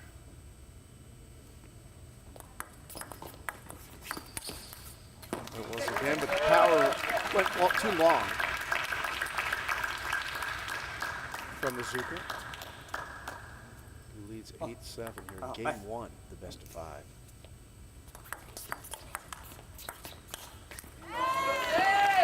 Nice return that time by Daniel Tran. Getting long with Luke was Azuka, so Tran's evened it up again.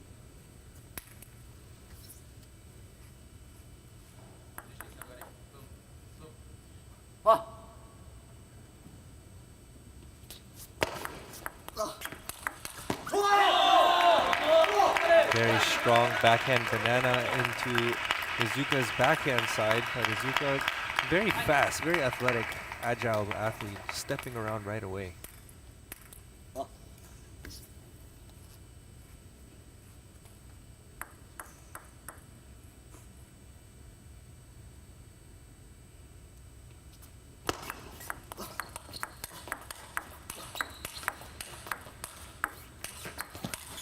Oh, excellent point. So athletic from both players, playing counter topspin after counter topspin. The ball's traveling so fast, so much spin. If you see, the ball's even curving with a lot of side spin. It was a beautiful receive by Tran there as he stepped around for the banana flip backhand receive. Wow. And we talked about that as well a little bit earlier today, about the lefty angle, being able to go wide outside of the corner of the table. And that was the perfect example right there. It's very hard for right-handers to be able to cover that side. Now with game point, Daniel Tran of Katy, Texas.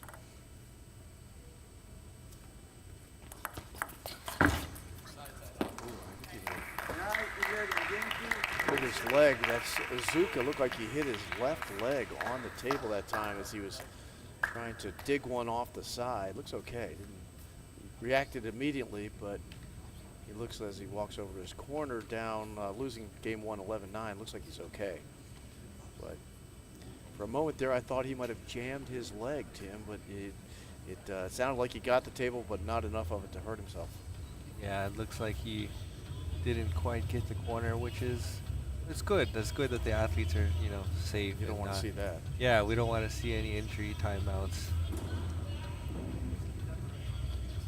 But that can happen, particularly when you're playing a ball that's tight to the table. We saw in an earlier match today, one of the Brazilian players caught his paddle directly on the corner of the table. Must have made a gash in it of some type because the paddle was thrown out of play, had to play with another paddle, and something I haven't seen very frequently. Didn't know the rule on that. Thankfully we have the Olympian Tim Wong here to keep us on track. Second game, USA to serve, love all. Daniel Tran up 1-0 in this first game of the under-19 boys teams final. 2023 Pan American Youth Championships were in Charleston, West Virginia, inside the Coliseum on table 1.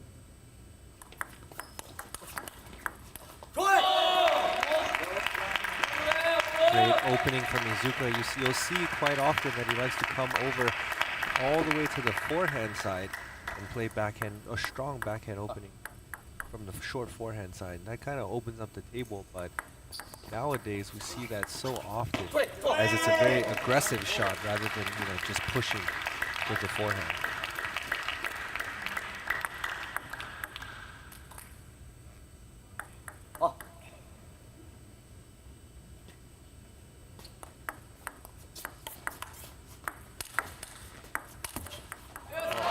backhand return off the slam by Tran. Zuka drives it into the net.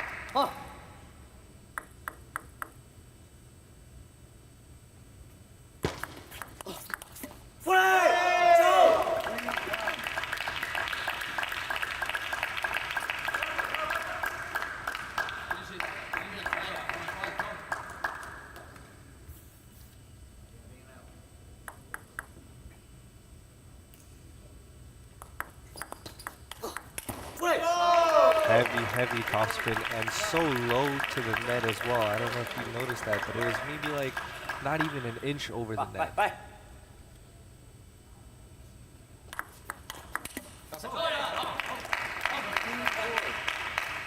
Caught the top of the net, went long.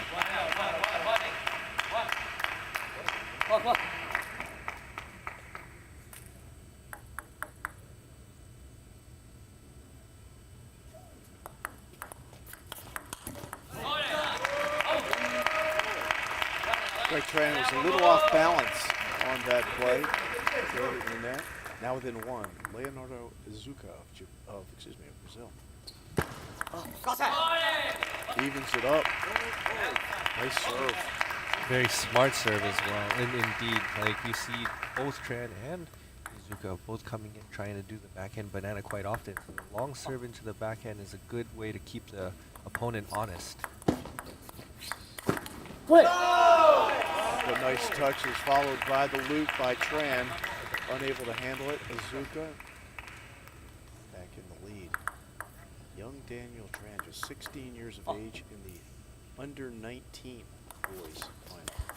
Oh, around the net. That was nasty. That didn't even look high enough to go over the net, but it went around the net and on the table, and that's good enough. Yeah.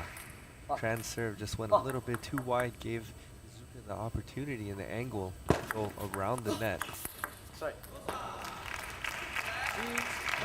And a counter loop off the edge of the paddle, which follows.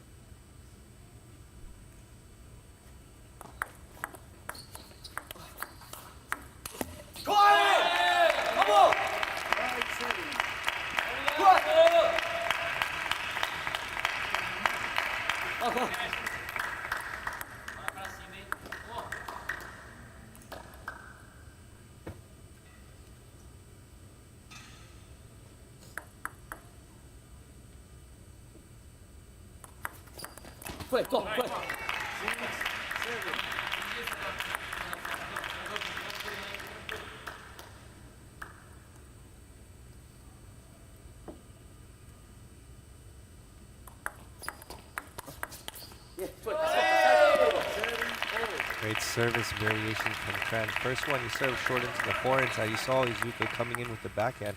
Next one, he served it short into the backhand side just to keep him honest.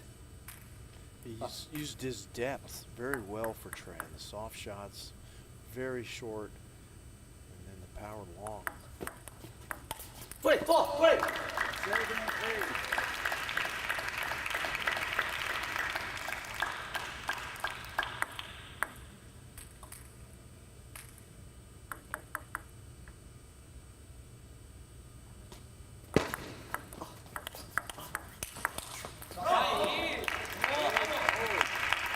Strong forehand topspin follow-up from Izuka, wide out to the forehand.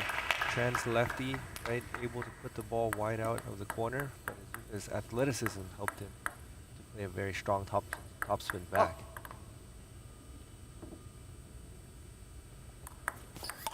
Wow. Step around that time on the banana flip backhand. Very effective by Izuka. There's that athleticism as well, Tim. His ability to get out quick. He's shown it multiple times in this match already. Absolutely. And I think this is the opportunity to serve some more long balls if he's going to be turning like that. Oh, great shot by Tran. Kind of falling to his right, came back to the opposite side of the table. Lots of power on that lead. The exit angle on that, almost impossible for Izuka to get to it.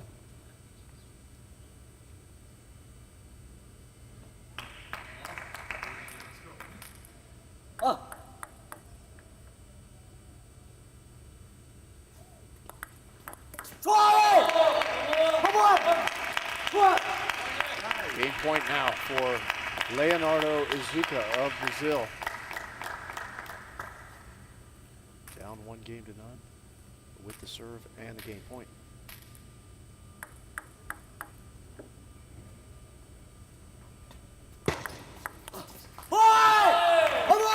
Vanna Flip goes long on the receive, and we are all even.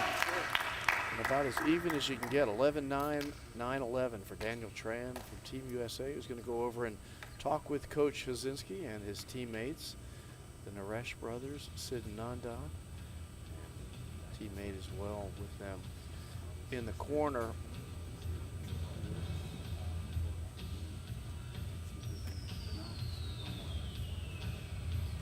Both players extremely aggressive here, Tim, in this first match of this gold medal contest between USA and Brazil. I like the way that both players are willing. They're playing loose is what I think of the way I put it, because they're willing to go for it, both of them.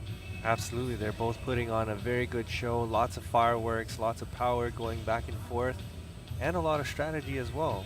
The service placement has been changing almost every single serve. Sometimes short into the forehand, and then long into the backhand, also short backhand. Haven't really seen much long into the forehand yet, but I'm sure we'll see one in the next couple of games.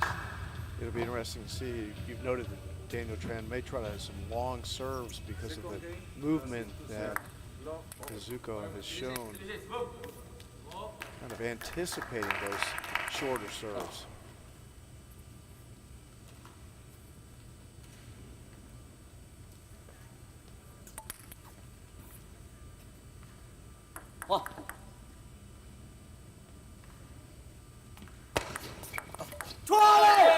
Super high toss that time by Izuka. Nice serve. Tran had trouble with it. 1-0 lead.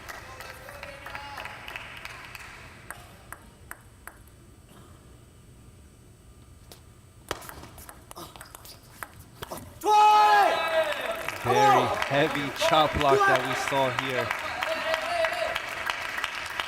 Very tough to counter. That ball was so spinny, it has all of the side spin that Tran gave it. And probably the best option is to just push the ball back, give the spin back.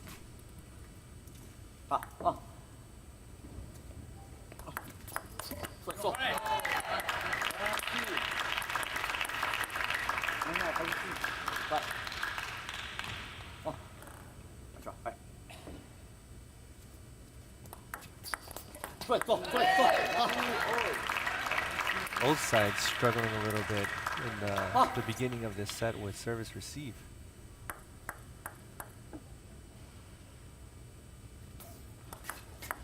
Very nice pendulum serve that time by Izuka.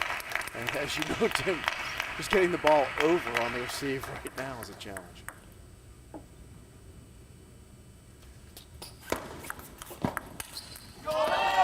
There's that fast long serve wide out into the forehand side.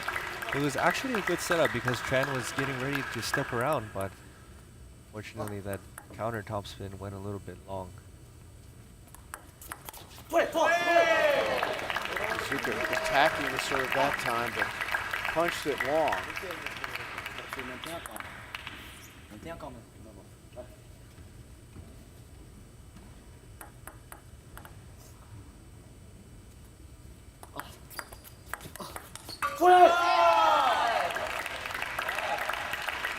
Great backhand banana.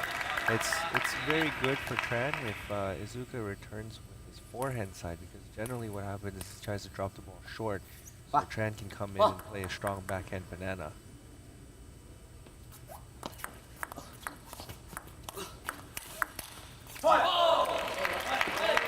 Nice inside out forehand counter topspin from Izuka.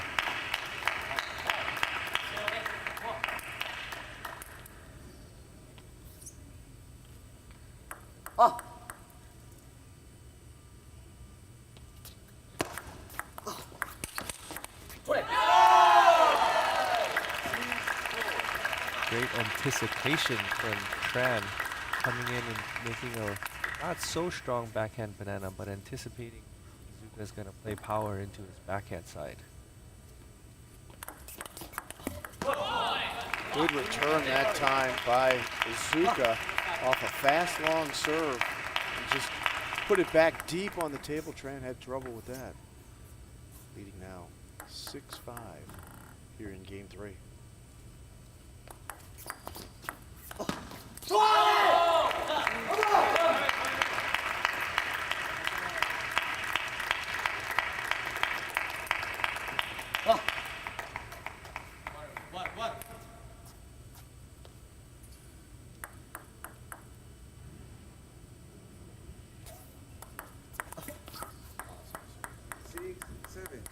A little bit of luck catching the top of the net there on the service receive.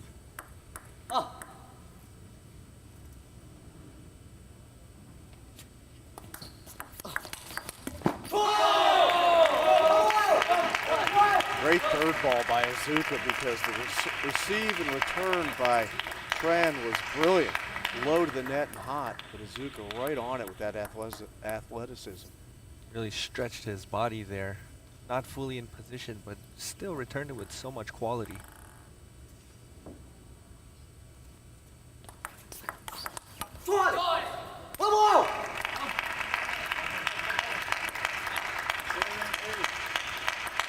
Izuka with the lead at 8-7.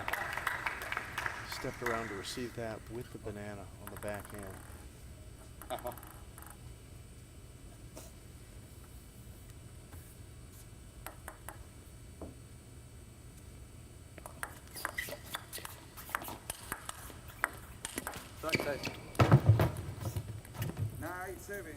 Got a bit of a break there. Sharp angle, ball went off the net and just caught the edge. Got both the net and the edge on that one.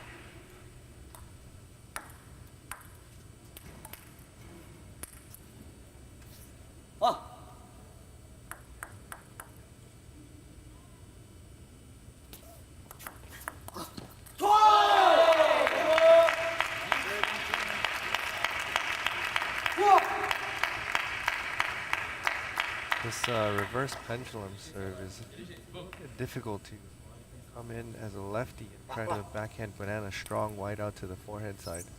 It's got so much side spin on it.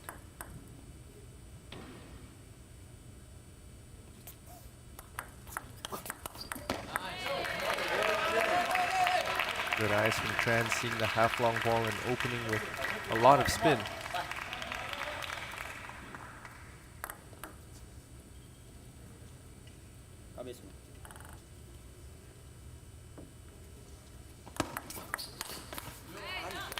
Now within one is Daniel Tran.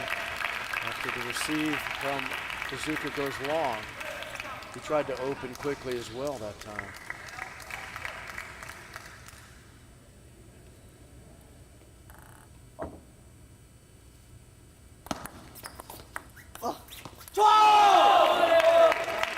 Shot by Tran goes long, and game 2, actually game 3, goes to Izuka, up now 2-1 here in the first match of this gold medal contest between Team USA and Team Brazil. They have the commentators down as Vlad Farkas and Chi Wei, but that's okay.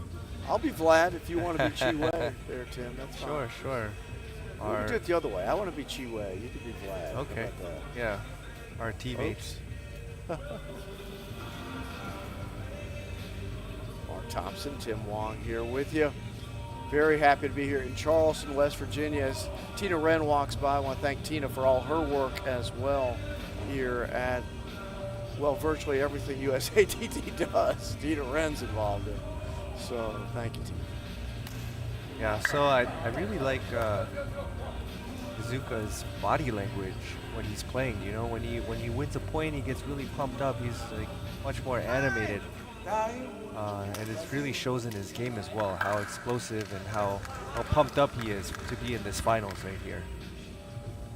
He is acting like a guy who belongs here, and with his play, you can say he definitely belongs here. And Tim, you've made note of it several times, but he is not afraid to open as quickly as possible, just to come out full bore early on.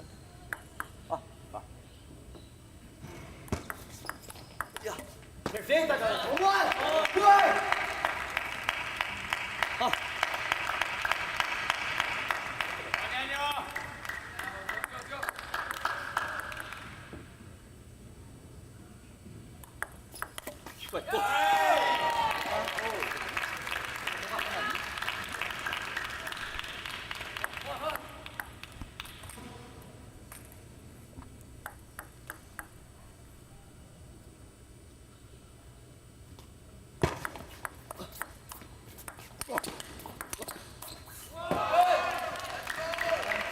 he caught the top of the net there again, but the placement was good.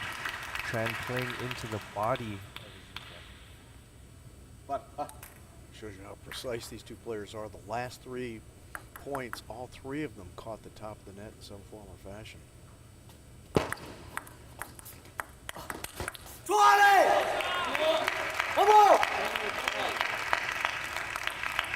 Excellent response there by Iizuka as the backhand punch by Tran had some pace, but Iizuka was able to handle it.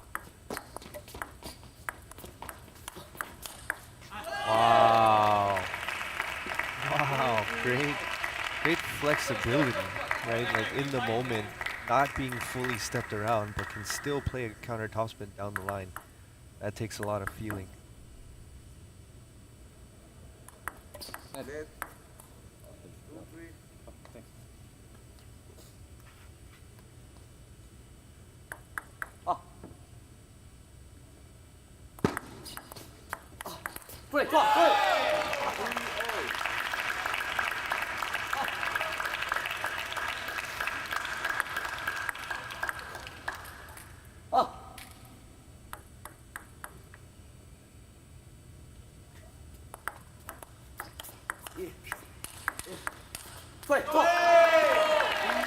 Excellent recovery, I thought, that time by Tran on the first of his 2 backhands. It looked like it was going to be he was out of position to hit the ball, but somebody got the power in the right spot.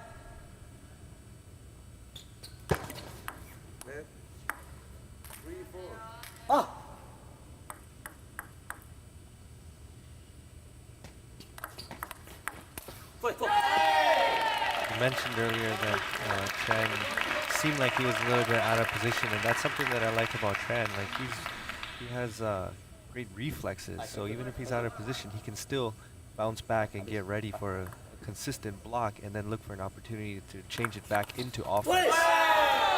Hard, long, and fast serve that time by Tran paid off. Now leads 6-3. I think both of these players seem to have that capability to react extremely quick in the moment. And right back to it again. Iizuka answered, but Tran on the 3rd ball. Beautiful shot.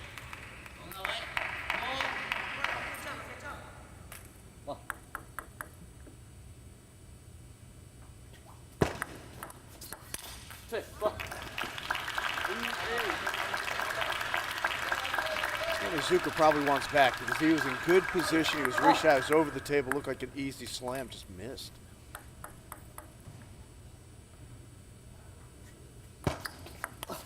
Wow. Amazing backhand banana wide outside of the corner. Again with that lefty angle going super wide into Iizuka's forehand. Yeah, when Iizuka doesn't get to one, you know it had tremendous pace on it because he is so quick. And that one he had no hope on at all. 9-3 Tran here in game 4.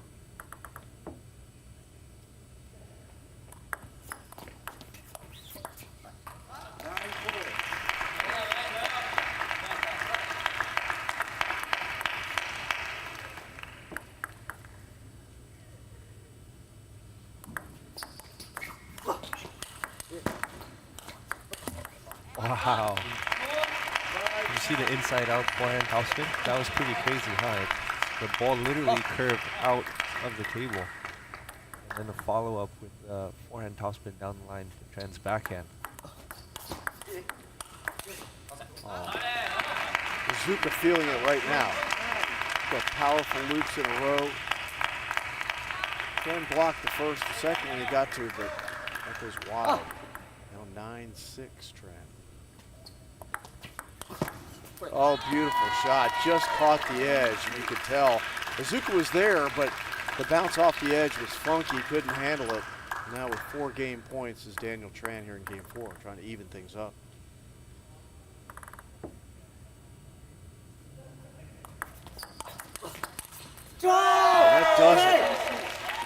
11-6 victory in Game 4 for Daniel Tran has evened up this first match in the gold medal contest between Team USA, Team Brazil, as Daniel Tran is 11-9, 9-11, 9-11, 11-6 in that Game 4.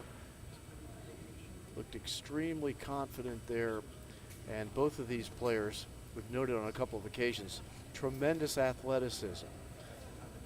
Tran just 16 years of age, playing, in the under 19. That's kind of at the other end of the spectrum of a guy playing in that age group. Yeah, it's great to see such a young player from the United States coming out and doing well in the under 19 category. It shows how much talent he has to be one of the youngest guys here in this event and in the finals. And to earn the coach's respect as well, to get the starting position in a gold medal contest, in a gold medal match, says a lot. And he's shown us a lot.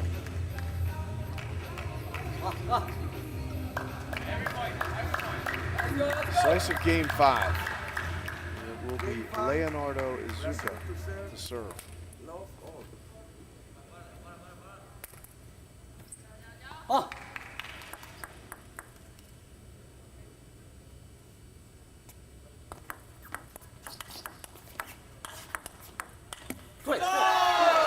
Interesting, Tim. That was another one of these super high toss serves. It sounded like it almost hit the tip of the end of the paddle, but I'm imagining he's just barely catching that with the top end of the paddle.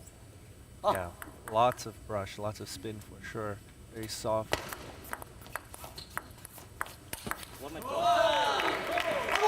aggressive attack that time from Izuka. Ties it at 1.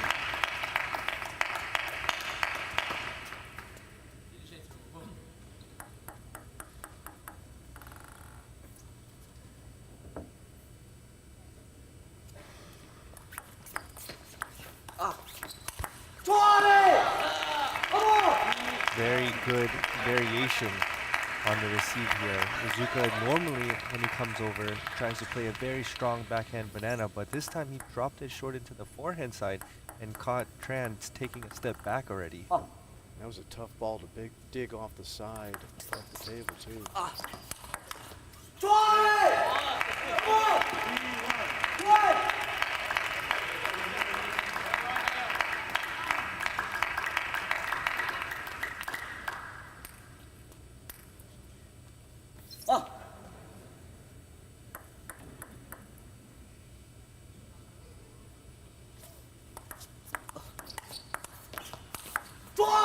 Shot down the line. Another inside-out forehand. Very difficult to, even if you're there, to be able to return it because there's so much side spin that's involved. And not surprisingly, Team USA, Mark Kaczynski, the coach of this under-19 boys team, calling timeout to try to break the momentum that is being showed by Leonardo Izuka of Brazil and try to slow him down a little bit.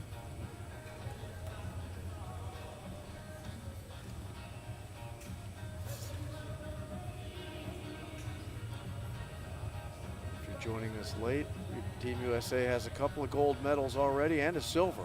All 4 entries in the team's divisions, under 19, under 15, boys and girls for Team USA made it to the finals. The girls, very good, one gold medal, both U19, U15, and the boys are trying to win a gold here in the under 19. The under 15 team beaten by Brazil, but not without a dramatic fight. 4-1.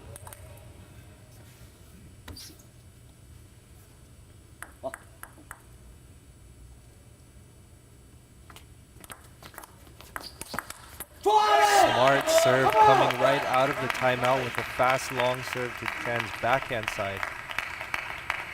You could feel Izuka was on the attack from the word get-go. Tran's gonna have to find a way to fight him back. Down now 1-5 with the serve here in Game 5.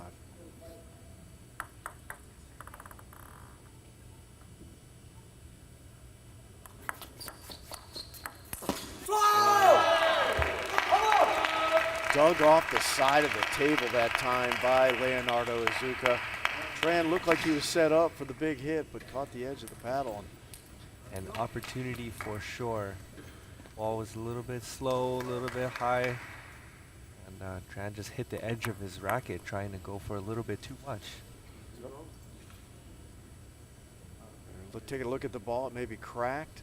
And this will be our third ball that we've had in this game. We lost one onto the stands. Now we have one cracked, so let's try another.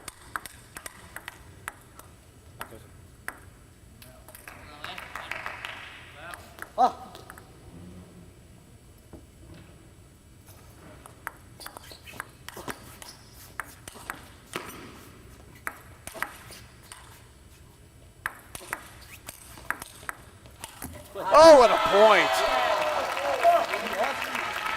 Tremendous plays by Iizuka, and Tran answering on each one, stayed right with it and ends up taking a very dramatic point here in game 5 to stop the run of Leonardo Iizuka of Brazil.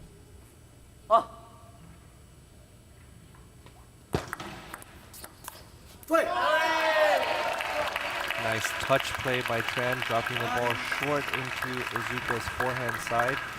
Not really an opportunity to do much with it. That's what happened. The ball went out. And Brazil will use their timeout here in game 5 as well. An attempt to stop the momentum of Daniel Tran. The timeout by Mark Kaczynski earlier had worked to Daniel Tran's favor. Certainly turned the momentum. Now Brazil trying to return that favor as well.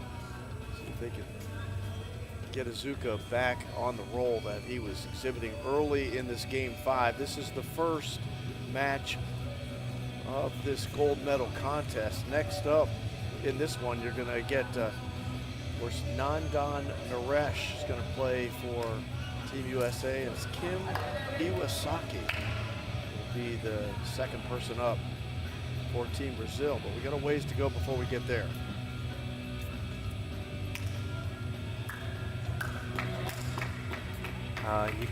You can bet that Iizuka is going to come out of this timeout with some fireworks. I would think he would. He's shown no reason. He's no shrinking violet. He's definitely going to come out swinging. So Tran definitely needs to be ready at this point right here, especially with Iizuka to serve.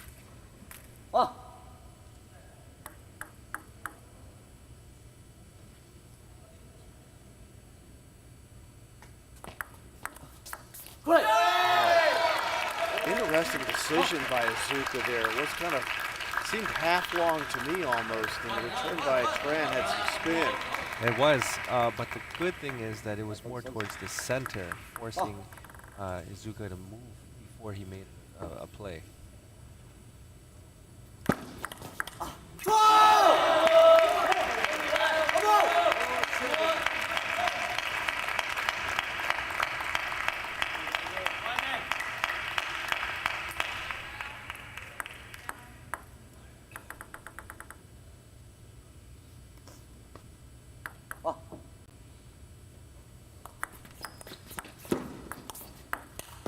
Oh, it was off the edge, and Tran made a good effort, but hit it long. You can see the bounce coming off the edge was very odd. Tran adjusted with the attempt to get the ball back on the table, but missed, and now is down 8-4. We are in what will be a decisive game 5.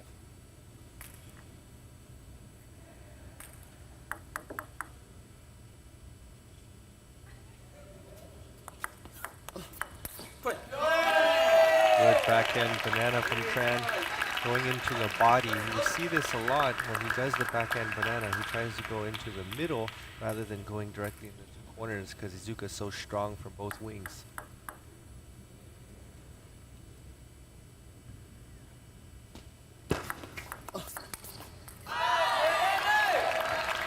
Backhand by Tran, deep to the forehand side, and kind of off balance just a little bit. Iizuka hits it long. Now within 2. Daniel Tran of Katy, Texas. Mid, 6, 8.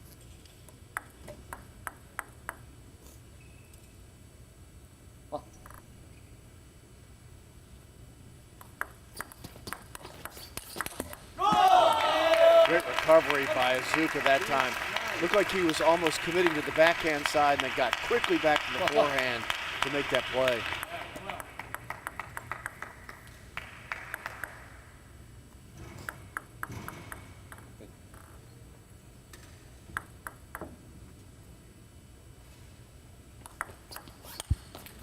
Oh, Almost did it again. yeah. Did it earlier in the match, went around the net. Thought he had it there too, you could tell by his reaction. No hesitation. 2-2 could have been 10-6, but still going for the around the net shot. That's, you gotta have some guts to do that.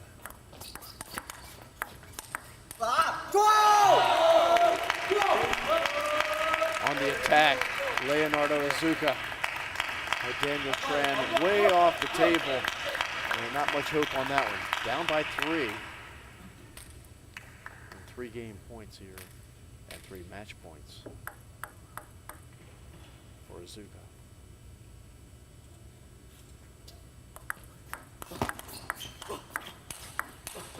And he takes the first one and takes the first match of this gold medal contest.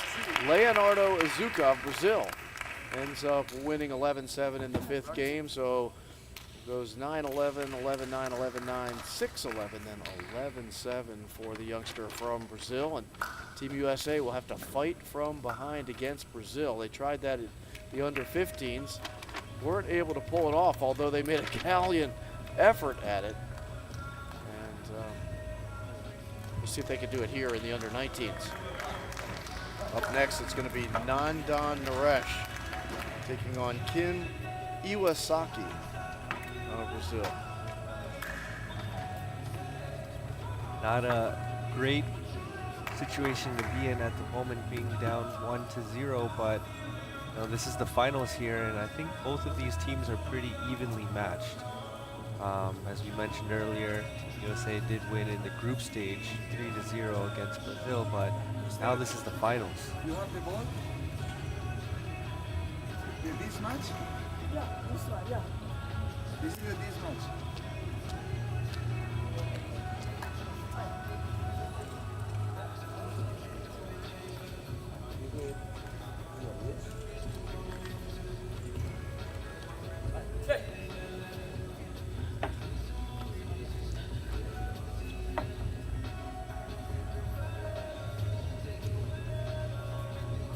Nandan Naresh, who was the highest rated player at the recently completed U.S. Nationals in Fort Worth. And got all the way to the finals in the men's singles, but was taken out there.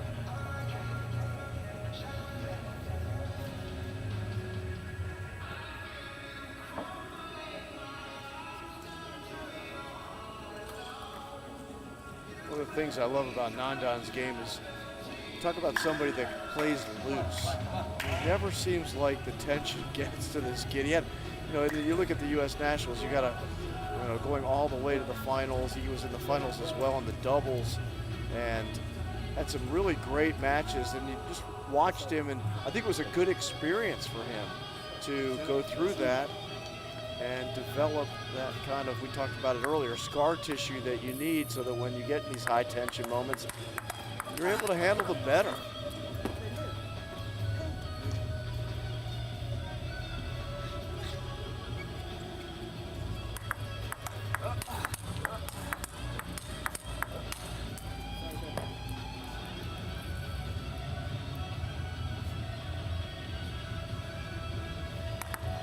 And Naresh has some of the best serves that I've seen in a while.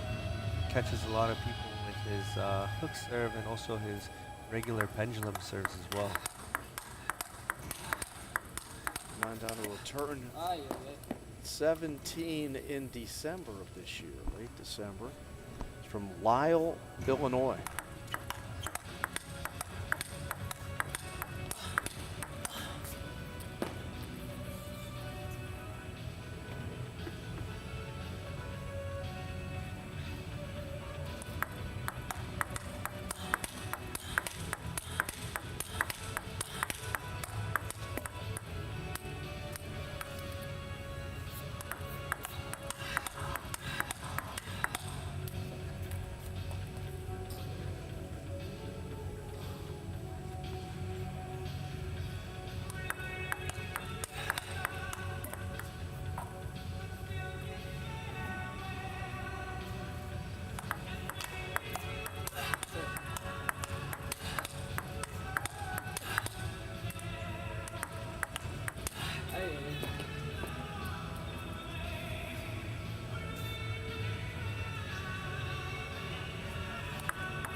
get ready for the second match here in this gold medal contest. Team USA, Team Brazil. Team Brazil takes the first of the matches. Leonardo Kazuka.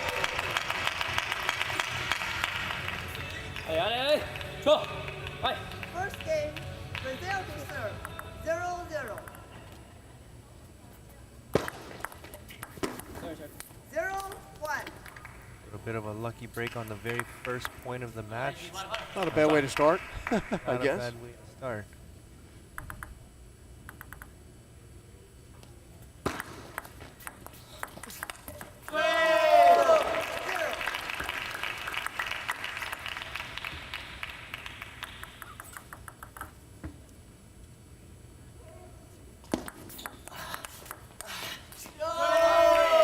Great placement that time by Nandan.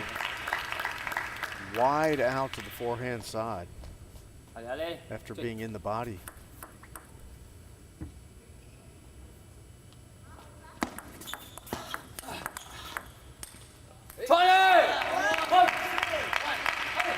Looked like Naresh was already stepping around and reached wide out into the forehand side to cover the forehand side.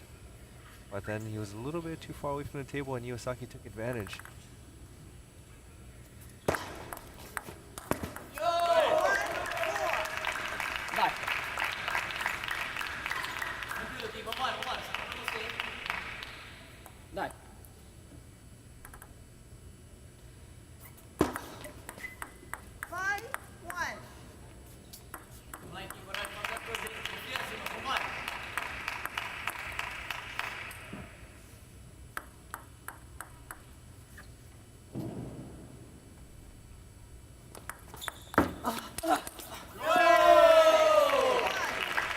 Powerful forehand that time from Nandan Naresh.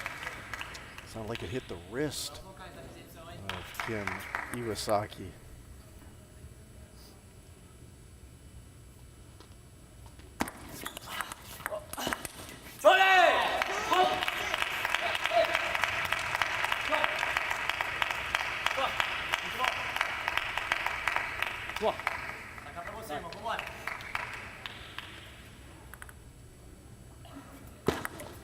Net 2-6.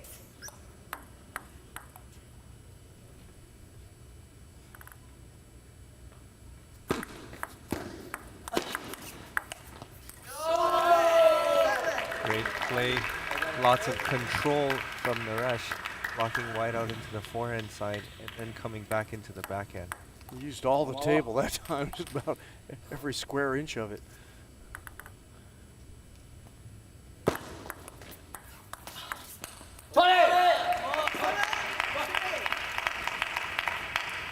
It was a good setup as well, playing it wide on the forehand side, but right there was Iwasaki.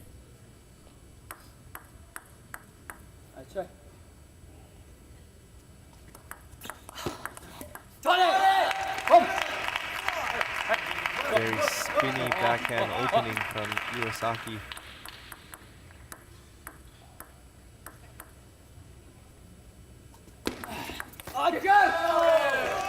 That had some spin as well. See the hook serve from Nandan Naresh. You talked about it, Tim, but Nandan has a whole, I guess, catalog of serves that is available to him, and he hits them as well as anybody, certainly. Absolutely, and you can see the amount of kick that was on the serve. It kicked into Iwasaki's racket, forcing him to hit the edge of his paddle.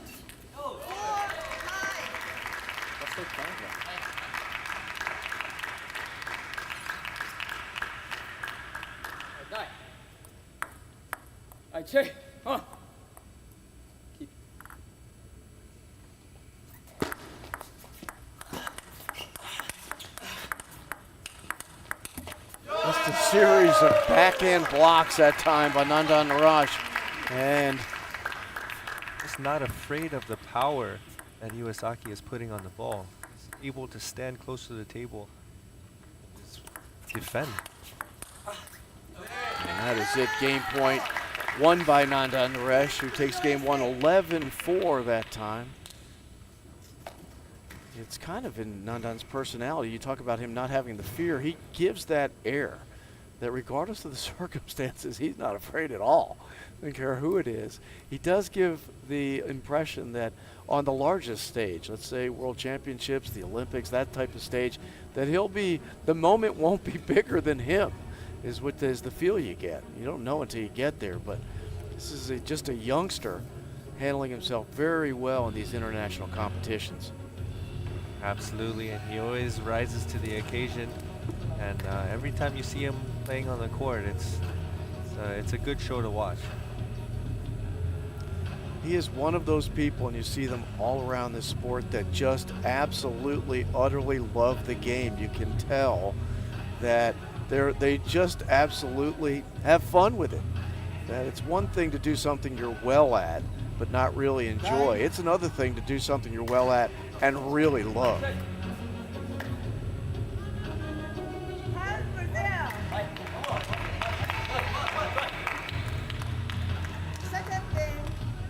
Brazil up 1-0 in the best of 5 for the gold medal here, and Nandan Naresh trying to even things up against Kim Iwasaki of Brazil. Net 0-0.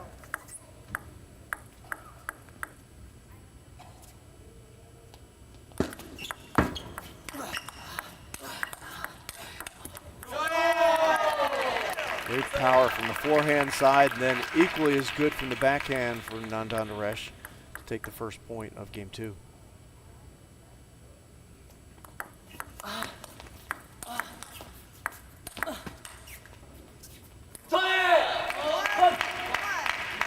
It's a great serve return that time by Iwasaki, because that ball was spinning crazy.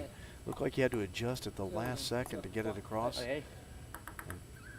Had the aggressive position from there. Net 1-1.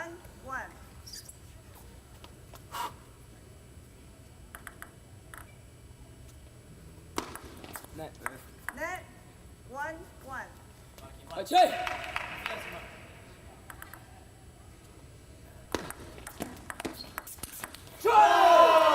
Great combination. See that push? It didn't go directly into the backhand side, more into the middle, forcing Iwasaki to make a weak opening, and Naresh connecting the ball down the line.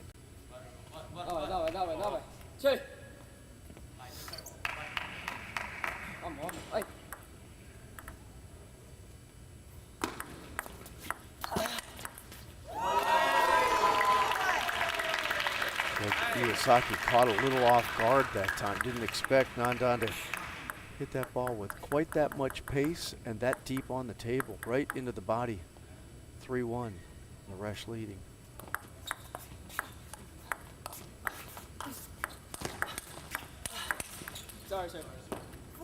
Off the edge of the table there, but Naresh stayed in the point throughout the entire rally.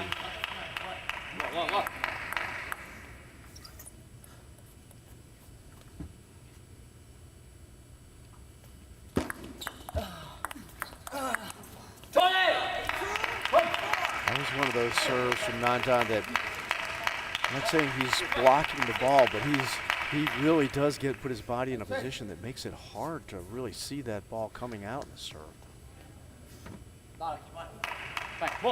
I think the opponent can, because that's one of the rules. So when you're actually serving, you cannot use your body or your arm to cover the serve. So as long as the opponent can see the point of contact, then that serve is legal.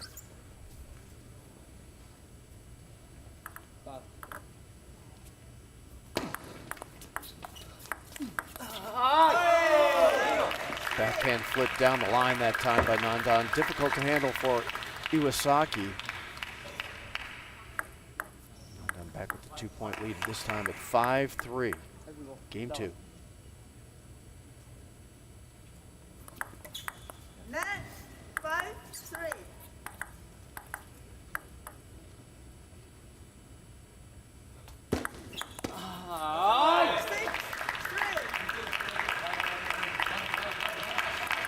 Great variation of different serves and spins from Naresh, putting a lot of pressure on Iwasaki to perform.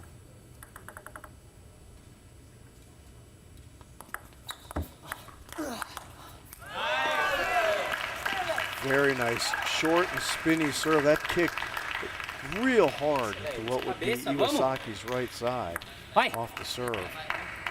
Just continued variations from Nandan on the serve have just been amazing this early in the match.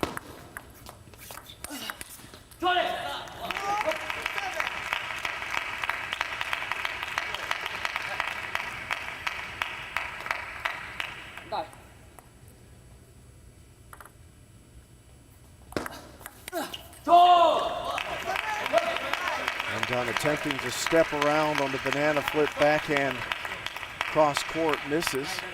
Now within 2. But once again, is Kim Iwasaki of Brazil.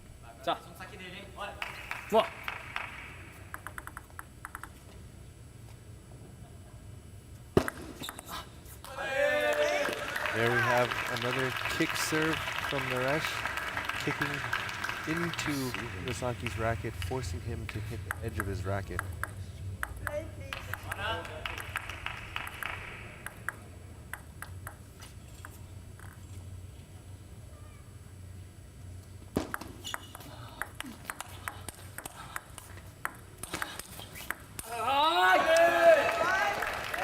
On the defensive but effective blocks that time for Nandan Naresh, and just outweighted Iwasaki, who ended up hitting one long. You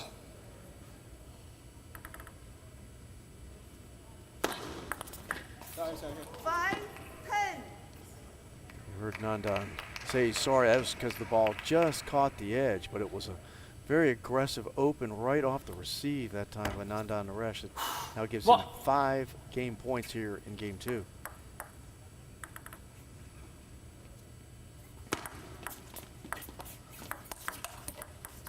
And he makes the most of the first one, and Nandan Naresh has taken a 2-0 lead here in the second match of this gold medal contest between Team Brazil, Team USA. We are in Charleston, West Virginia. It is the 2023 Pan American Youth Championships. This is the final gold medal matchup for the team's event. Team USA has been in all 4 of them, and the girls under 15 and girls under 19. Team USA is going to be bestowed with the gold medal in that one. They're going to get a silver medal in the boys under 15, the boys under 19 team now trying to add a 3rd gold medal to that list that they have already. But they've got a very tough Team Brazil right in front of them here, Tim. And Brazil has already shown in the boys under 15, this team's got a lot of fight, very aggressive. You've noted a couple of times during the broadcast of the under 15s with Team Brazil and here at the under 19, they're not afraid to take a shot. And you got to kind of like that about their style, their personality, team identity. Yeah, and also it doesn't matter if Team USA is up 2-0 right now. I don't think that Team Brazil or Iwasaki is going to just give it up. Just gave a yellow card, I believe, to Iwasaki. For, I'm not sure, may have been coming out late. Is that possible? Or I think he might have kicked the towel box in between games. Accidentally, intentionally, I'm not sure, but that might be the reason why.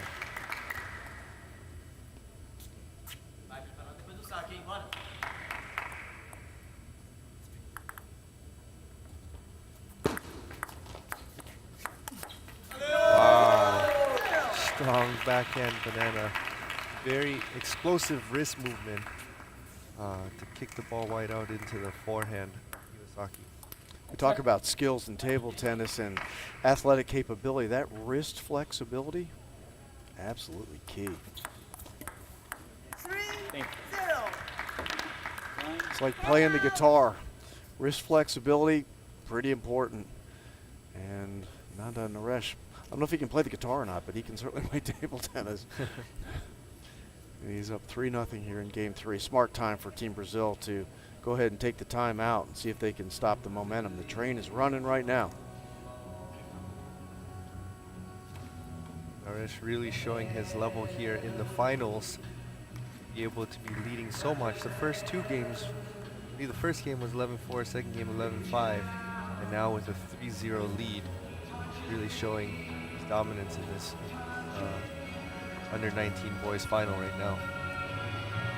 Playing with extreme confidence. One of the personality traits I really like of Nandan is that even when something goes wrong with him or wrong for him in the match, is that it's almost like it doesn't have any impact on him at all. And I've watched a lot of his play of late, and there have been a lot where you could say, well, most players would have some body language that would make you think that he's got a negative thought, but I don't know that this kid even has any negative thoughts, which is, I think, a real advantage as an athlete in any sport. 3-0.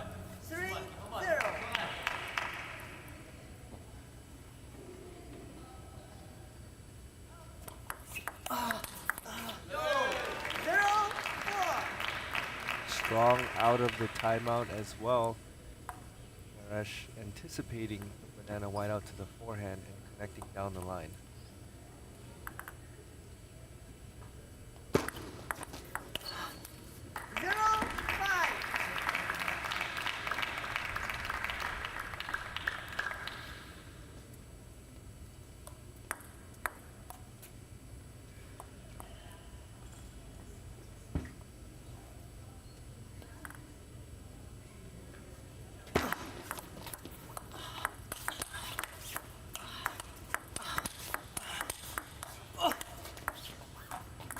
Wow, great blocking from Naresh.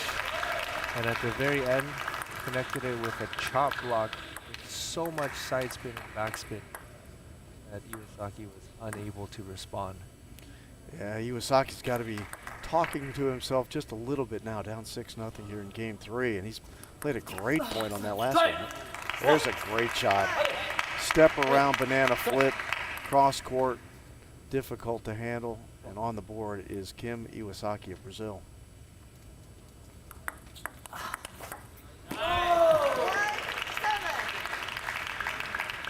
That was a great decision there. They're kind of the outside in spin down the line. Yeah, you have to see that Iwasaki's not making bad shots either, but Naresh is just one step ahead in every moment.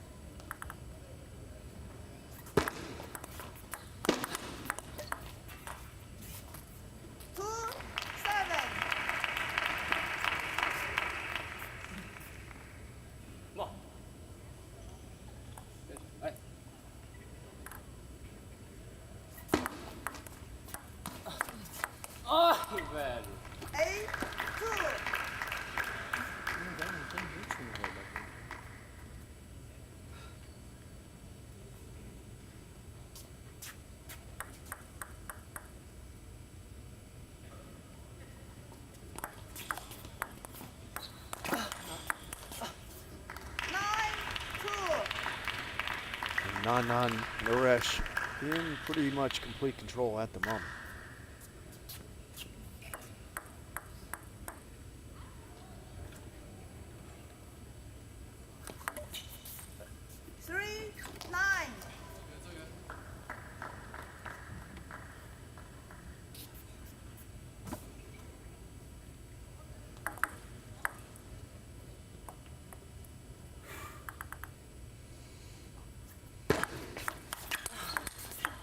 Sorry.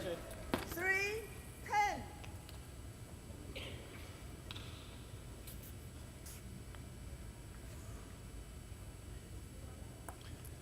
Now with 7 match points, Nandan Naresh. And it only took one, and Nandan Naresh makes short order of Kim Iwasaki of Brazil, and Team USA and Team Brazil are back at even at 1 game apiece in this gold medal contest in the under-19 boys team division, the 2023 Pan American Youth Championships, and Nandan Naresh represented himself and his country rather well in that match. Tim, not a whole lot of weakness there. Not a whole lot of weakness indeed. He stayed close to the table when he needed to. He was able to counterattack, served well, he opened well. I think that was just probably almost a perfect performance that we saw there just now from Naresh. And he very nonchalantly makes his way back to Team USA corner. I talk about his ability to kind of absorb difficulty and show no negative body language at all. He reminds me of a goaltender we were with back in 2007, 2008 in the ECHL, who went on to win now 3 Stanley Cups. His name is Jonathan Quick. And I remember one night, Johnny Quick played a game for us, allowed in 7 goals, which for a professional goaltender is quite a bit in pro hockey. And he had an unbelievable performance, but still allowed 7 goals. I went to him after the game. I said, Johnny, I said, that is the greatest game I've ever seen played by a goaltender that allowed 7 goals. He looked at me straight in the eye and said, I know. And went on to win now 3 Stanley Cups, including most recently with the Las Vegas or the Vegas Golden Knights. So certain athletes just have that water off my back feel. It's very important.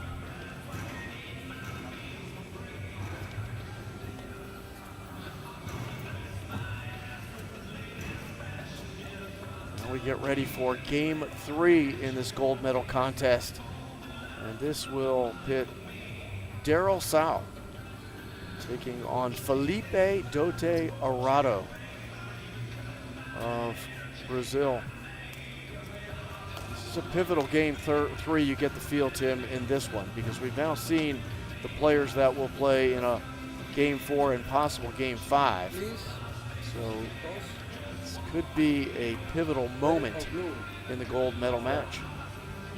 Absolutely. Oftentimes, the third match is considered the most important match because it could tilt a situation like this where it's 1-1. It could tilt it in either direction and really shift the momentum in any direction.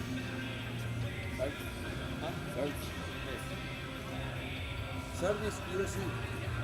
Okay? 2 minutes.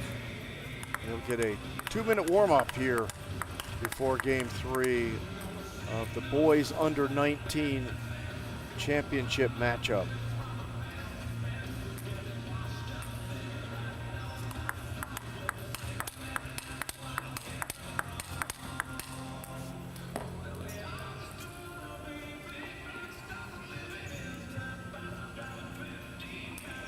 Daryl Sao out of Fremont, California. He too, just a 16-year-old.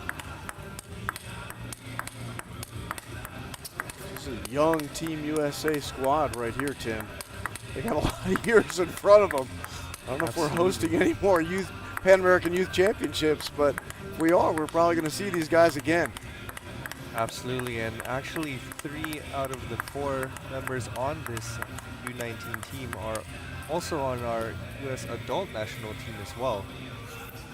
We have Daryl, Sal, Nanda Naresh, and Sid Naresh who are on the men's national team. And I would imagine that they're prepping for the Pan Am Championships upcoming in the not too distant future, which will be a very important event, I think, in several respects, not the least of which is Olympic qualification impacted by the Pan Am Championships.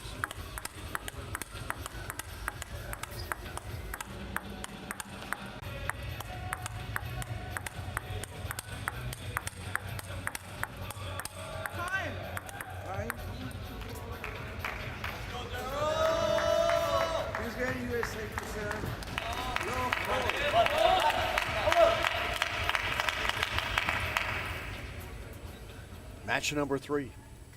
Daryl Sao, Team USA with the serve. Strong opening serve, serving deep, long, fast into Arado's backhand.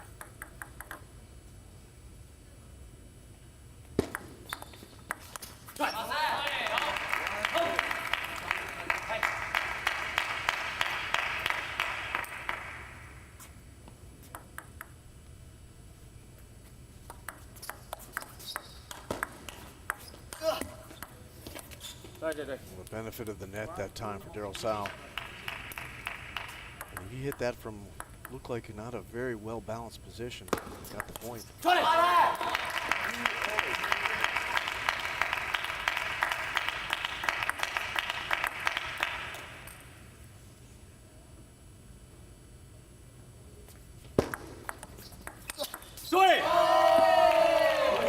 Strong, quick opening down the line. Sal is generally a player that stays very close to the table, very quick attacks. I think that's what we're going to see for the entire match.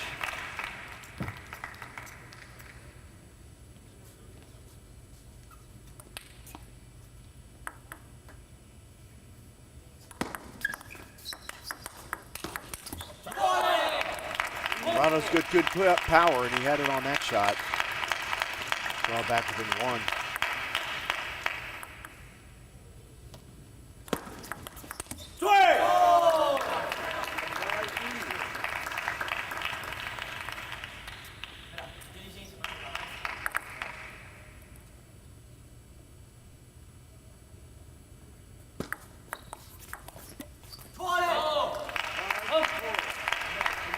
I think the ball hit the top of the net, but no luck this time.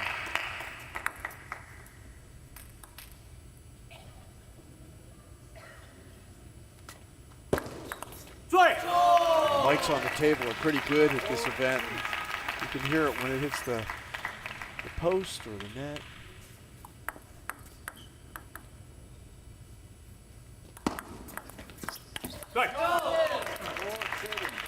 Great control from Sal, keeping the ball short and not so much opportunity for Arado to tee off on.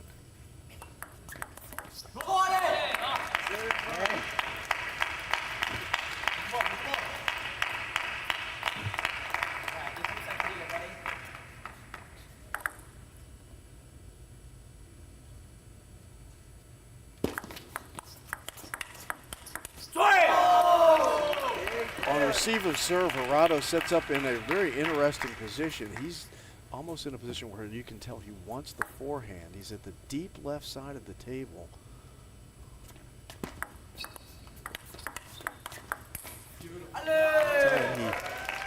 He received with the backhand. It was interesting, but it's almost like he wants to step around the table like you'll see a lot of lefties do.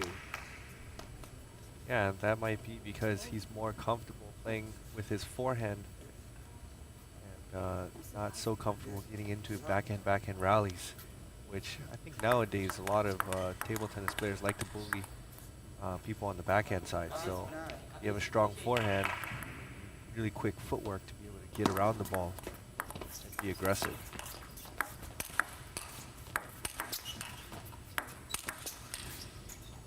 Great rally.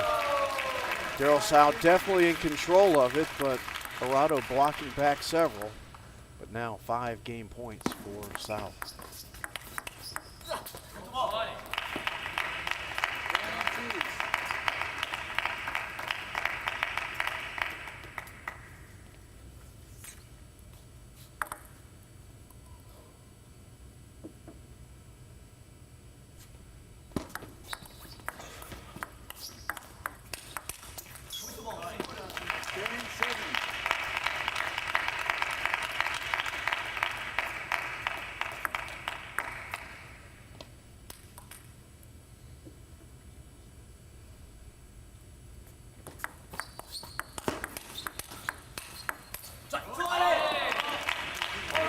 Great job from Arado staying in the point. When you get into these counter Austrian rallies and the person who's a little bit further away from the table usually has a slight disadvantage. But he was able to turn it around and win the point. He's won now 3 game points in a row. Make that 4. One more for Daryl Sal, trying to close out this first game against Felipe Goti Arado of Brazil.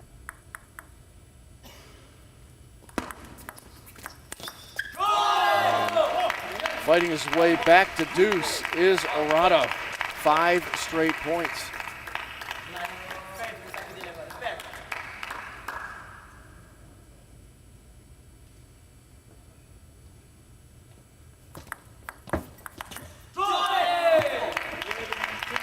And with game point is Felipe Arado of Brazil.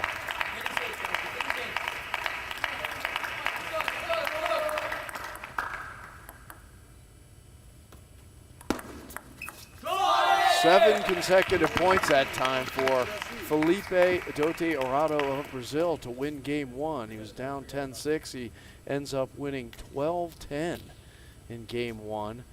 And psychologically, that is not the way you'd want to start this match for Daryl Sow. Definitely not.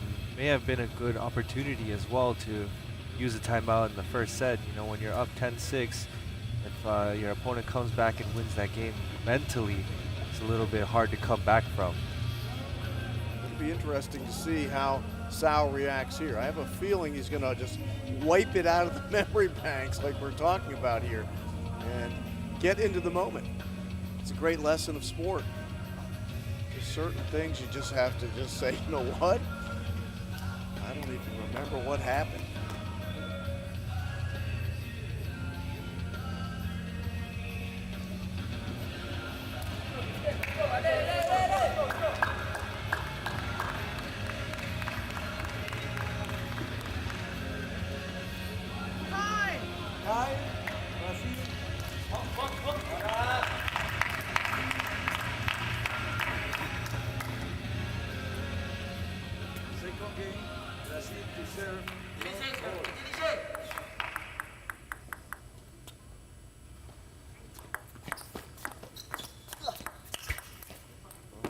Side of the table, actually it was on the table. It seemed like it was the side of the It seemed table. like the side to me, but because he hit it from outside, but I don't think they're going to call that. I think they're going to give it to him. yeah.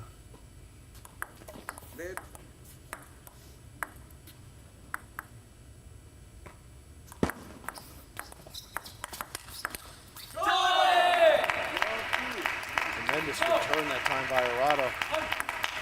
It looked like Sal had him on the ropes. Arado's backing away. First 2 points, Arado's been doing really well on the counterattacks.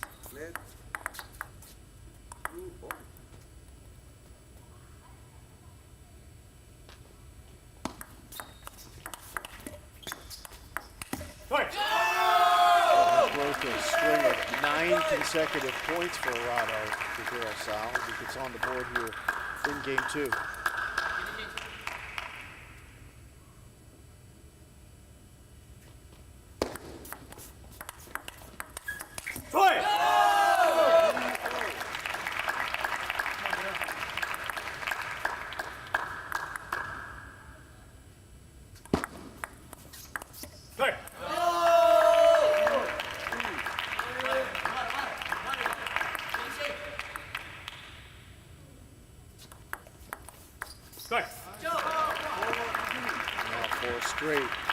Sal, that's the ebb and flow of table tennis right there.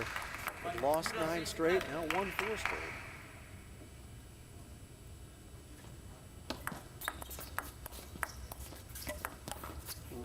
Wow. Tough Like break that there. ball is gonna double bounce on Sal's side.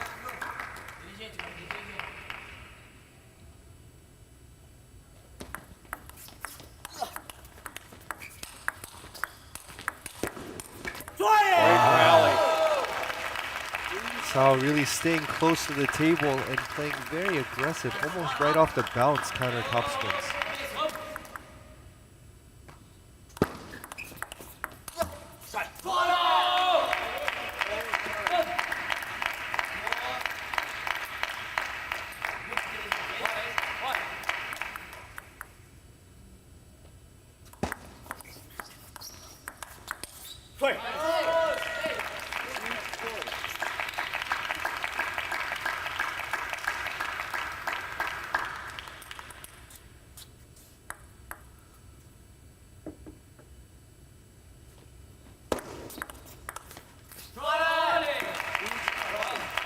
That was a good deep long serve into Arado's backhand, but it seemed like he was almost waiting for it this time.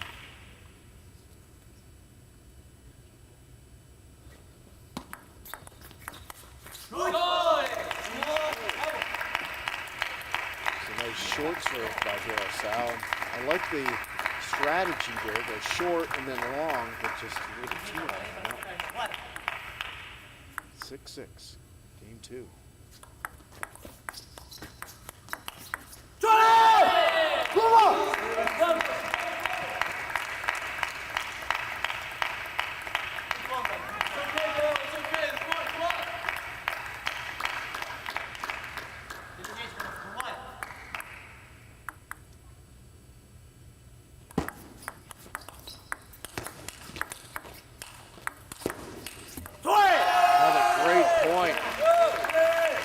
just not give up.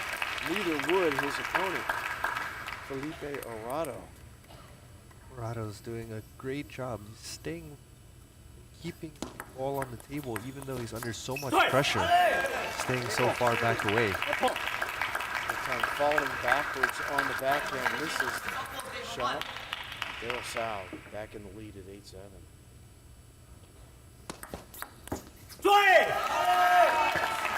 Great serve, side topspin, short into the forehand side. Arado was already stepping around and had to adjust to push the short forehand.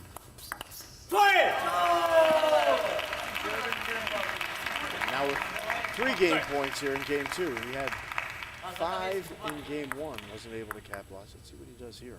Daryl Sow. The 6 game points now staved off by Felipe Doti Arado of Brazil.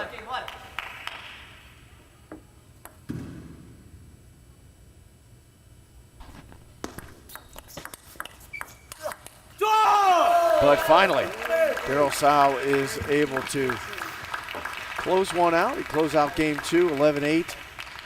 And now is a 1-1 tie here in this 3rd round matchup. And a best of 5 between Team Brazil and Team USA for the gold medal in the 2023 Pan American Youth Championships in Charleston, West Virginia. I'm Mark Thompson along with Tim Wong. I want to thank all of our sponsors who are along for the ride here with us and have done such a great job, including Butterfly, who's provided the tables, the centerfold 25s, getting rave reviews here in Charleston, West Virginia. They've also provided the barriers and other support for us. We thank them very much. It's been a great partnership that we have with Butterfly. The balls they're using here are the Raise trademark. It's R-A-I-S-E.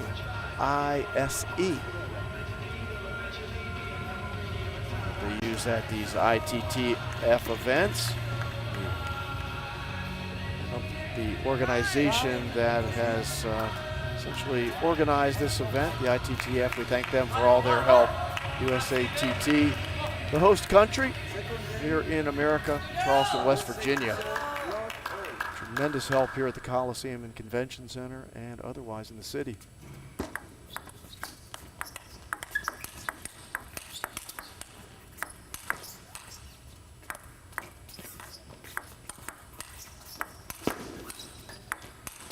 Oh, and an opening point between Daryl Sow and Felipe Arado. And it's Arado who comes away with the point, but you could have given either one that point on a number of occasions. I think majority of the time I would have given the point to Sow, but kudos to Arado for really sticking in.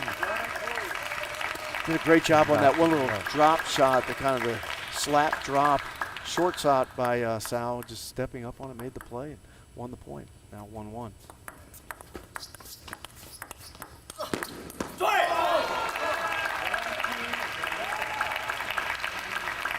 Time Sow going hard to his right side and shot down the line, was able to bring it back, get it on the table, win the point. Very good placement from Arado, not going wide out into Daryl's forehand, as we saw him already preparing for the forehand side, but going straight into the body. It was literally into the body.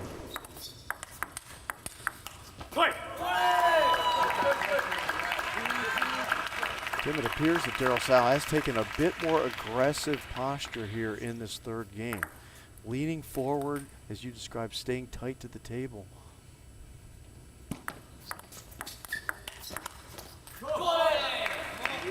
Yeah, and I think that's really his game too, right? It's a little more difficult for him because he's not like the most powerful player on the table, but he is very fast. So if he stays close to the table, he can put a lot of time pressure on his opponents.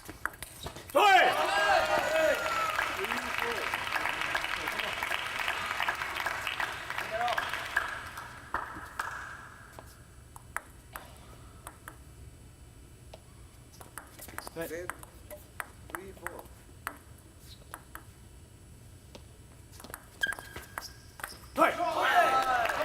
Tough ball to handle right on the edge, and just jammed it in the side of the table, did Arado. Now Sow up 5-3 here in game 3.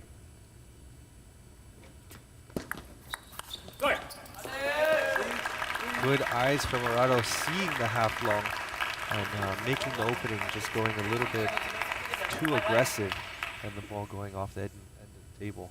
You got the feeling he missed one there. 3-7. Wow, and a long serve from Daryl, catching the edge of the table. Now giving him a lead 7-3 in this game 3.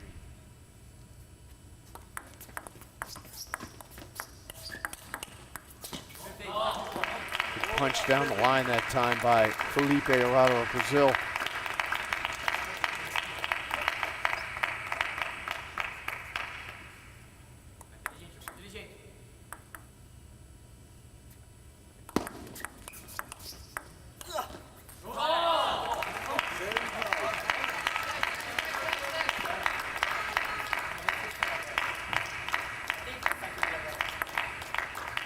And that one, Daryl's a little deeper off the table, trying to bring it back with the loop, just long.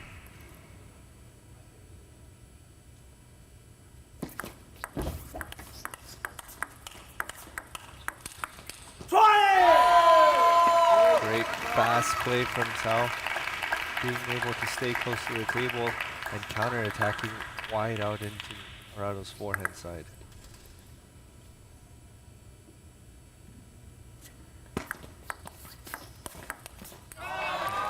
Changed directions on him that time. A bit of an inside-out forehand opening. I think it caught the edge of his racket. That's why he apologized on that one. Coming right back into the body comes Arado to draw within 3. It's 9-6 Daryl Sao here in game 3.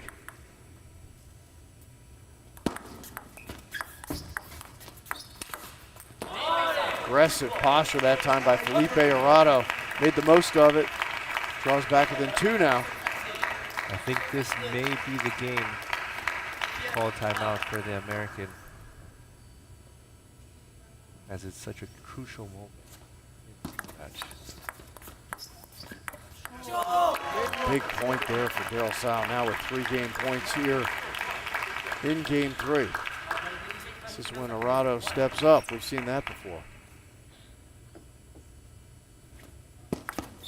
But not that time.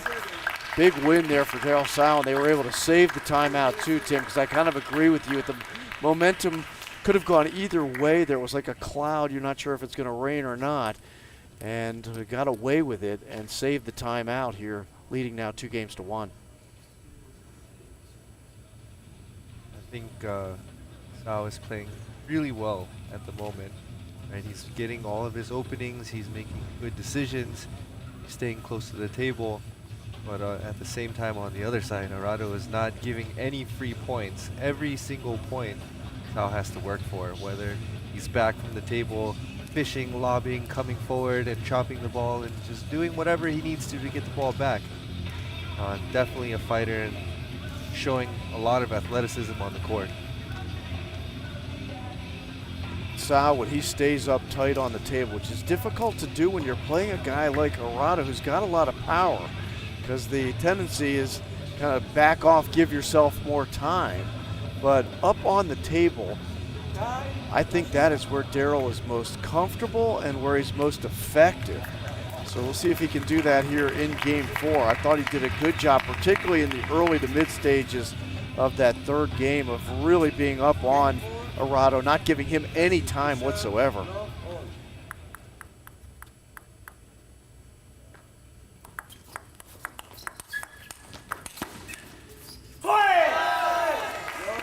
Starting off the game very aggressive, switching down the line to Arado's forehand and then connecting with a strong forehand counter topspin cross court.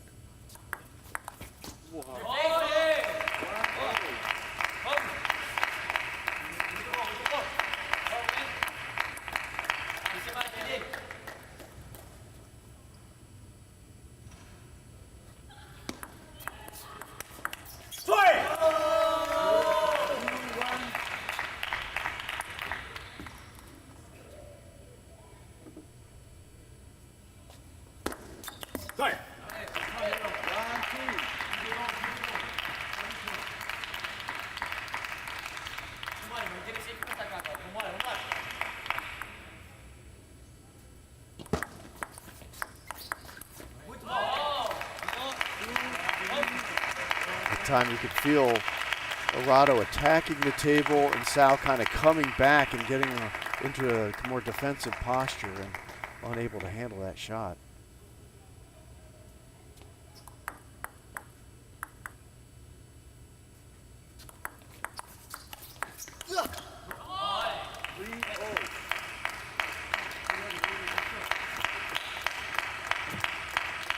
Arado doing a good job covering the wide backhand side, making a topspin into Sal's middle.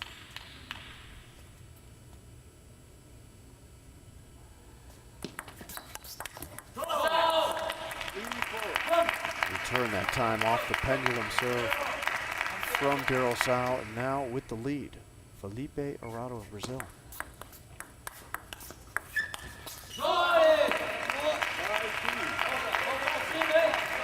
That was an interesting block that we saw there. It wasn't like a regular flat block.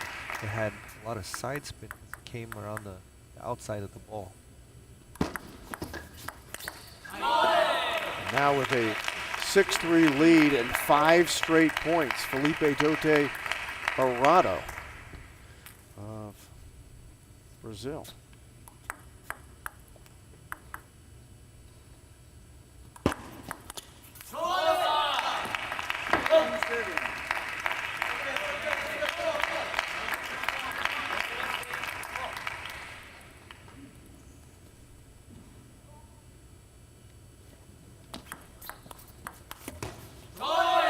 They have come in bunches for Arado, and now he's got 7 in a row here. He had 9 straight at one point in this match.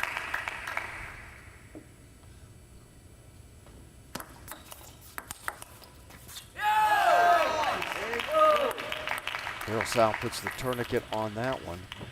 Now within 4 here in game 4. Pivotal match number 3 in the gold medal contest.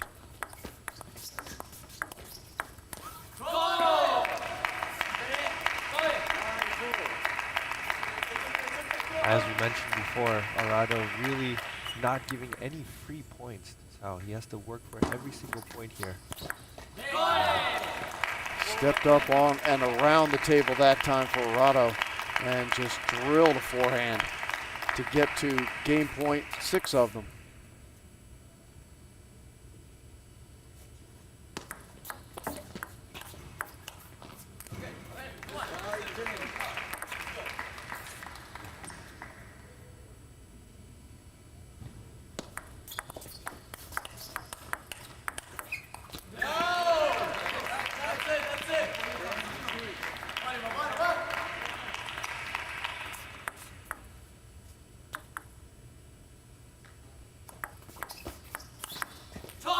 There it is for Felipe Arado of Brazil to even things up at 2 games apiece, the 11-6 win in game 4. And he was very aggressive and effective, Tim Wong, in that 4th game. Yeah, I would agree as well. And Sal had his opportunities to make some shots to get that 3rd ball opening, but a little bit more unforced errors, I would say, in this 4th set. Started really well. He was up 3-1, and then Arado kind of caught fires. We've seen him do a couple of times. When he gets on a roll, you know, you have to figure out a way to kind of stop the bleeding, because that kid, once he gets going, like a freight train. And this is obviously a very big game coming up. It's a decisive game 5 right now. The team score 1-1, Team USA and Team Brazil, as it was Leonardo Izakura of Brazil who won game 1, match number 1. Nandan Naresh of Team USA won match number 2. Here we are, Daryl Sal, Felipe Dote Arado.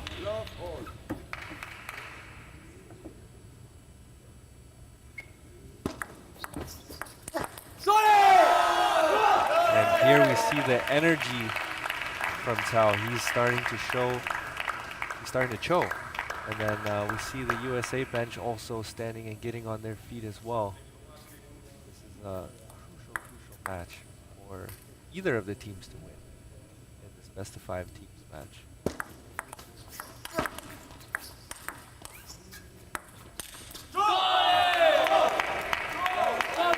It was there for Sal, but he missed on the slam, the second one. And evening it up is Arado.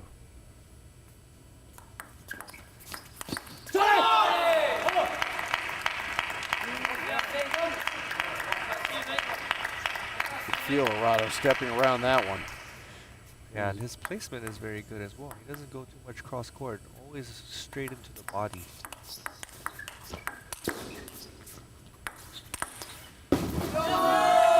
Into the barriers goes Felipe Arado. He tried to jump over them because the angle of that shot by Daryl Sal was taking the ball way out of play off the table. So saw the entire Brazilian bench getting off their feet to avoid being run over. They're going to have to fix the barriers here at court number 1 at the Charleston, West Virginia Coliseum and Convention Center. I think everybody's okay over there, but that just shows you the fight of Felipe Arado of Brazil.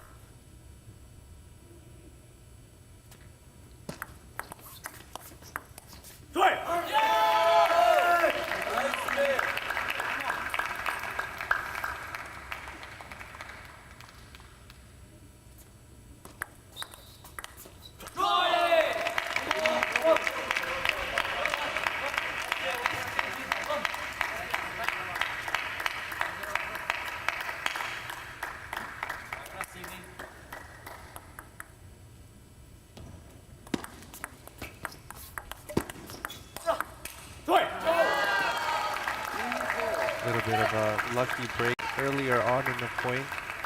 Hit the top of the net, but still able to connect. That's how winning the point.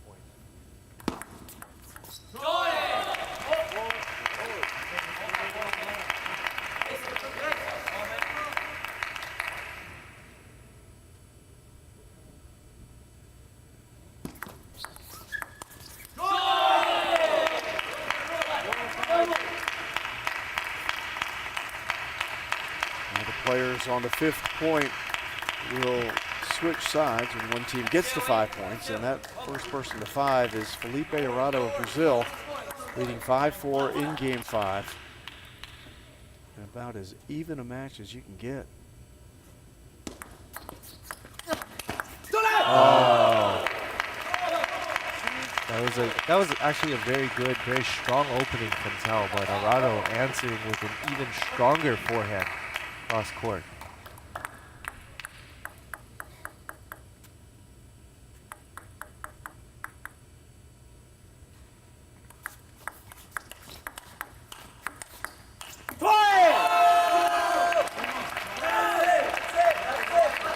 Arado backing deep off the table on that play. Unable to get the final one over. That's 6-5.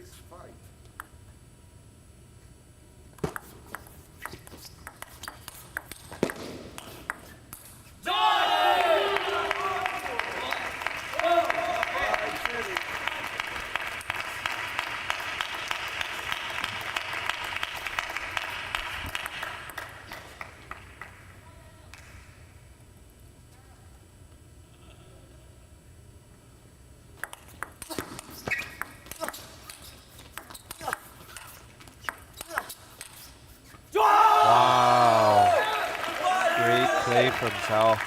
All of those foreheads, you can see the ball bending and turning out into the wide backhand of Arado. 3 straight great blocks back onto the table by Arado, but couldn't get the 4th one.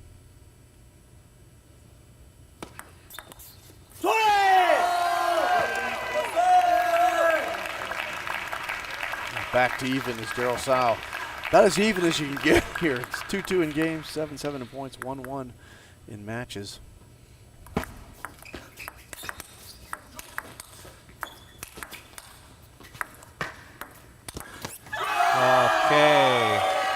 That great defense from Tao at that point.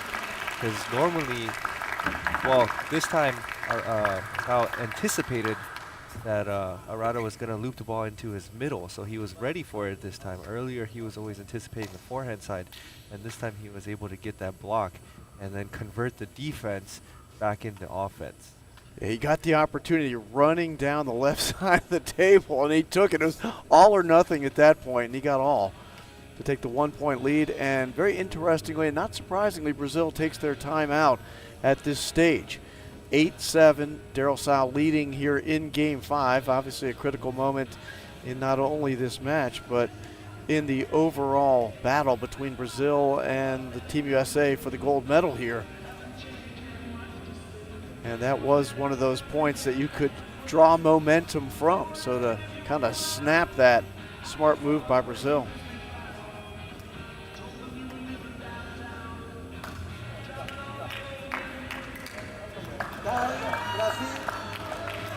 Let's see if Daryl Sal can continue it, up 8-7 here in Game 5.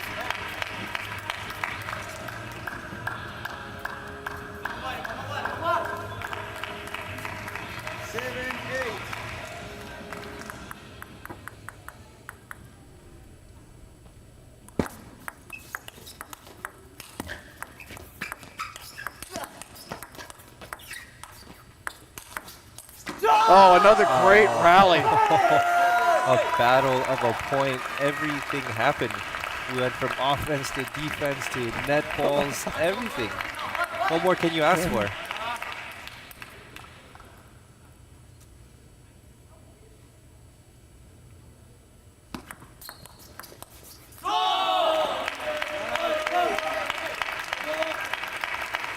Bouncing back completely unfazed is Felipe Arado of Brazil. Now within one again.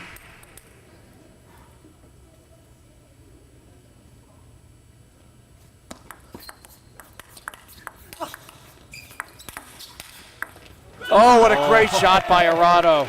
It looked like Sal had put him away. Arado never ready to give up the point. Almost at the barriers, and he smacked the ball back. That was And it handcuffed Sal too. great play. Great playing from both players.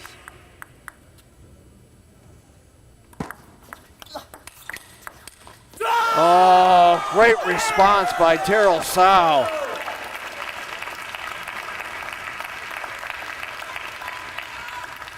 And now with match point, the youngster from Fremont, California.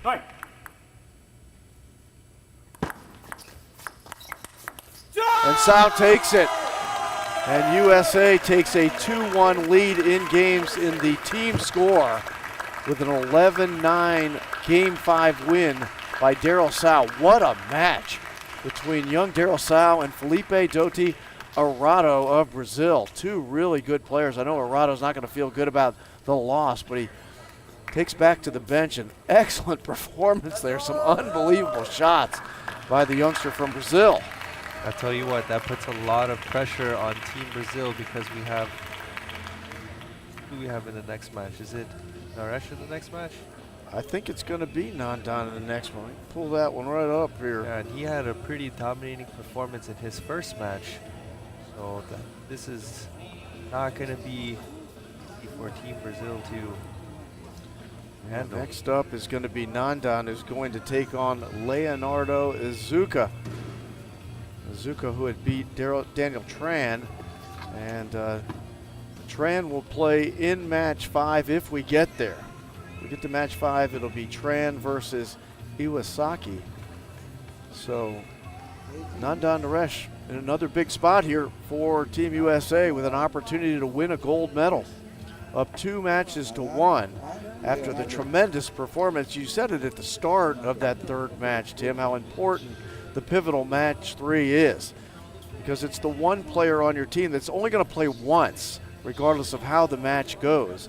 So you wonder, do you put your weakest player there or do you put your best player there? It's an interesting coaching decision. And Daryl Sal certainly played as if he was the best player in that match. It was a great match, but I got to give the kid from Brazil a lot of credit as well. Arado some brilliant shots. You thought he was dead a couple of times out there and was able to get the ball back onto the court. He had a lot of fight and a lot of power. Such a fighter. Absolutely never gave up on any single point, even when you thought that there was no chance left.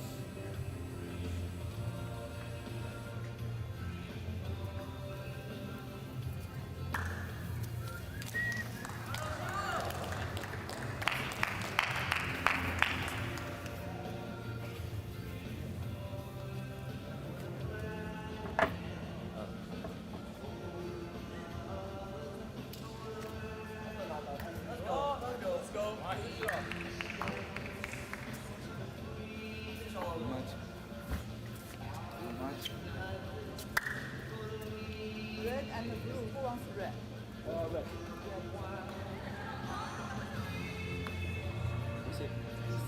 This side. Yeah.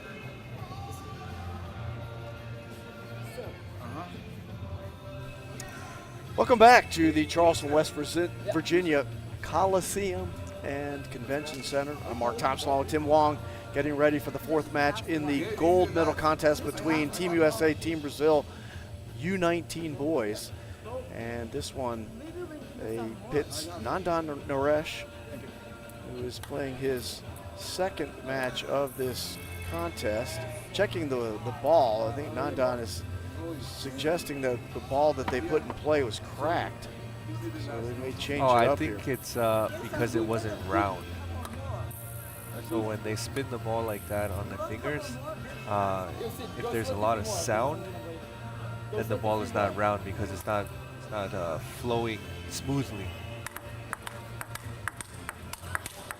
Very tough opponent here for Nandan, taking on Leonardo Izuka, who was very good in his first match of this contest. He beat Daniel Tran, and he was very vocal, very aggressive, extremely athletic. So this is a tough contest for Nandan Naresh with the gold medal on the line. If he were to win, USA would win their third gold medal of the day. The girls under 15 team, the girls under 19 team here at these Pan American Youth Championships won gold earlier in the day. The boys under 15 team got to the finals, but were taken out by Brazil in a real well-played match between the two teams as well. So you get to this level, this time of the tournament, you're probably going to see good players at this at a Pan American Youth Championship, and we certainly are today. Thankful for this opportunity, really, to see these young players at this stage, and this is one of those events that we feel honored here in America to host. And Team USA athletes are doing so well as well. It's never bad when the host country, or usually when the host country ends up on the podium a few times, usually makes everybody happy, sells concessions, everything else.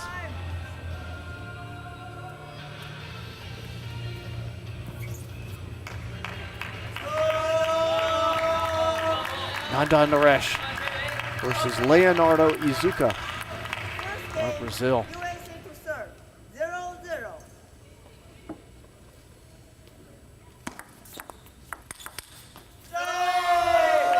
Stepping out over the table early on, Nandan Naresh drilling one cross court to take the 1-0 lead.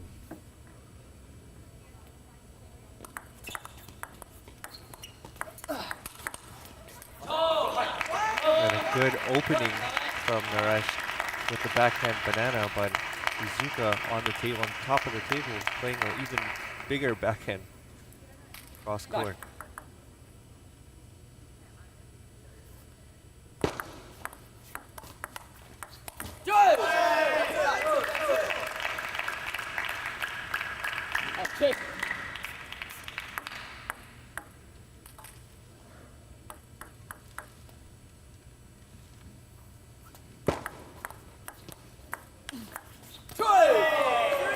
Really sharp exit angle that time for Nandan Naresh on the loop. No way Izuka could get to that one. Naresh leading 3-1 here in the first game of match number 4.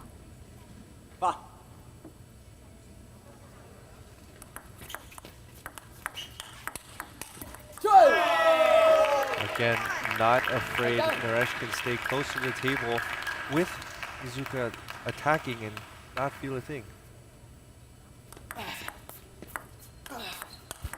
When we talk about Naresh staying tight to the table, he's a very long player, another one of these tall, lanky guys. It would seem to me that it's harder for a player built like that who is long to stay tight to the table. Your tendency would be to back up and give yourself more room. But he just has so much touch with the short game and being able to control and block that there's not too much reason for him to go far back away from the table.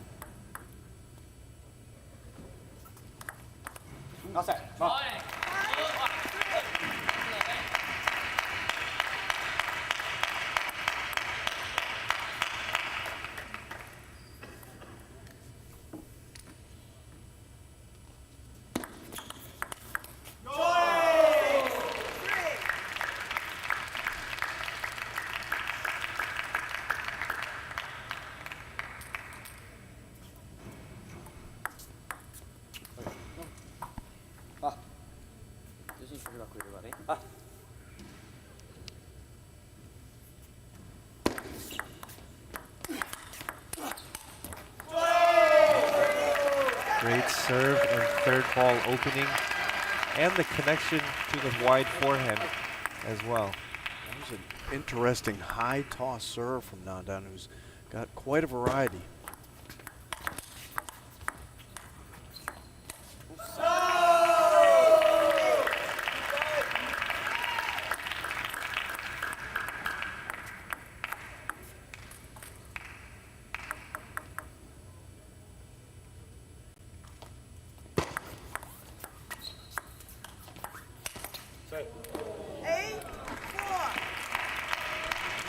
Wow, I'm not sure about that one. There, you can see the look on Nandan's face that looked like it hit the side pretty clearly. I think I was a little bit surprised about that call as well.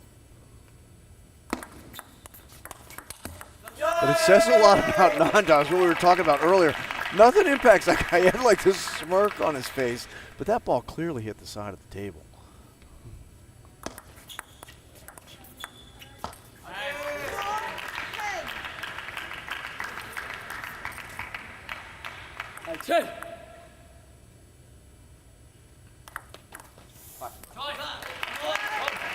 Iizuka staves off the first of what would have been 6, or what were 6 game points. Now 5 for Nandan. And that'll do it right there in game 1. 11-5 win for Nandan Naresh. And he'll take the 1-0 lead here in this 4th match, which could result in a gold medal if the United States were to win. It's a best of 5, so the United States leading 2-1 at this stage. So a critical moment here at the Pan American Youth Championships, and Nandan seems completely nonplussed to me. He's one of those guys that just does not show any anxiety, any concern whatsoever. And I'll tell you another element. I don't want to get too much on my opinion page here, but both of the Naresh kids are just absolutely great kids. When you meet them away from table tennis with nothing to do with table tennis, both of them are so respectful, so positive and nice, and you just wish the best for them. Very happy to see their success. They've had a lot of popularity. I remember at one point they were on the Steve Harvey show years ago as kids. Yeah, and also the Ellen show as and well. They've been all over the place, Yeah. so maybe that's why they're so nonplussed about it. I've seen it all already. Brazil to serve. 0-0.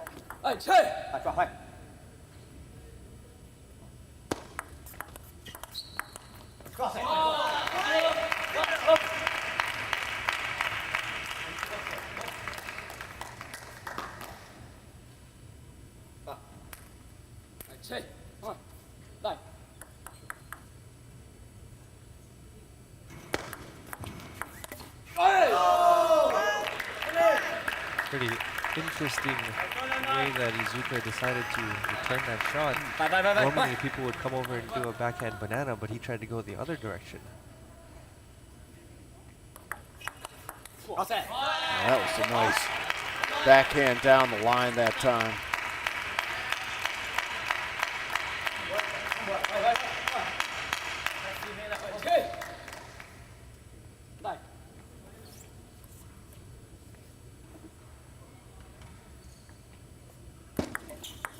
Net 1-2.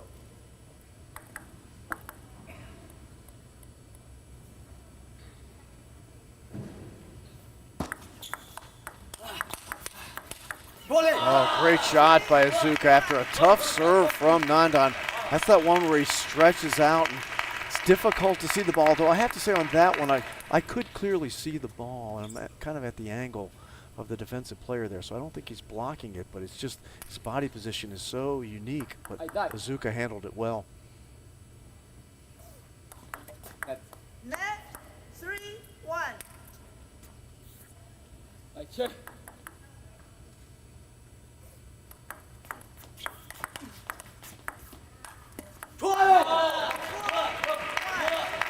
Izuka doing a much better job this set of controlling the rally and being a little more consistent as well.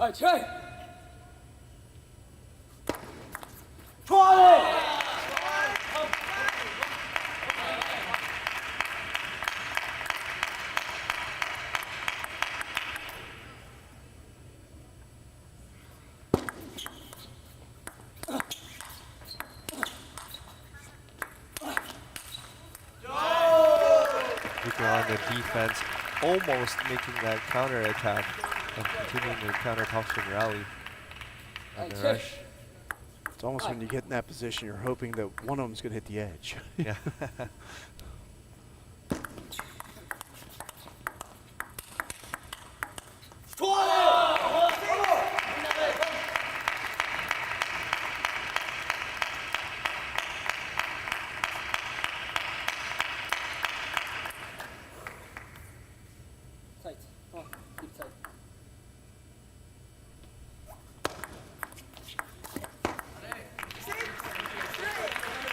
Again with the interesting backhand that he was coming in with, not your traditional backhand banana shot. His wrist is in a very unusual position there. Missed the slam that time. Looked like a relatively easy play for Izuka. Hit the top of the net and out. And now within two, not down Naresh of Team USA.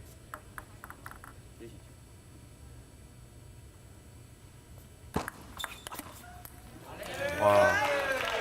And almost an ace. Izuka wanted to go wide out into the forehand side, and Naresh was already stepping around.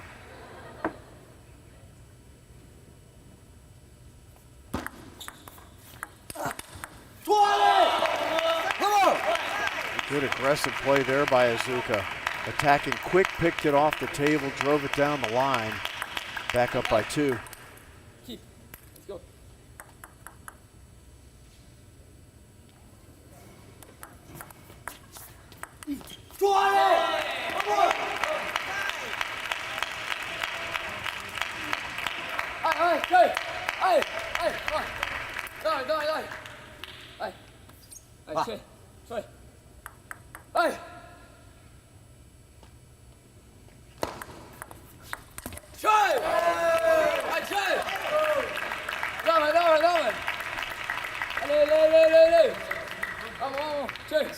You can hear Nandan exhorting himself here late in this second game.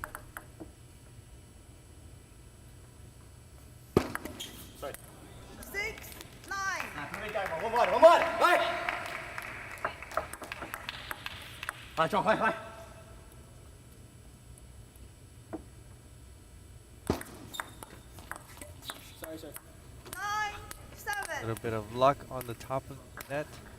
There's a very heavy push. I got a little bit lucky on that one.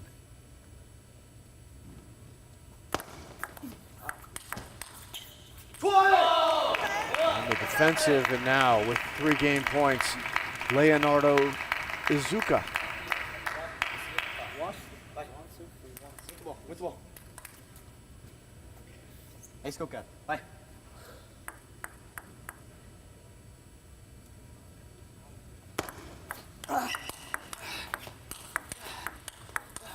Sorry. 8, 10. Ball clipped the edge, back edge of the table.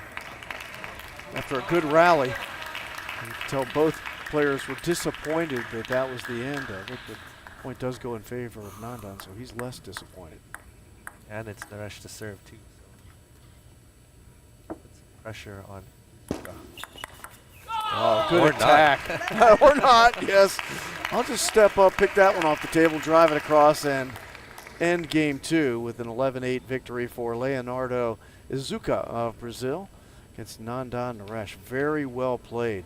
Izuka seemingly much more aggressive in that second game, much more confident. We saw the body language from him in that game that we saw from him in the first match against Daniel Tran when he was very demonstrative and a lot of self-talk, a lot of positive self-talk for Leonardo Izuka. Definitely saw that as well. And this is the first game that Naresh has lost in this finals so far. So to be able to push him to this moment means that he's a very good player. Really, that's not a bad thing for Nandan Naresh either, to be put in that circumstance and see how he responds here with the gold medal and the under-19 boys on the line here for the 2023 Pan American Youth Championships in Charleston, West Virginia. We're inside the Coliseum. The teams that are participating in this event are here inside watching this gold medal contest, the 4th one today. This time it's the under-19 boys. Team USA made it to the finals in all 4. They've won 2 gold medals, trying to win a 3rd.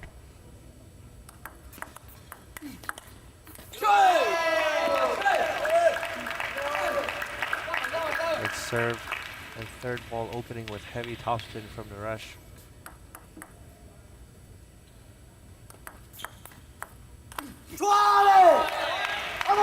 And a very heavy push from Izuka. Again, not a regular conventional push, but a lot of sides backspin on the ball. And it's hard to handle.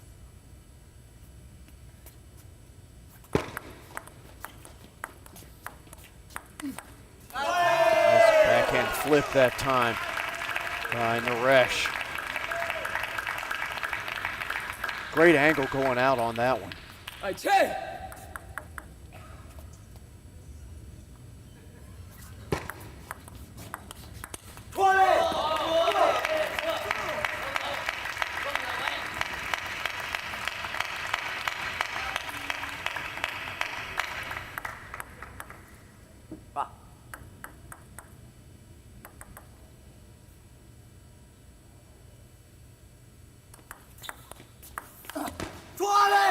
Again with that same heavy push again. Naresh needs a better solution. That ball has got a lot of juice on it.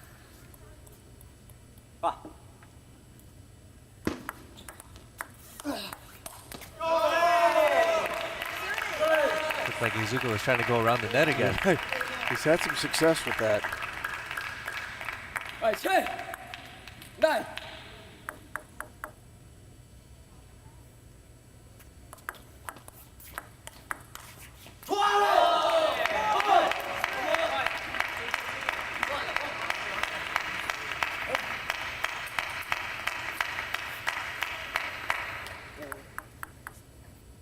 This one. Let's go. Давай. Check.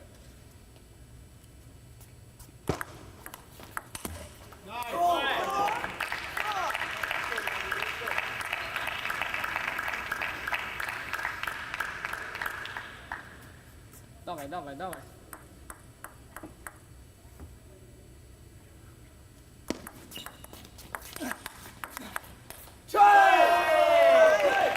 Very nice aggressive attack that time by Nandan Naresh. A couple of flat blocks back into play that picked right off the table. They bounced high.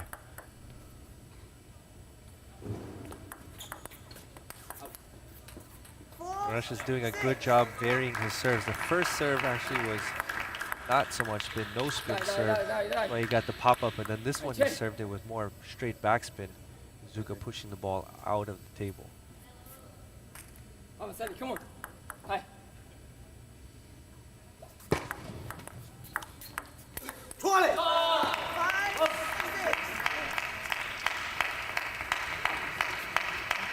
It's an all or nothing shot there for Naresh. He was deep off the left side, a tough angle. Missed.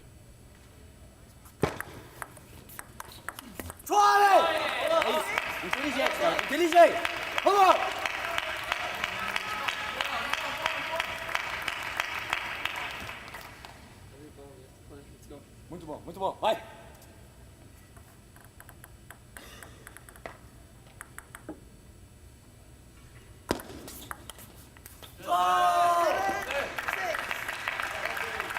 And another variation of long backspin to Izuka's backhand.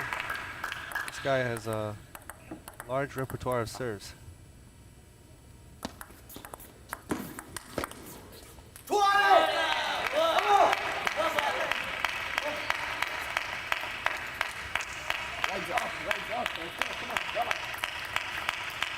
Okay! Bonus, let's go. Come on. Nine.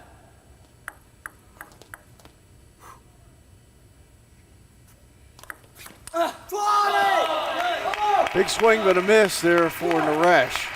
Now down 7-8 here in game 3.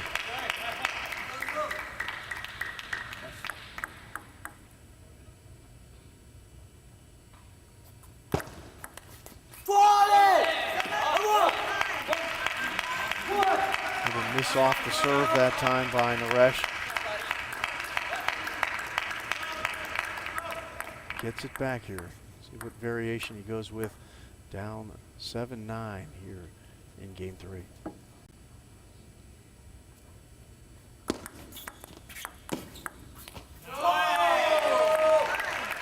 Short to the forehand and then a forehand flick to the backhand with not so much pace on it. Forcing Izuka to make a unforced error. Oh, great counter that time by Izuka. And he's able to open up like that on the forehand. He is extremely effective.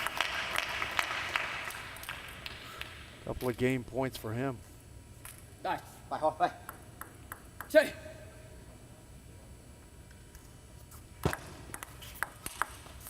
Makes the most of the first one, and it's Leonardo Izuka takes a 2-1 lead over Nandan Naresh here in match number 4 of the under-19 boys teams finals for the gold medal.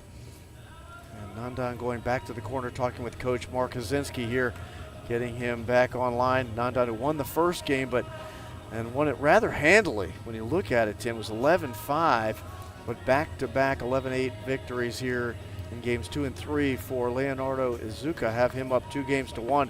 And he does feel like he's a guy who's got that kind of vibe going that he had in his first match of this contest back in the opening salvo against Daniel Tran, when he was very good, very vocal. You know, I use the term demonstrative, but very showing the self-talk of a guy trying to carry the momentum. In this moment, it just seems like Izuka is more ready to play. He's, again, like in the first match against Tran, he's more vocal, he's more energetic, and he's going for his shots, like the third ball openings. And even the rallies after that are just very aggressive and a lot more dominant in this current situation. And he's been accurate as well. He's hit a lot of shots that have just been perfectly placed. He'll start with the serve here in game 4.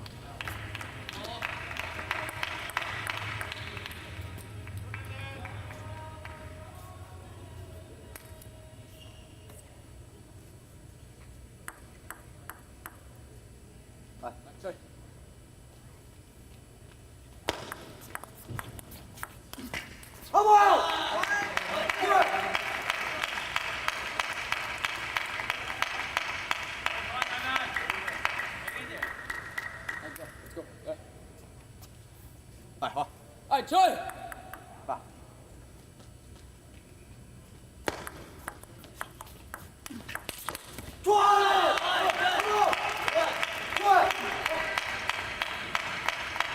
Izuka coming in really strong. his fourth set. Some big forehand topspins. And he seemed to have had an answer to Nandan's most powerful shots, and he's deep off the table and still creates substantial power on those loops.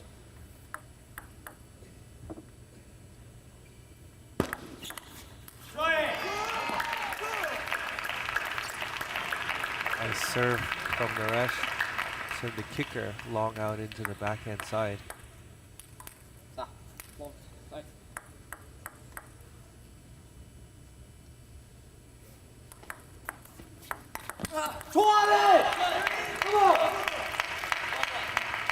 Iizuka doing a good job that time getting out over the table, smashing it to the forehand side and taking a 3-2 lead here in game 4. You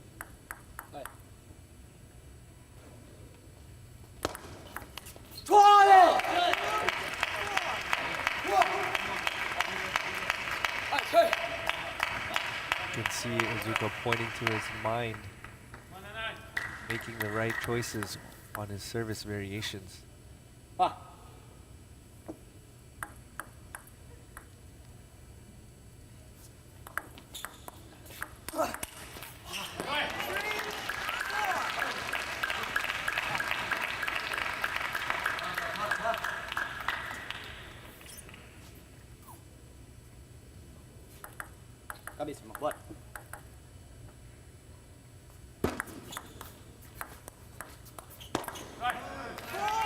Interesting return that time from Iizuka. Spinny shot.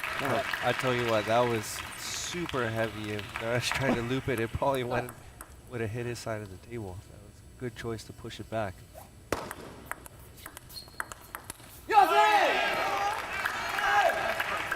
And now Naresh gaining a 5-4 lead here in game 4. Naresh also making better choices now as well with his placement.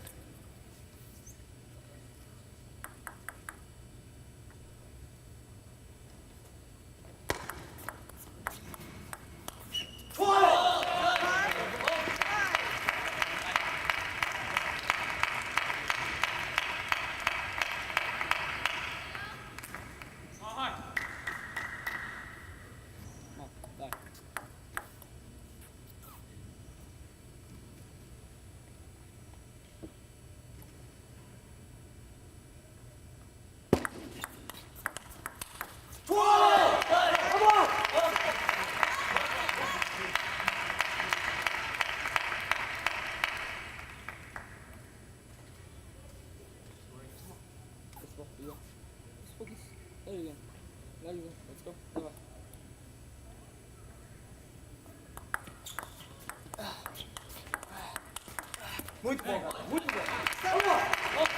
Iizuka just playing a very solid game right now, not making really any unforced errors. That has certainly been a key to his success so far. He makes you make a shot. He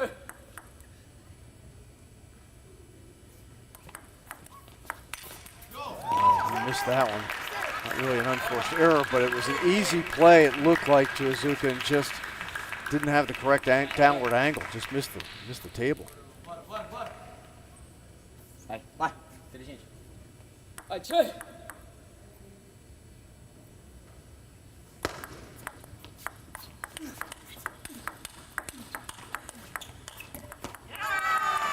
Good backhand exchange that time between the two players.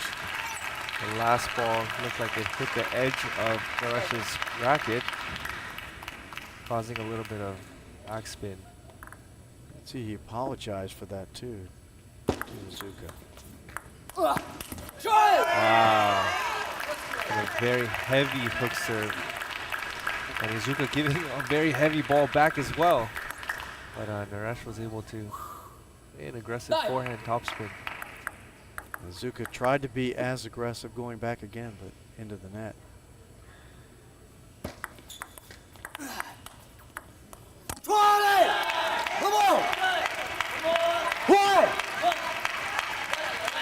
I think Nandan really liked his decision there, but just didn't execute. He wanted to go soft down the line, but just didn't make the play. And Now finds himself back in a tie, 8-8.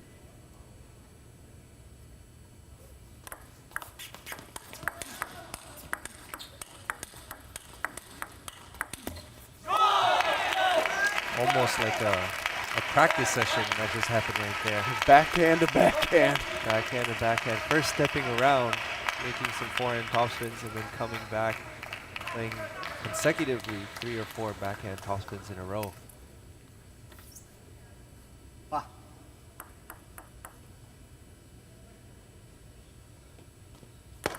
Now Izuka with a couple of match points here in the 4th match of this gold medal contest.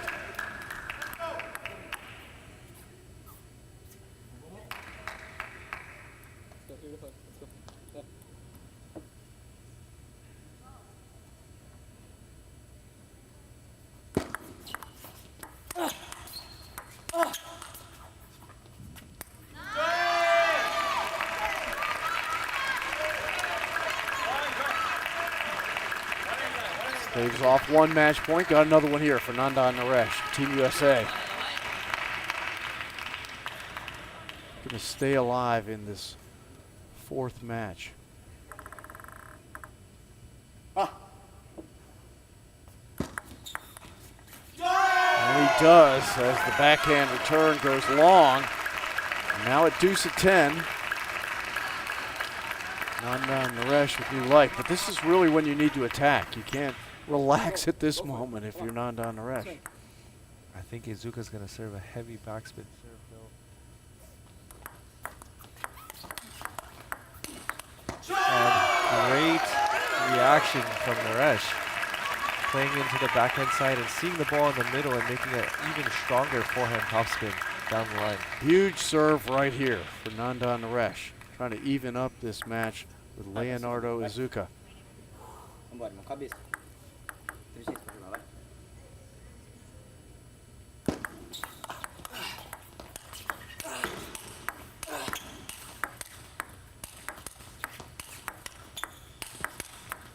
Oh, tremendous point.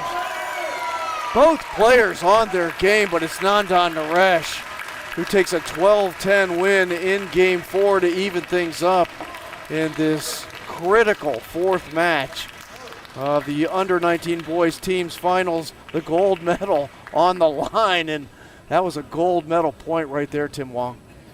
Naresh really staying in there, changing from offense to defense and then back to offense. And what, he saved 2 match points?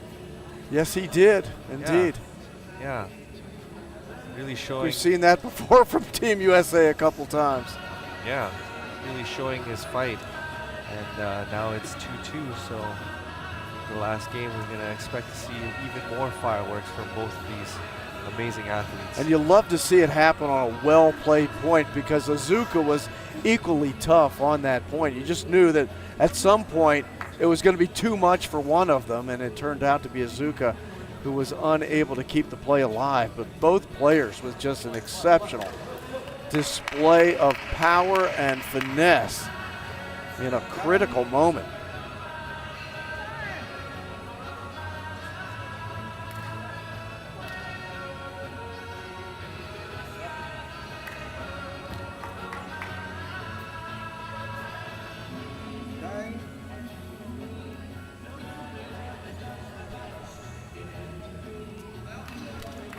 Nandan having a bite to eat in between games here, as is his wont. That's one of his little habits, I'm told, that he'll always have something to eat. He gets a break. 0-0.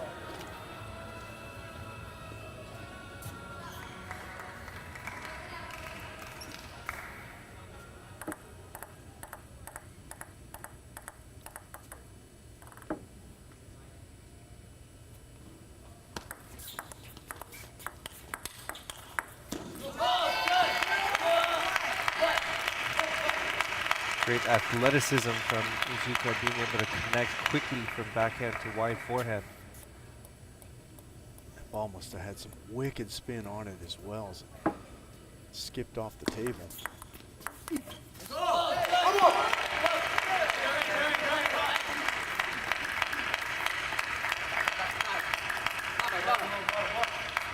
That's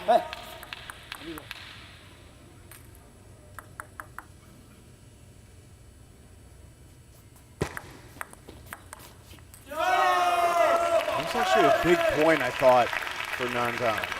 Izuka had won both points on non-down serve. He has the serve now. He served very well. And if he goes up 3-0, he might have a different complexion. But at 2-1, big point one.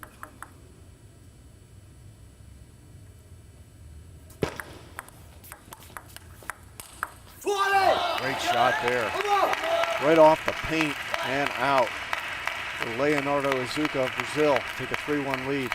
Very strong forehand. I haven't seen him really make any unforced errors on the forehand side.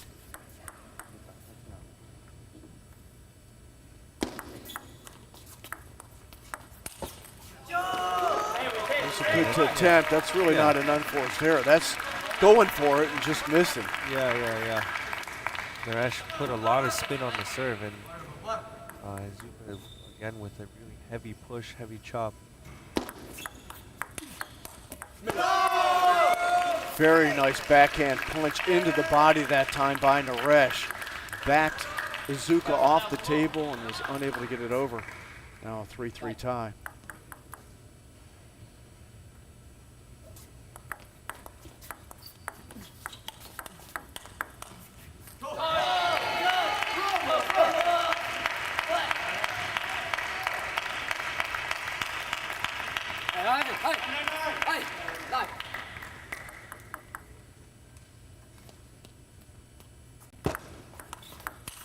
Wow. Great counter. That wasn't a bad open from Naresh either, Yeah, it but was a good Izuka one. was just ready on top of it. That ball, he just blasted through it. We've seen that a number of times from Leonardo Izuka of Brazil. That he almost is one of those power swingers that is waiting for that moment.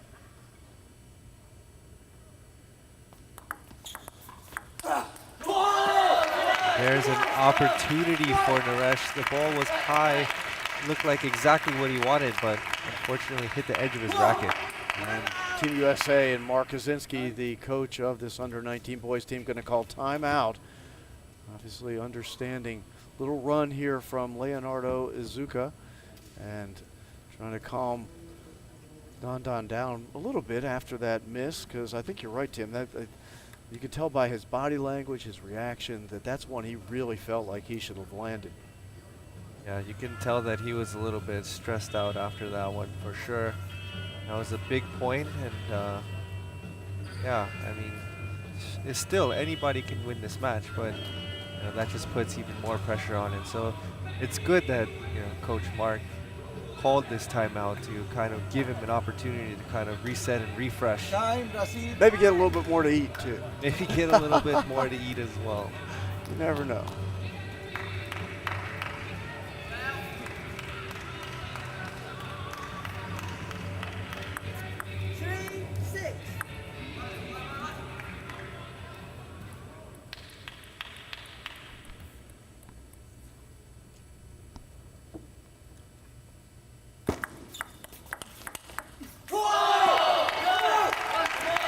Out of the timeout. Izuka very good with the backhand. Stayed up on the table that time. Very aggressive.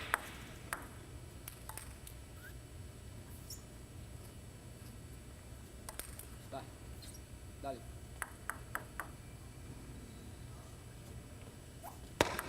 Net. Net 7-3.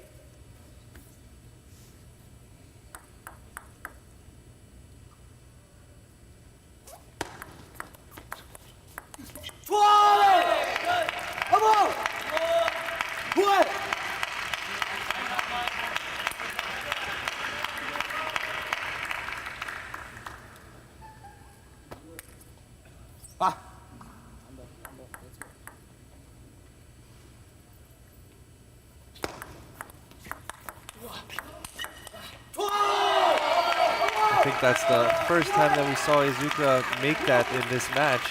Came over to the short forehand side and did an inside-out backhand banana.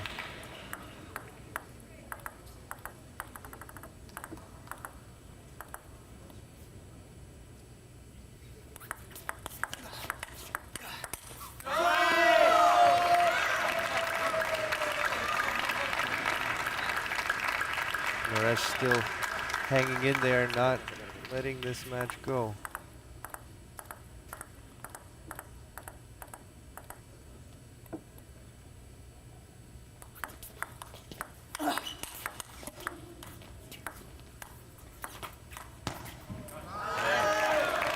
Interesting point there from the start. The serve by Nandan. He went to that backhand slice type serve, which we haven't seen much out of him, if at all, today.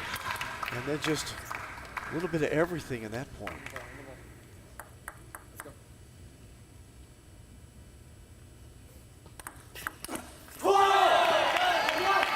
A long backhand serve.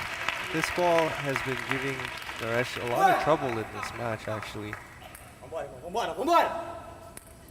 Now with 5 match points, Leonardo Izuka of Brazil to even things up.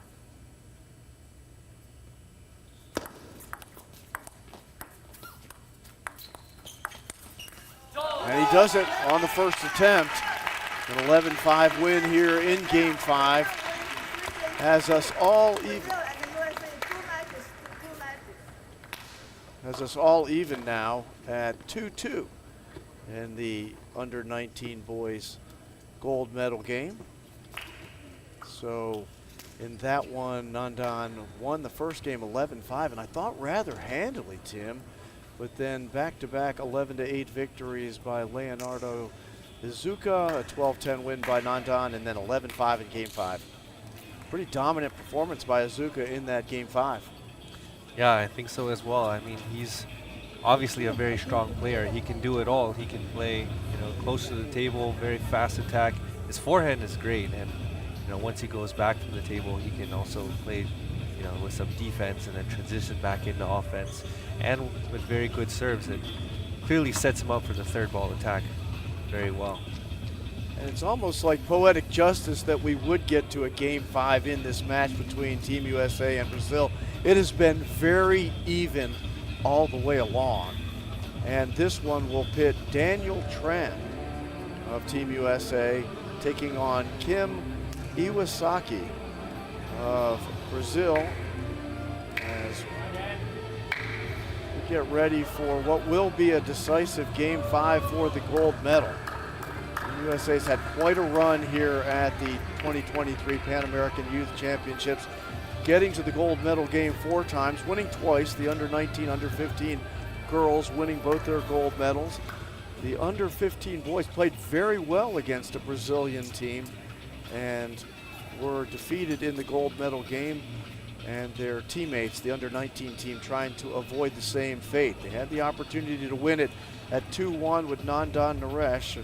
Really, you get the feel of Nandan being the #1 player on that squad, but were unable to do it because of the tremendous play of Leonardo Izuka of Brazil. Now we're at Game 5, but you feel like it's kind of the right thing. Let's take this the entire limit. Yeah, I'm not ready for it to end, actually. We've been seeing a lot of great matches. Every match has been pretty close. So, yeah, I think we're in for an explosive last match. Daniel Tran is a left-handed player. Iwasaka, if he plays from the right, if my memory serves me correctly, he does. So we get the lefty-righty combination here in Game 5. And it will be Iwasaka who will serve. We'll get the warm-up period here at the Charleston, West Virginia Coliseum and Convention Center. I've said it a number of times, but I can't say it enough. It's a beautiful building right in a beautiful area. It reminds me a lot of the mountains of Colorado, just as I said earlier, 10,000 feet shorter. That's all. It's just beautiful here in West Virginia. Lots of open space. I've had the opportunity to traverse it a couple of times. I was able to go over to Washington, D.C. to see my daughter.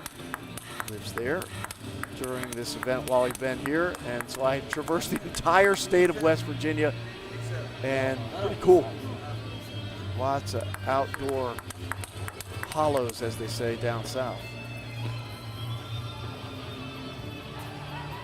Indoor here in this building, we're going to get one. Should be a match for both of these young gentlemen's early careers. for Daniel Tran, you figure this is a great opportunity to close out a gold medal game for Team USA, and I'm presuming it's the same thing for Kim Iwasaki of Brazil.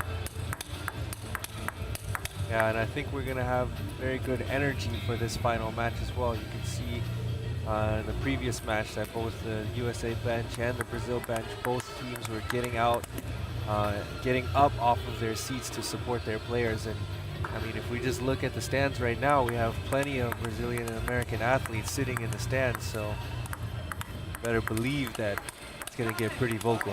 We've noted, Tim, how supportive these athletes have been for one another, not only amongst their nation teams, but also just amongst each other. Just very supportive. Here we go. Decisive match number 5.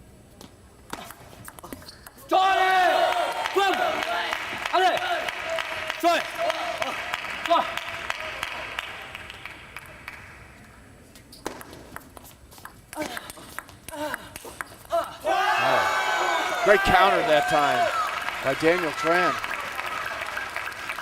Great energy already on the very first 2 points. I was going to say both players are swinging from the heels in the early going here.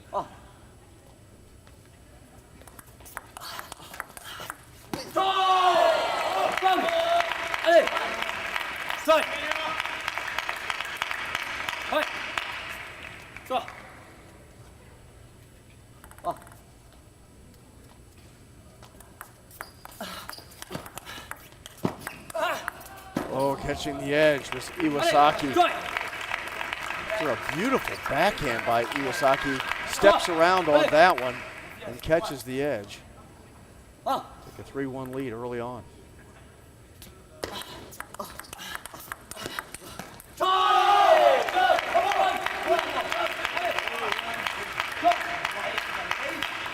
Great connection from both the backhand and the forehand side.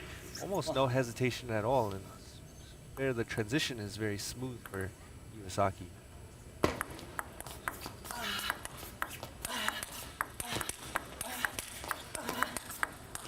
Oh, great sequence of blocks by Daniel Tran. He got more aggressive as the point progressed and ends up winning the point. Great play. Yeah, Talk about energized. You can really see the feeling of Tran to be able to react and block such fast-paced balls.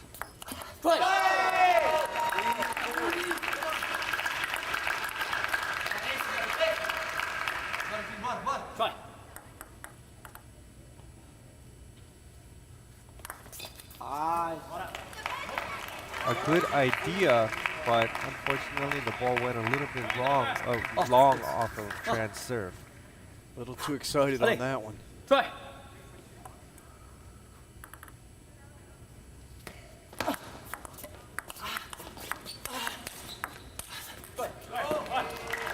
Iwasaki did a good job recovering off the net ball, but ultimately goes long. Now within 1 is Daniel Tran here in game 1.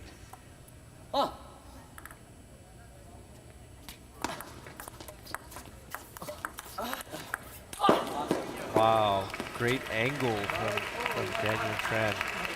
Again, like we mentioned a couple times today, the lefty angle, you can really go wide out to a right-hander's forehand side, as we saw, really forcing Iwasaki to stretch to try to reach it.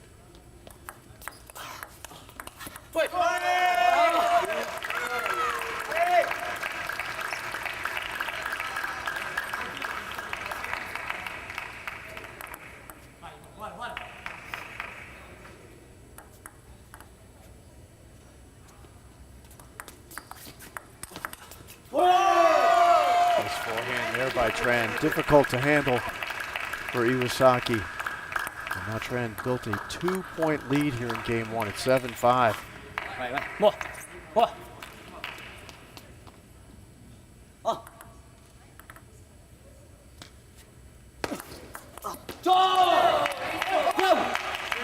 Tons of spin on that serve.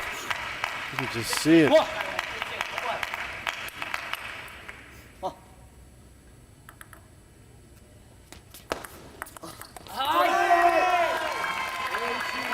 Tran still coming over with the backhand banana, still believing in it.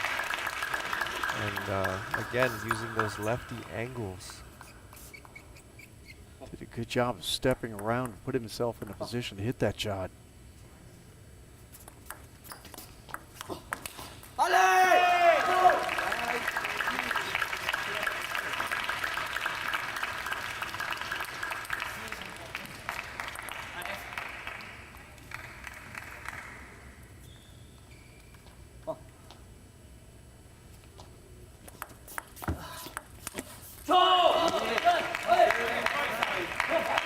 Iwasaki really committing to the push there. A lot of times if you can't read the spin well, a lot of players will just like put the ball back on the table, but Iwasaki really did his best effort to put as much quality as possible.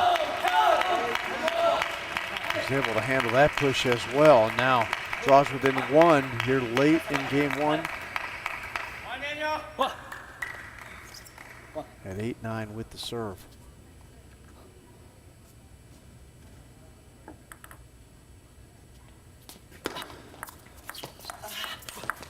Oh, great shot. Falling to the ground, Daniel Tran. He made that crazy counter topspin wide out to Iwasaki's forehand. Beautifully placed too, Tim. That wasn't quite as sharp as an exit angle as we've seen, but it was outside the table by the time it got to Iwasaki.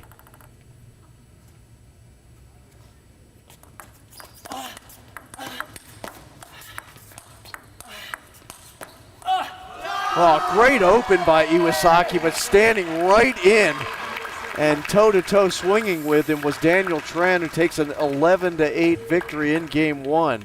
Another brilliant point between these two players. Yeah, great play by both players, but you see Tran, he's not the most powerful player on the court, but he has great feeling for the ball. He can block, and then he can play counter top spins, and the guy just doesn't miss.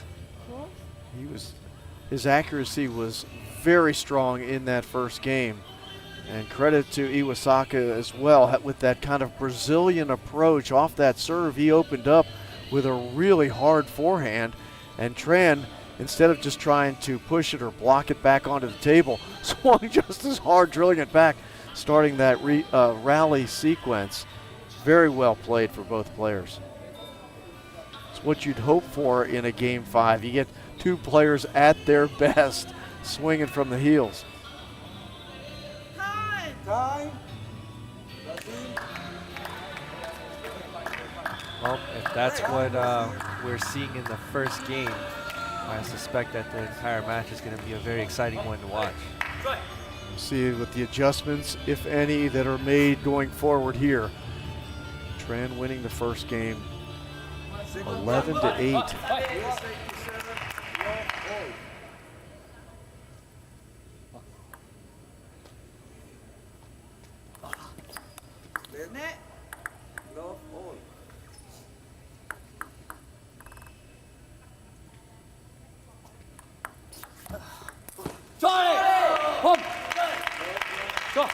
It looks like the setup was successful, but the execution was slightly off as Tran hit the edge of his racket.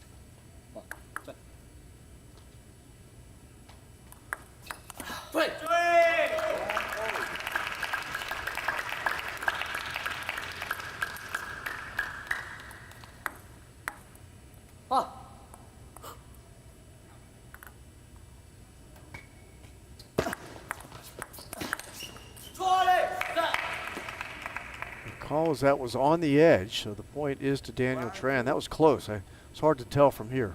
I think from this angle it looked like he hit it from inside the table. So that would be an edge.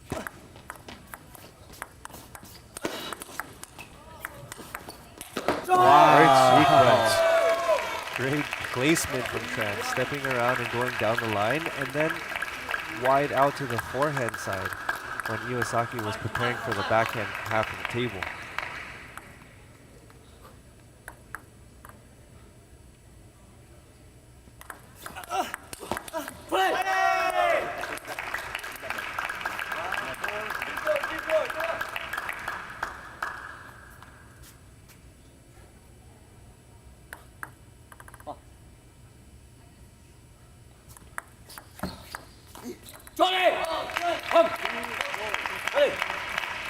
Tough ball trying to loop it from below the table and bring it back up. Just didn't get enough height on it. Leading 4-2 here in game 2. Daniel Tran.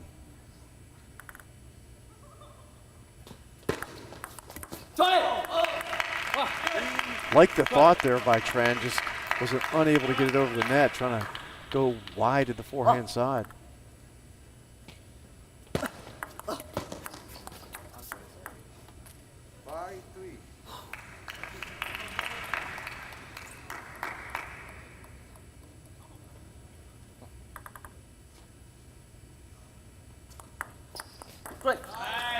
Wow, great serve from Tran.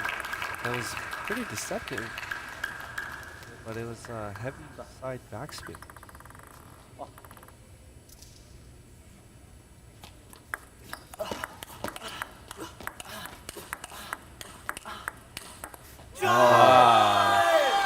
Another great rally. Tran really controlling the entire table from both sides. It started out on the forehand side, and when it got to the backhand side, it looked like Tran invited that, and he really showed some tremendous power in the winner off the backhand side.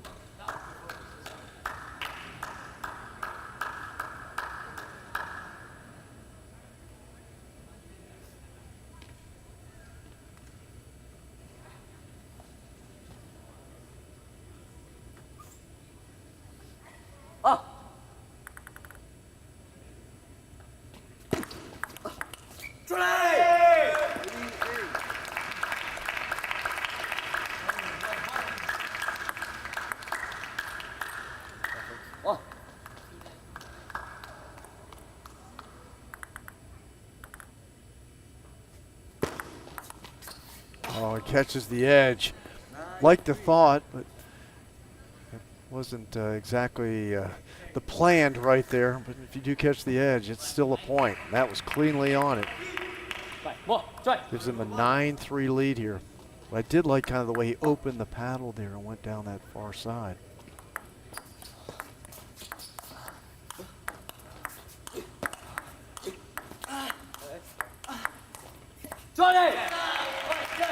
Very smart play from Tran, slowing down the pace and adding a lot more spin on his loops while he was mid-distance. Iwasaki even more consistent in this rally. Got him to back off deep off the table. Now with 6 game points, Daniel Tran of Team USA leading 1-0, trying to extend that lead.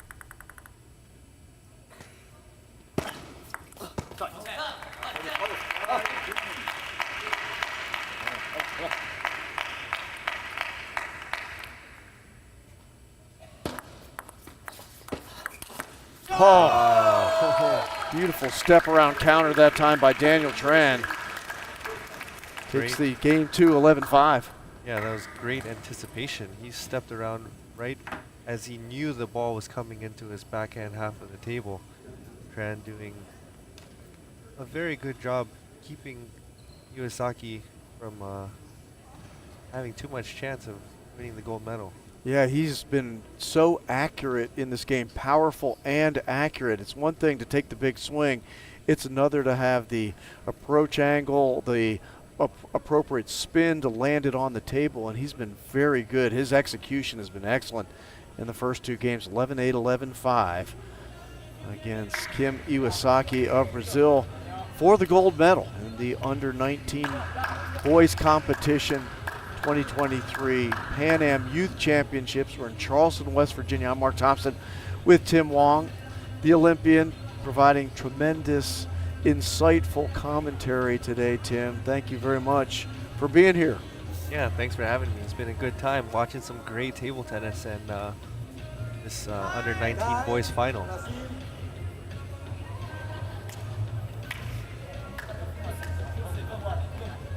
We've seen nothing else out of Brazil. We've seen a lot of fights, so they're not going anywhere. And I'm sure Iwasaki is going to be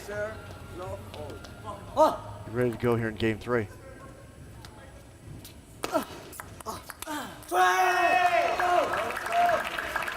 Great start for Team USA. Strong backhand banana. Saki's backhand. Good shot there by Iwasaki. Stood right at the table and gunned that one.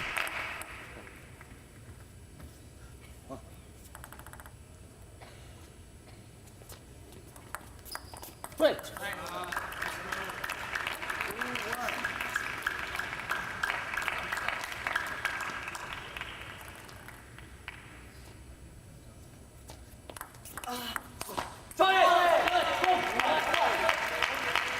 placement from Iwasaki, not going into either corner, or playing the first ball into Tran's middle.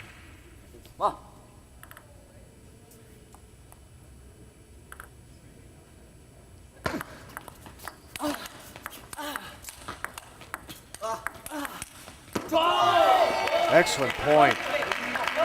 Just missing on the backhand was Tran, but Iwasaki very interesting, changed his position on the table for that serve. He went wide right. Started a tremendous rally sequence.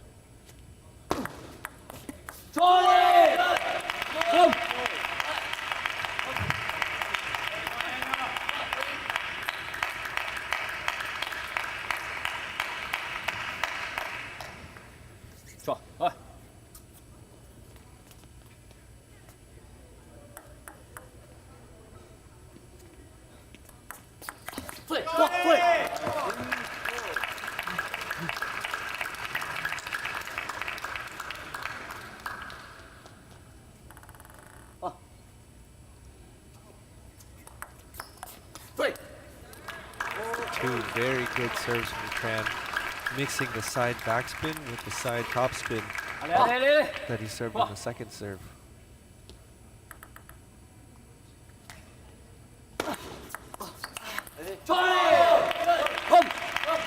Tough ball to handle, right into the body on the wrist of Tran.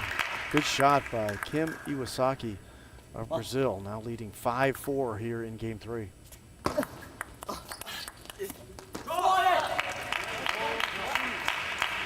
Great backhand opening from Tran. Iwasaki came, and I think he contacted a little bit thin, so the ball traveled back a little bit weird.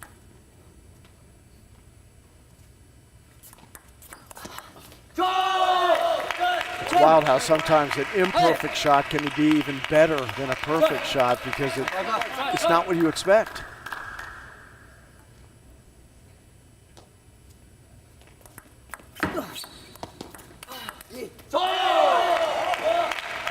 Iwasaki very solid in this game, building up a 4-point lead.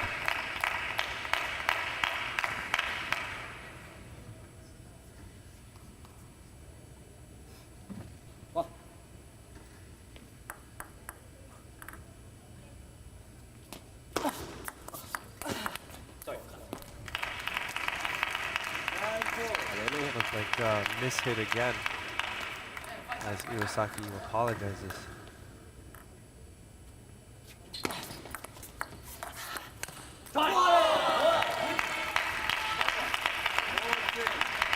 That was 6 game points here in game 3.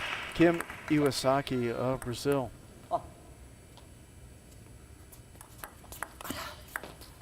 And he gets it off the net. In the first one, it lands, bounces a couple times, and Iwasaki is on the board here in what will be a decisive match number 5 for the boys' gold medal in the under-19 here at the 2023 Pan American Youth Championships in Charleston, West Virginia. It's a 2-1 lead for Daniel Tran, trying to close it out and win a gold medal for he and his teammates. It's been quite a team effort.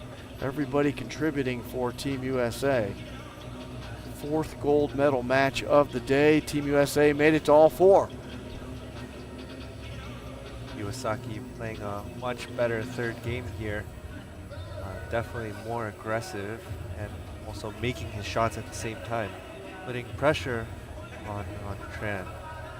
And as I mentioned earlier, I'm still not ready for this match to be over yet, since there's such great table tennis being played. We got to get to game 5 on this one for sure. And for Iwasaki to get there, he's got to, I believe, Tim, keep that aggressive posture and to, not rest. Okay, I won a game. I'm going to now pause a little bit. I don't think he will, because the Brazilian nature, the nature of their team, is to be aggressive to begin with. So I think that he'll stand true to that. I think so as well. He's got to keep the gas pedal on.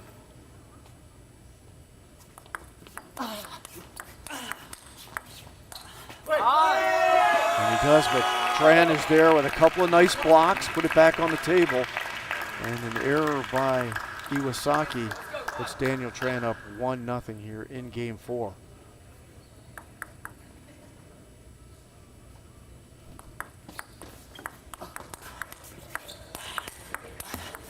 Oh, great block off the backhand that time by Daniel Tran.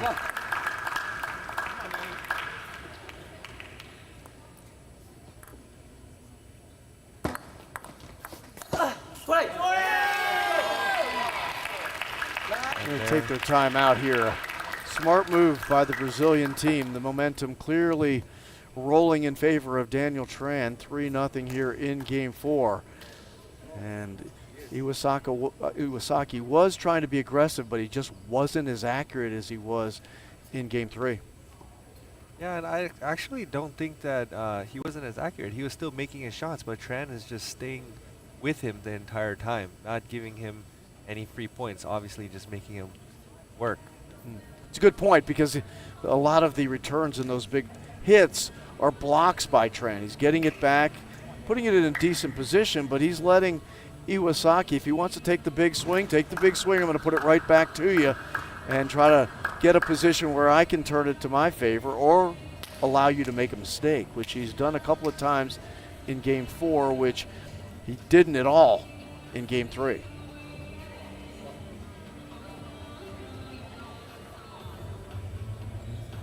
Time.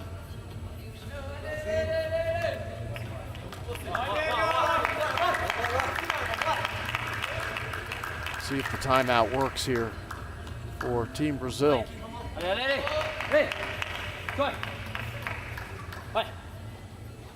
Love, 3. Wow.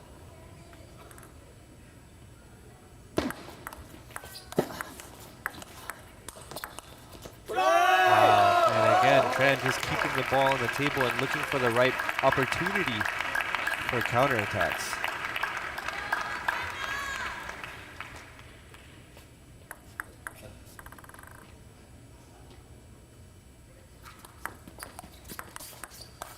Now Tran builds a 5-0 lead.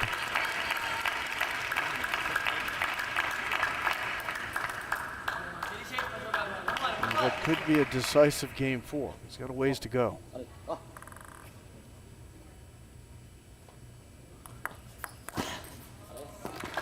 Big swing, but a miss for Iwasaki.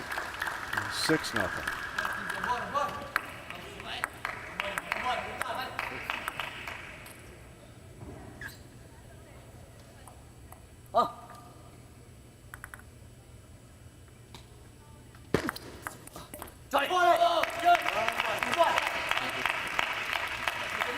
Good serve from Iwasaki. It wasn't exactly a short ball. It came a little bit half long.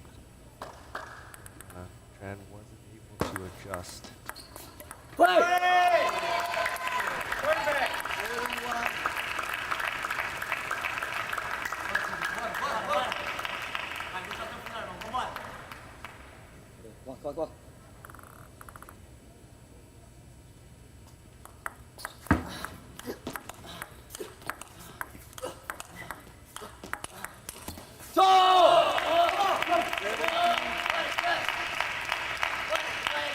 Great play by Iwasaki, being patient and looking for the right opportunity to be aggressive with his backhand wide out to Tran's forehand.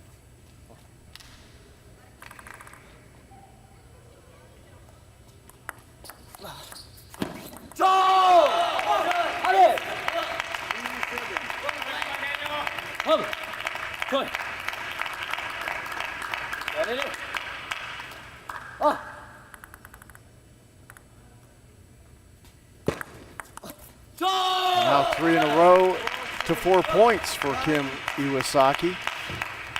was down 7-1, but now he finds himself within 3, and it's time for Team USA to take a timeout, which is probably a good idea at this point, Tim, just to settle it down.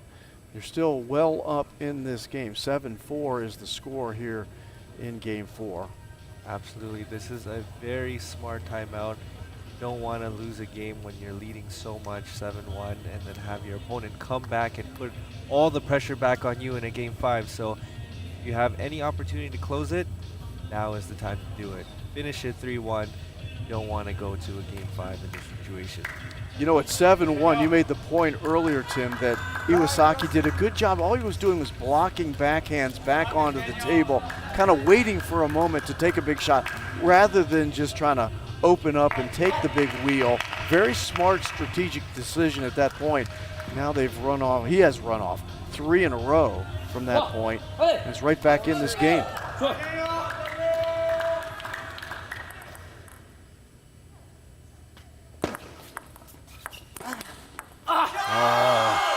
Great backhand by Tran. Great block. Not afraid of the power from Iwasaki's forehand. Perfectly angled to land. Critical point.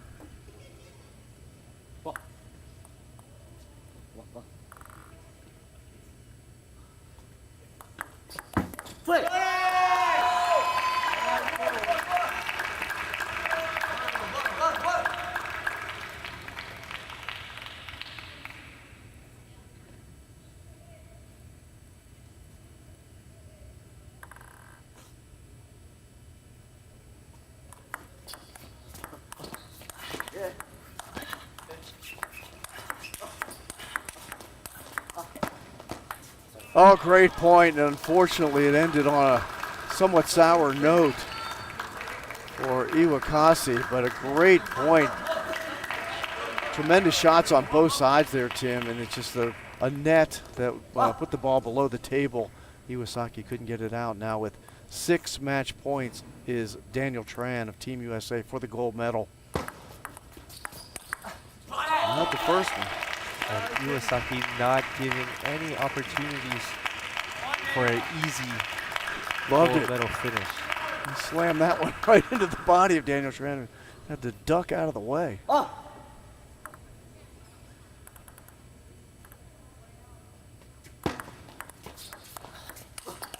that does it. Team USA with an 11-5 Game 4 victory by Daniel Tran has won the gold medal in the under-19 boys here at the Pan American Youth Championships in Charleston, West Virginia, and they celebrate en masse out on the court. What a game match for Daniel Tran of Team USA, a team effort to defeat a very good Brazilian squad. A whirlwind of emotions throughout this entire match. And down to the final wire, to the 5th match, everybody was off the bench. Everybody was off the bench, literally cheering and screaming. You love that in table. You don't see that in table tennis often enough when your teams kind of join together and celebrate a team victory. And that truly was a team victory. Daniel Tran had lost his first matchup of the day, but came back to win a brilliant, deciding match. I mean, that goes to show you mental toughness in and of itself, to be able to put that one behind you and come back and play a very good Kim Iwasaki for Brazil to win the gold medal for Team USA. That is the 3rd gold medal of the day for Team USA, who also won in both divisions for the girls, under 19 and under 15. We're going to have a medal ceremony here in just a moment, and add to that gold tally the under 19 boys defeating Brazil in an epic 5-match contest for the gold medal here at the Charleston, West Virginia Coliseum and Convention Center.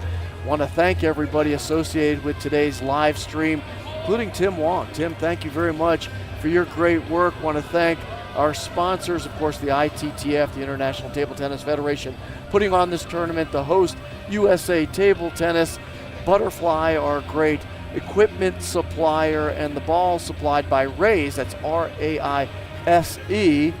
The video crew of Jack Lowe and Josh Dyke, and Dee helping out as well, and all the great work that she does for our media. We appreciate all of that.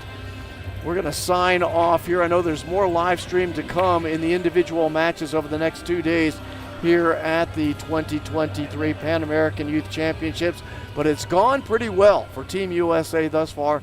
3 of the 4 gold medals will be hung upon the necks of the members of Team USA in just a moment at the medal ceremony. I am Mark Thompson for Tim Wong, signing off here for the ITTF live stream. Thank you very much for watching on this great day of table tennis.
we would like all medalists in team's event to please come close to the tunnel area. All medalists in team's event, please go close to the tunnel area.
Welcome, everybody.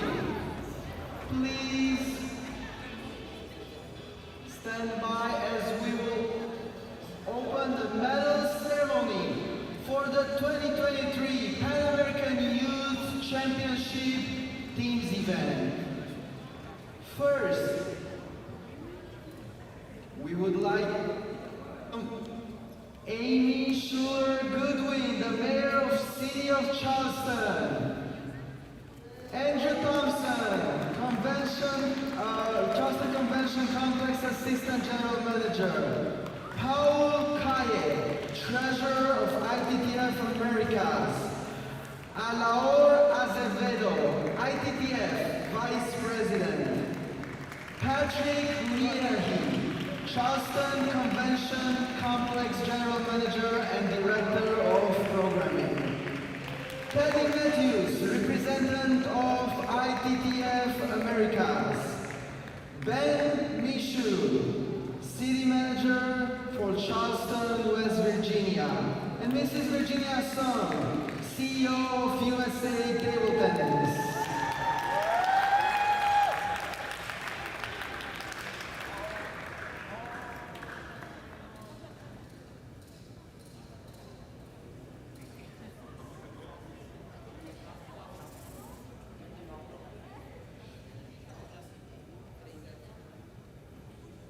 First, we would like to welcome Miss Amy Schuler-Goodwin to tell us a couple words about this event. We would like to thank her so much. Without her, this event wouldn't be as nice as this was so far. So, Amy, if you can just tell us a few words about this, that would be great. Thank you so much. Thank you, everyone, for being here. What an exciting time! You know, I was just telling one of our moms who was here watching her son play tonight. I have two boys of my own. They play hockey, and I think tonight I was more nervous watching your children than my own children. The competition is unbelievable. It's such an exciting sport. So thank you so much for sharing your time and your talent, because you all are amazing, amazing young athletes. And we are so happy to host you here in the city of Charleston. Thank you so much for bringing this wonderful event here. We're so happy to have you. Welcome to the city of Charleston. Congratulations.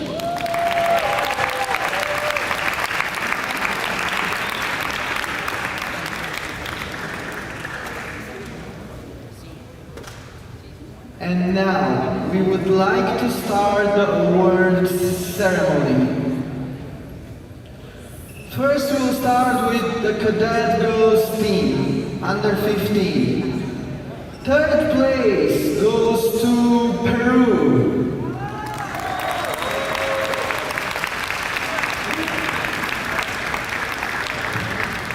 Third place as well, and bronze medal to Ecuador.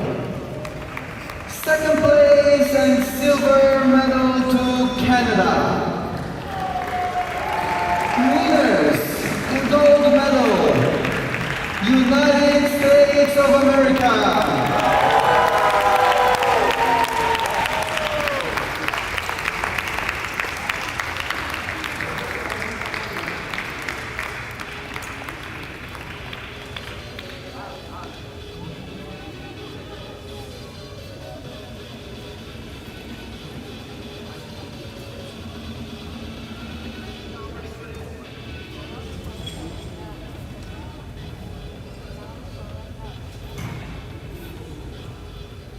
Medal presenter for under 15 cadet girls, Mr. Paul Kaye, Treasurer of ITTF America.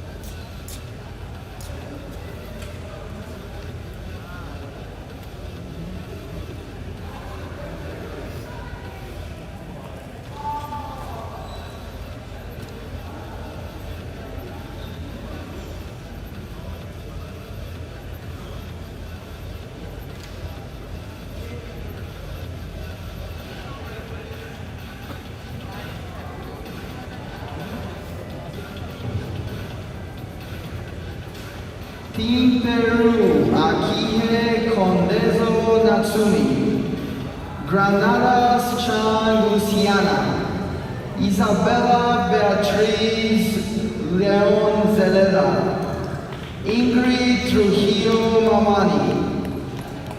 Bronze medal, Team Ecuador, Danae Factos, Maybelline Mendez Bravo, Annie Rubio.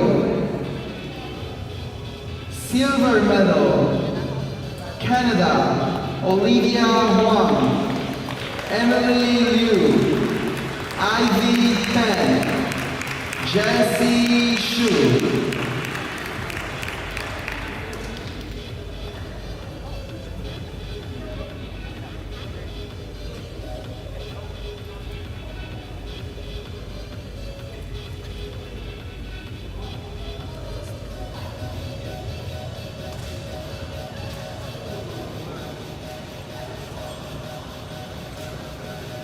First place and gold medal, Team USA, Amy John, Ishika Piadasa, Amber Liu, Ishwan Lin. Now the trophies will be presented by Mr. Patrick Lee, General Manager and Director of Programming at the Charleston Convention Complex.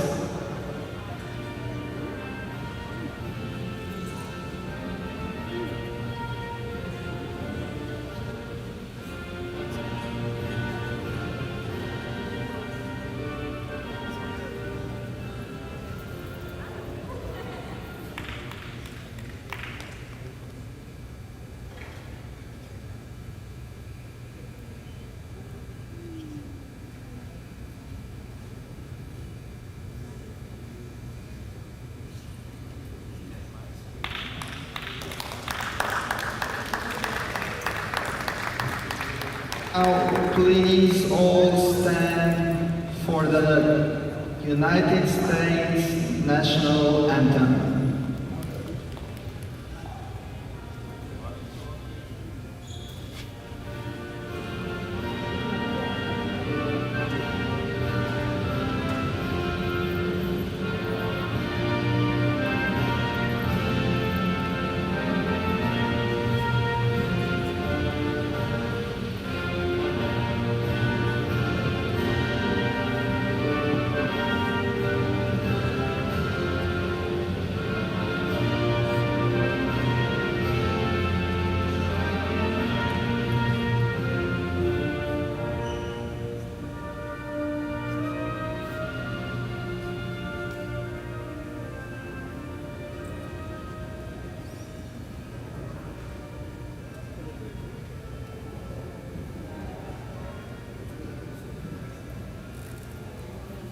Thank you very much.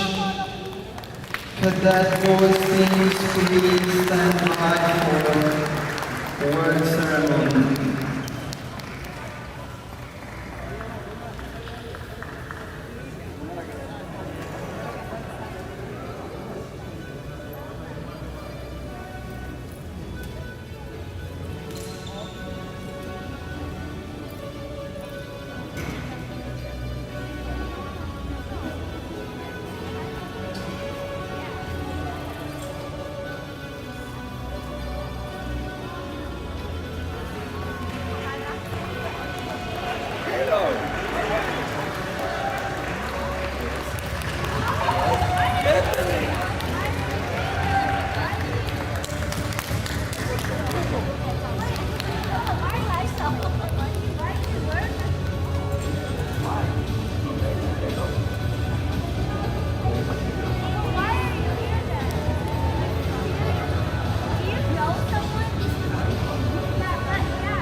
would like to invite to the stage the under 15 boys team's medalists.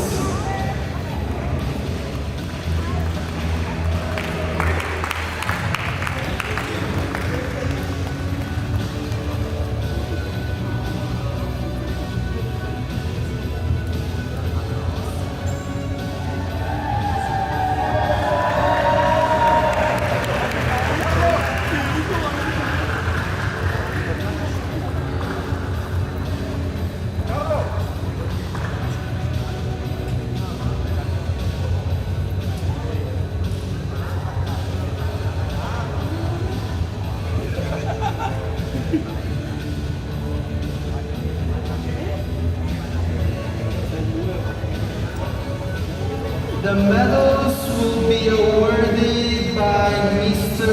Alaor Azevedo, Vice President of the International Table Tennis Federation. Third place and bronze medal for the team representing Peru.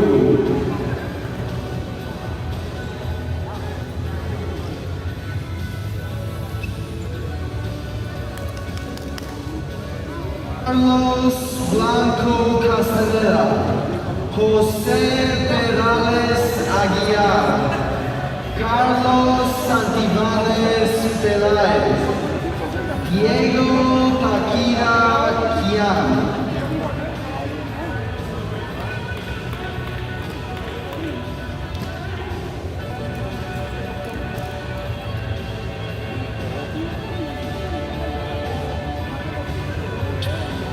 Third place and bronze medal also goes to the team representing Puerto Rico. Sebastian Cruz Ruiz, Steven Moreno, Enrique Rios, Sebastian Rivera.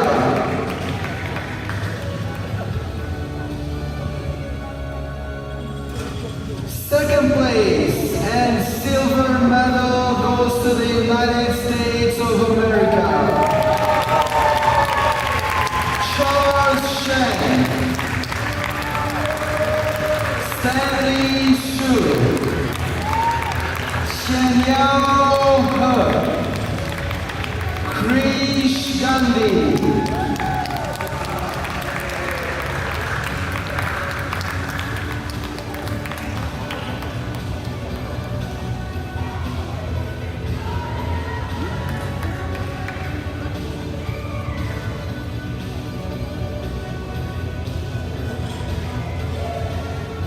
First place and gold medal winner of the 2023 Pan American Youth Championship, Brazil. David Koji Fuji, Vitor Igamoto, Lucas Romanski, and Hamilton Yamane.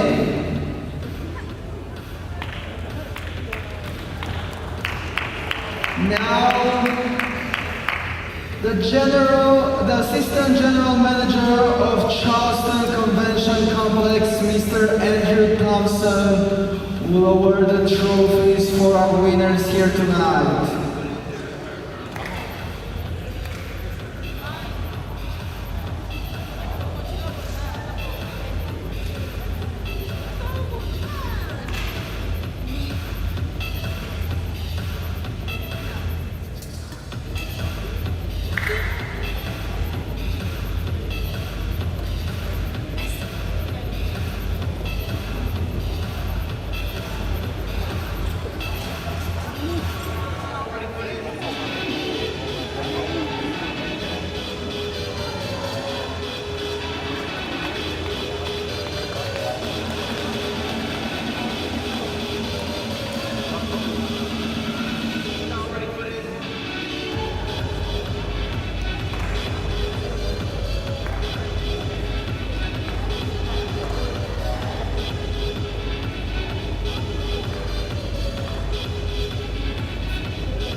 national anthem.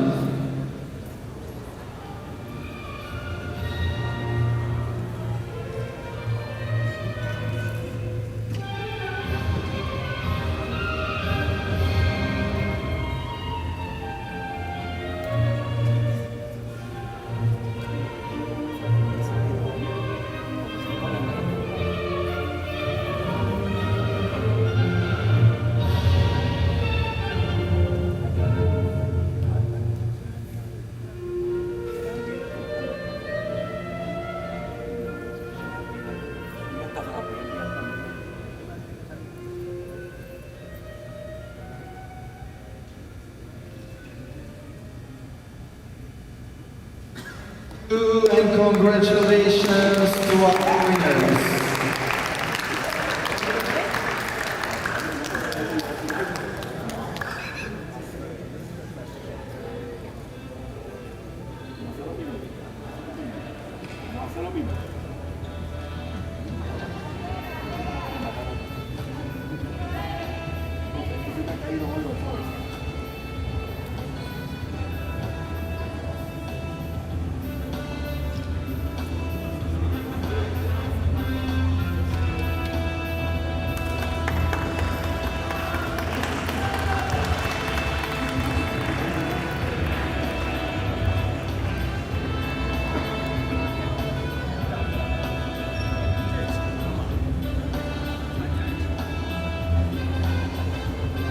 Now we'll continue with the junior goals teams.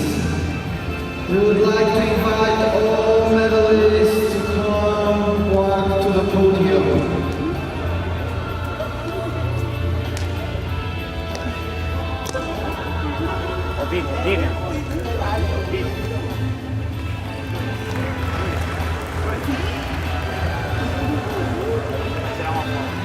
Ah, fica aqui, vamos ter que tirar. Vou ter que ir lá no final. Fica aqui assim. Já tirei mais mesmo. Porque vai ter que mandar pro CBPM, o cara quer tirar um por um. Relita mesmo, né? Caralho, é pesado o bagulho. É, eu vou no dragzão, é do boxe.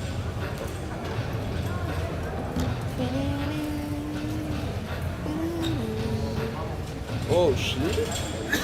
Sabia que eu vou ter mais 3 desse, né? Mais 2, né? E você tem individual, a Champions, mas individual, sim, e dobles. É, pô, é isso. Aqui, eu vou ter mais 2, né? Individual e... Eu falei isso no Sula. Eu deixo você ganhar. For this event, our medal award person will be the city manager of Charleston, West Virginia, Mr. Ben Michaud. Third place and bronze medal goes to Team Brazil.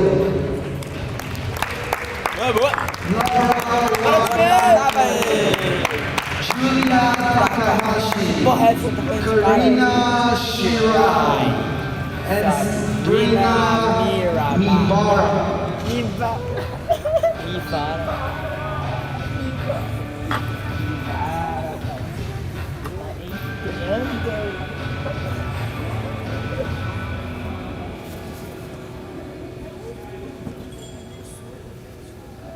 Third place and bronze medal also goes to Canada. Xinyan Fu, Crystal Yu, Demi Kai, Jian Yan. Second place, Puerto Rico.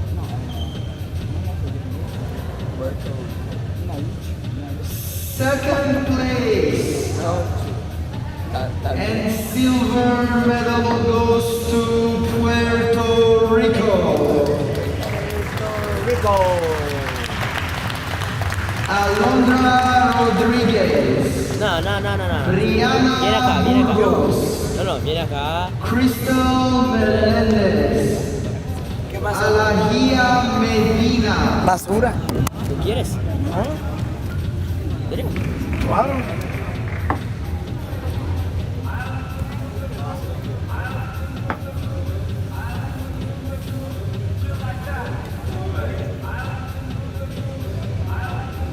And first place and gold medal goes to United States of America. Tiffany Kerr.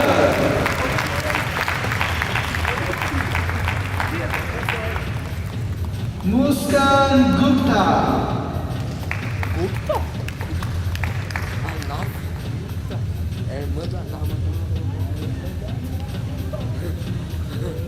Emily Tan. Sally Moylan. Sorry, do you have any ticket position in your car? What I do you have any ticket in your car? No, because Now the trophies will be awarded by Mr. Teddy Matthews, representative of ITTF Americas. expensive for us, $7. Yeah, $35. Yo, why'd you buy so much? To drink? No, not to on my like this. Not enough. Keep it in the room. Can you buy one for me? I have no money, bro. I'm so broke. Where'd you buy it from?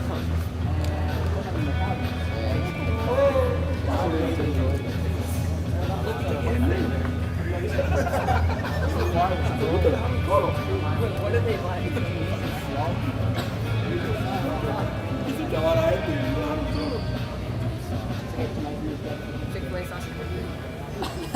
Now we would like to ask everybody to stand for the national anthem of the USA.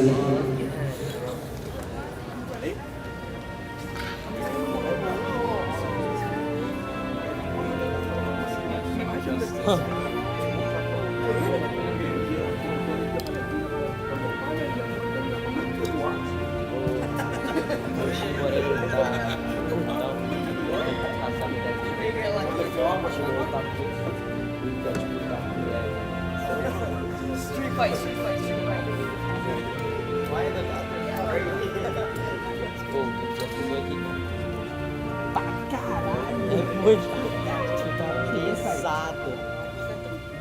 Ah, por que ele... Não, por que ele carregou? Ele carregou. Ele pulou por cima. Thank you everybody, congratulations to all the winners. Vou falar, velho. Não, a gente vai tirar foto lá. Não era aqui? Não, ele falou que ia ter que...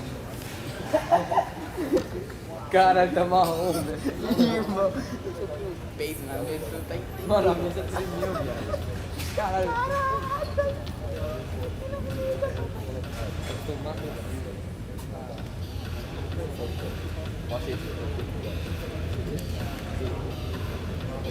Eu tenho...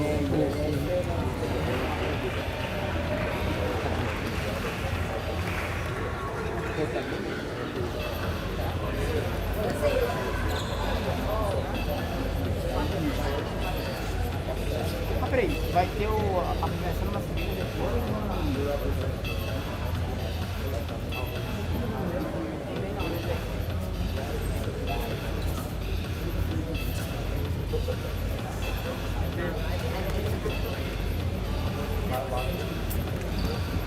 And now we would like to invite the winners and medalists of the Junior Under 19 Boys Teams event.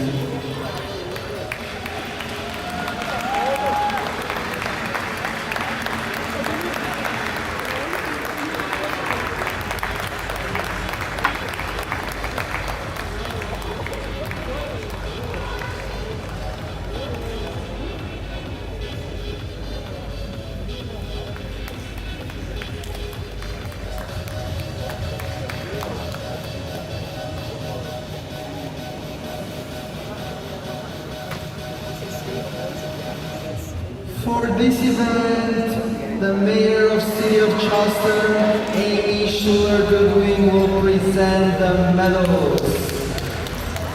Third place and bronze medal goes to Peru.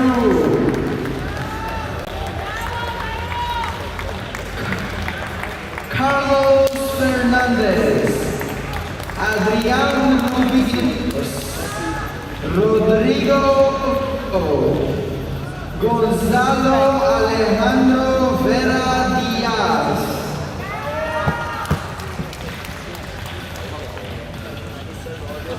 Bronze medal also goes to Puerto Rico. Ángel Naranjo, Oscar Viriel, Derek Valentin, Yadier Lopez.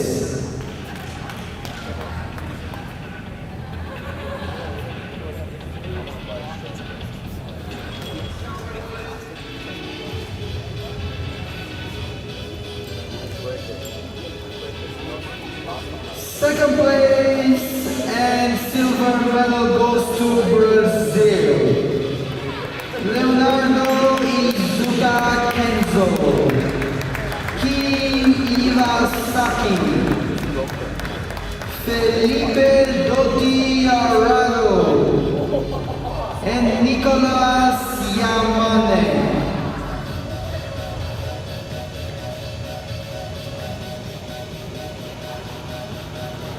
And first place and gold medal goes to the United States of America. Yeah! Daniel Trent, Nathan Resch, Daryl Tao, and Sid Resch.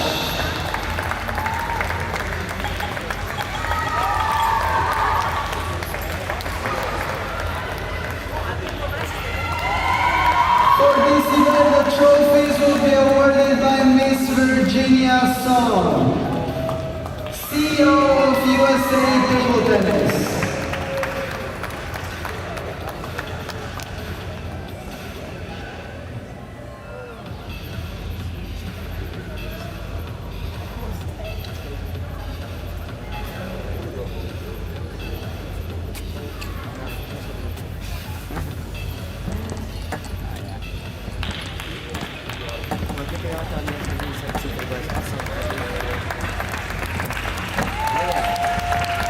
Então, eu comecei a encarar um pouco o namorado, caramba, será que é tão feio assim, né? Tão feio, né? E ela ficou, ela tem muita cara de criancinha, né, mano? Muita cara de criancinha, muito cara de criancinha. At this time, we'd like to ask everybody to stand for the national Os caras mó anthem. sério no pódio, ó.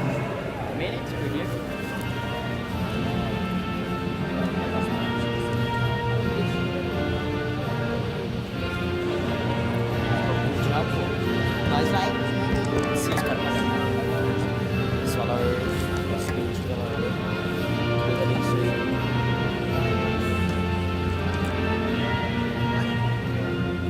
Porque, pô, se ele for pra você, ele tem que pagar minha WTT, né?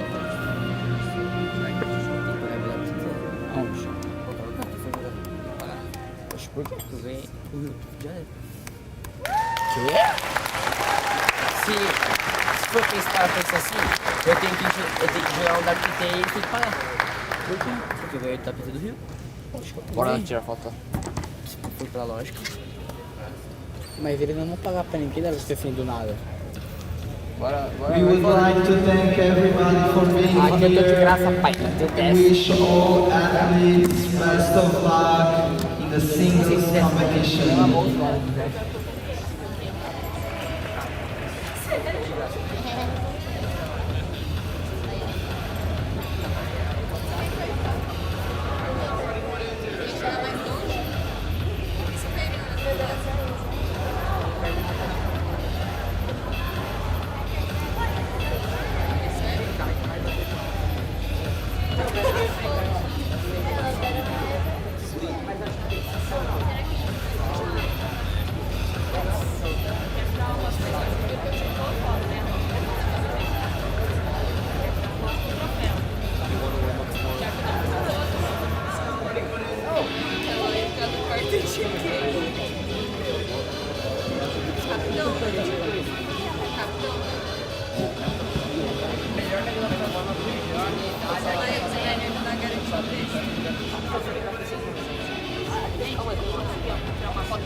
Porque assim fica mais bonito, né?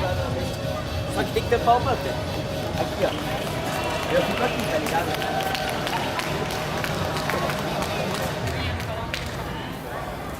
Fica pra perna do dedo aqui.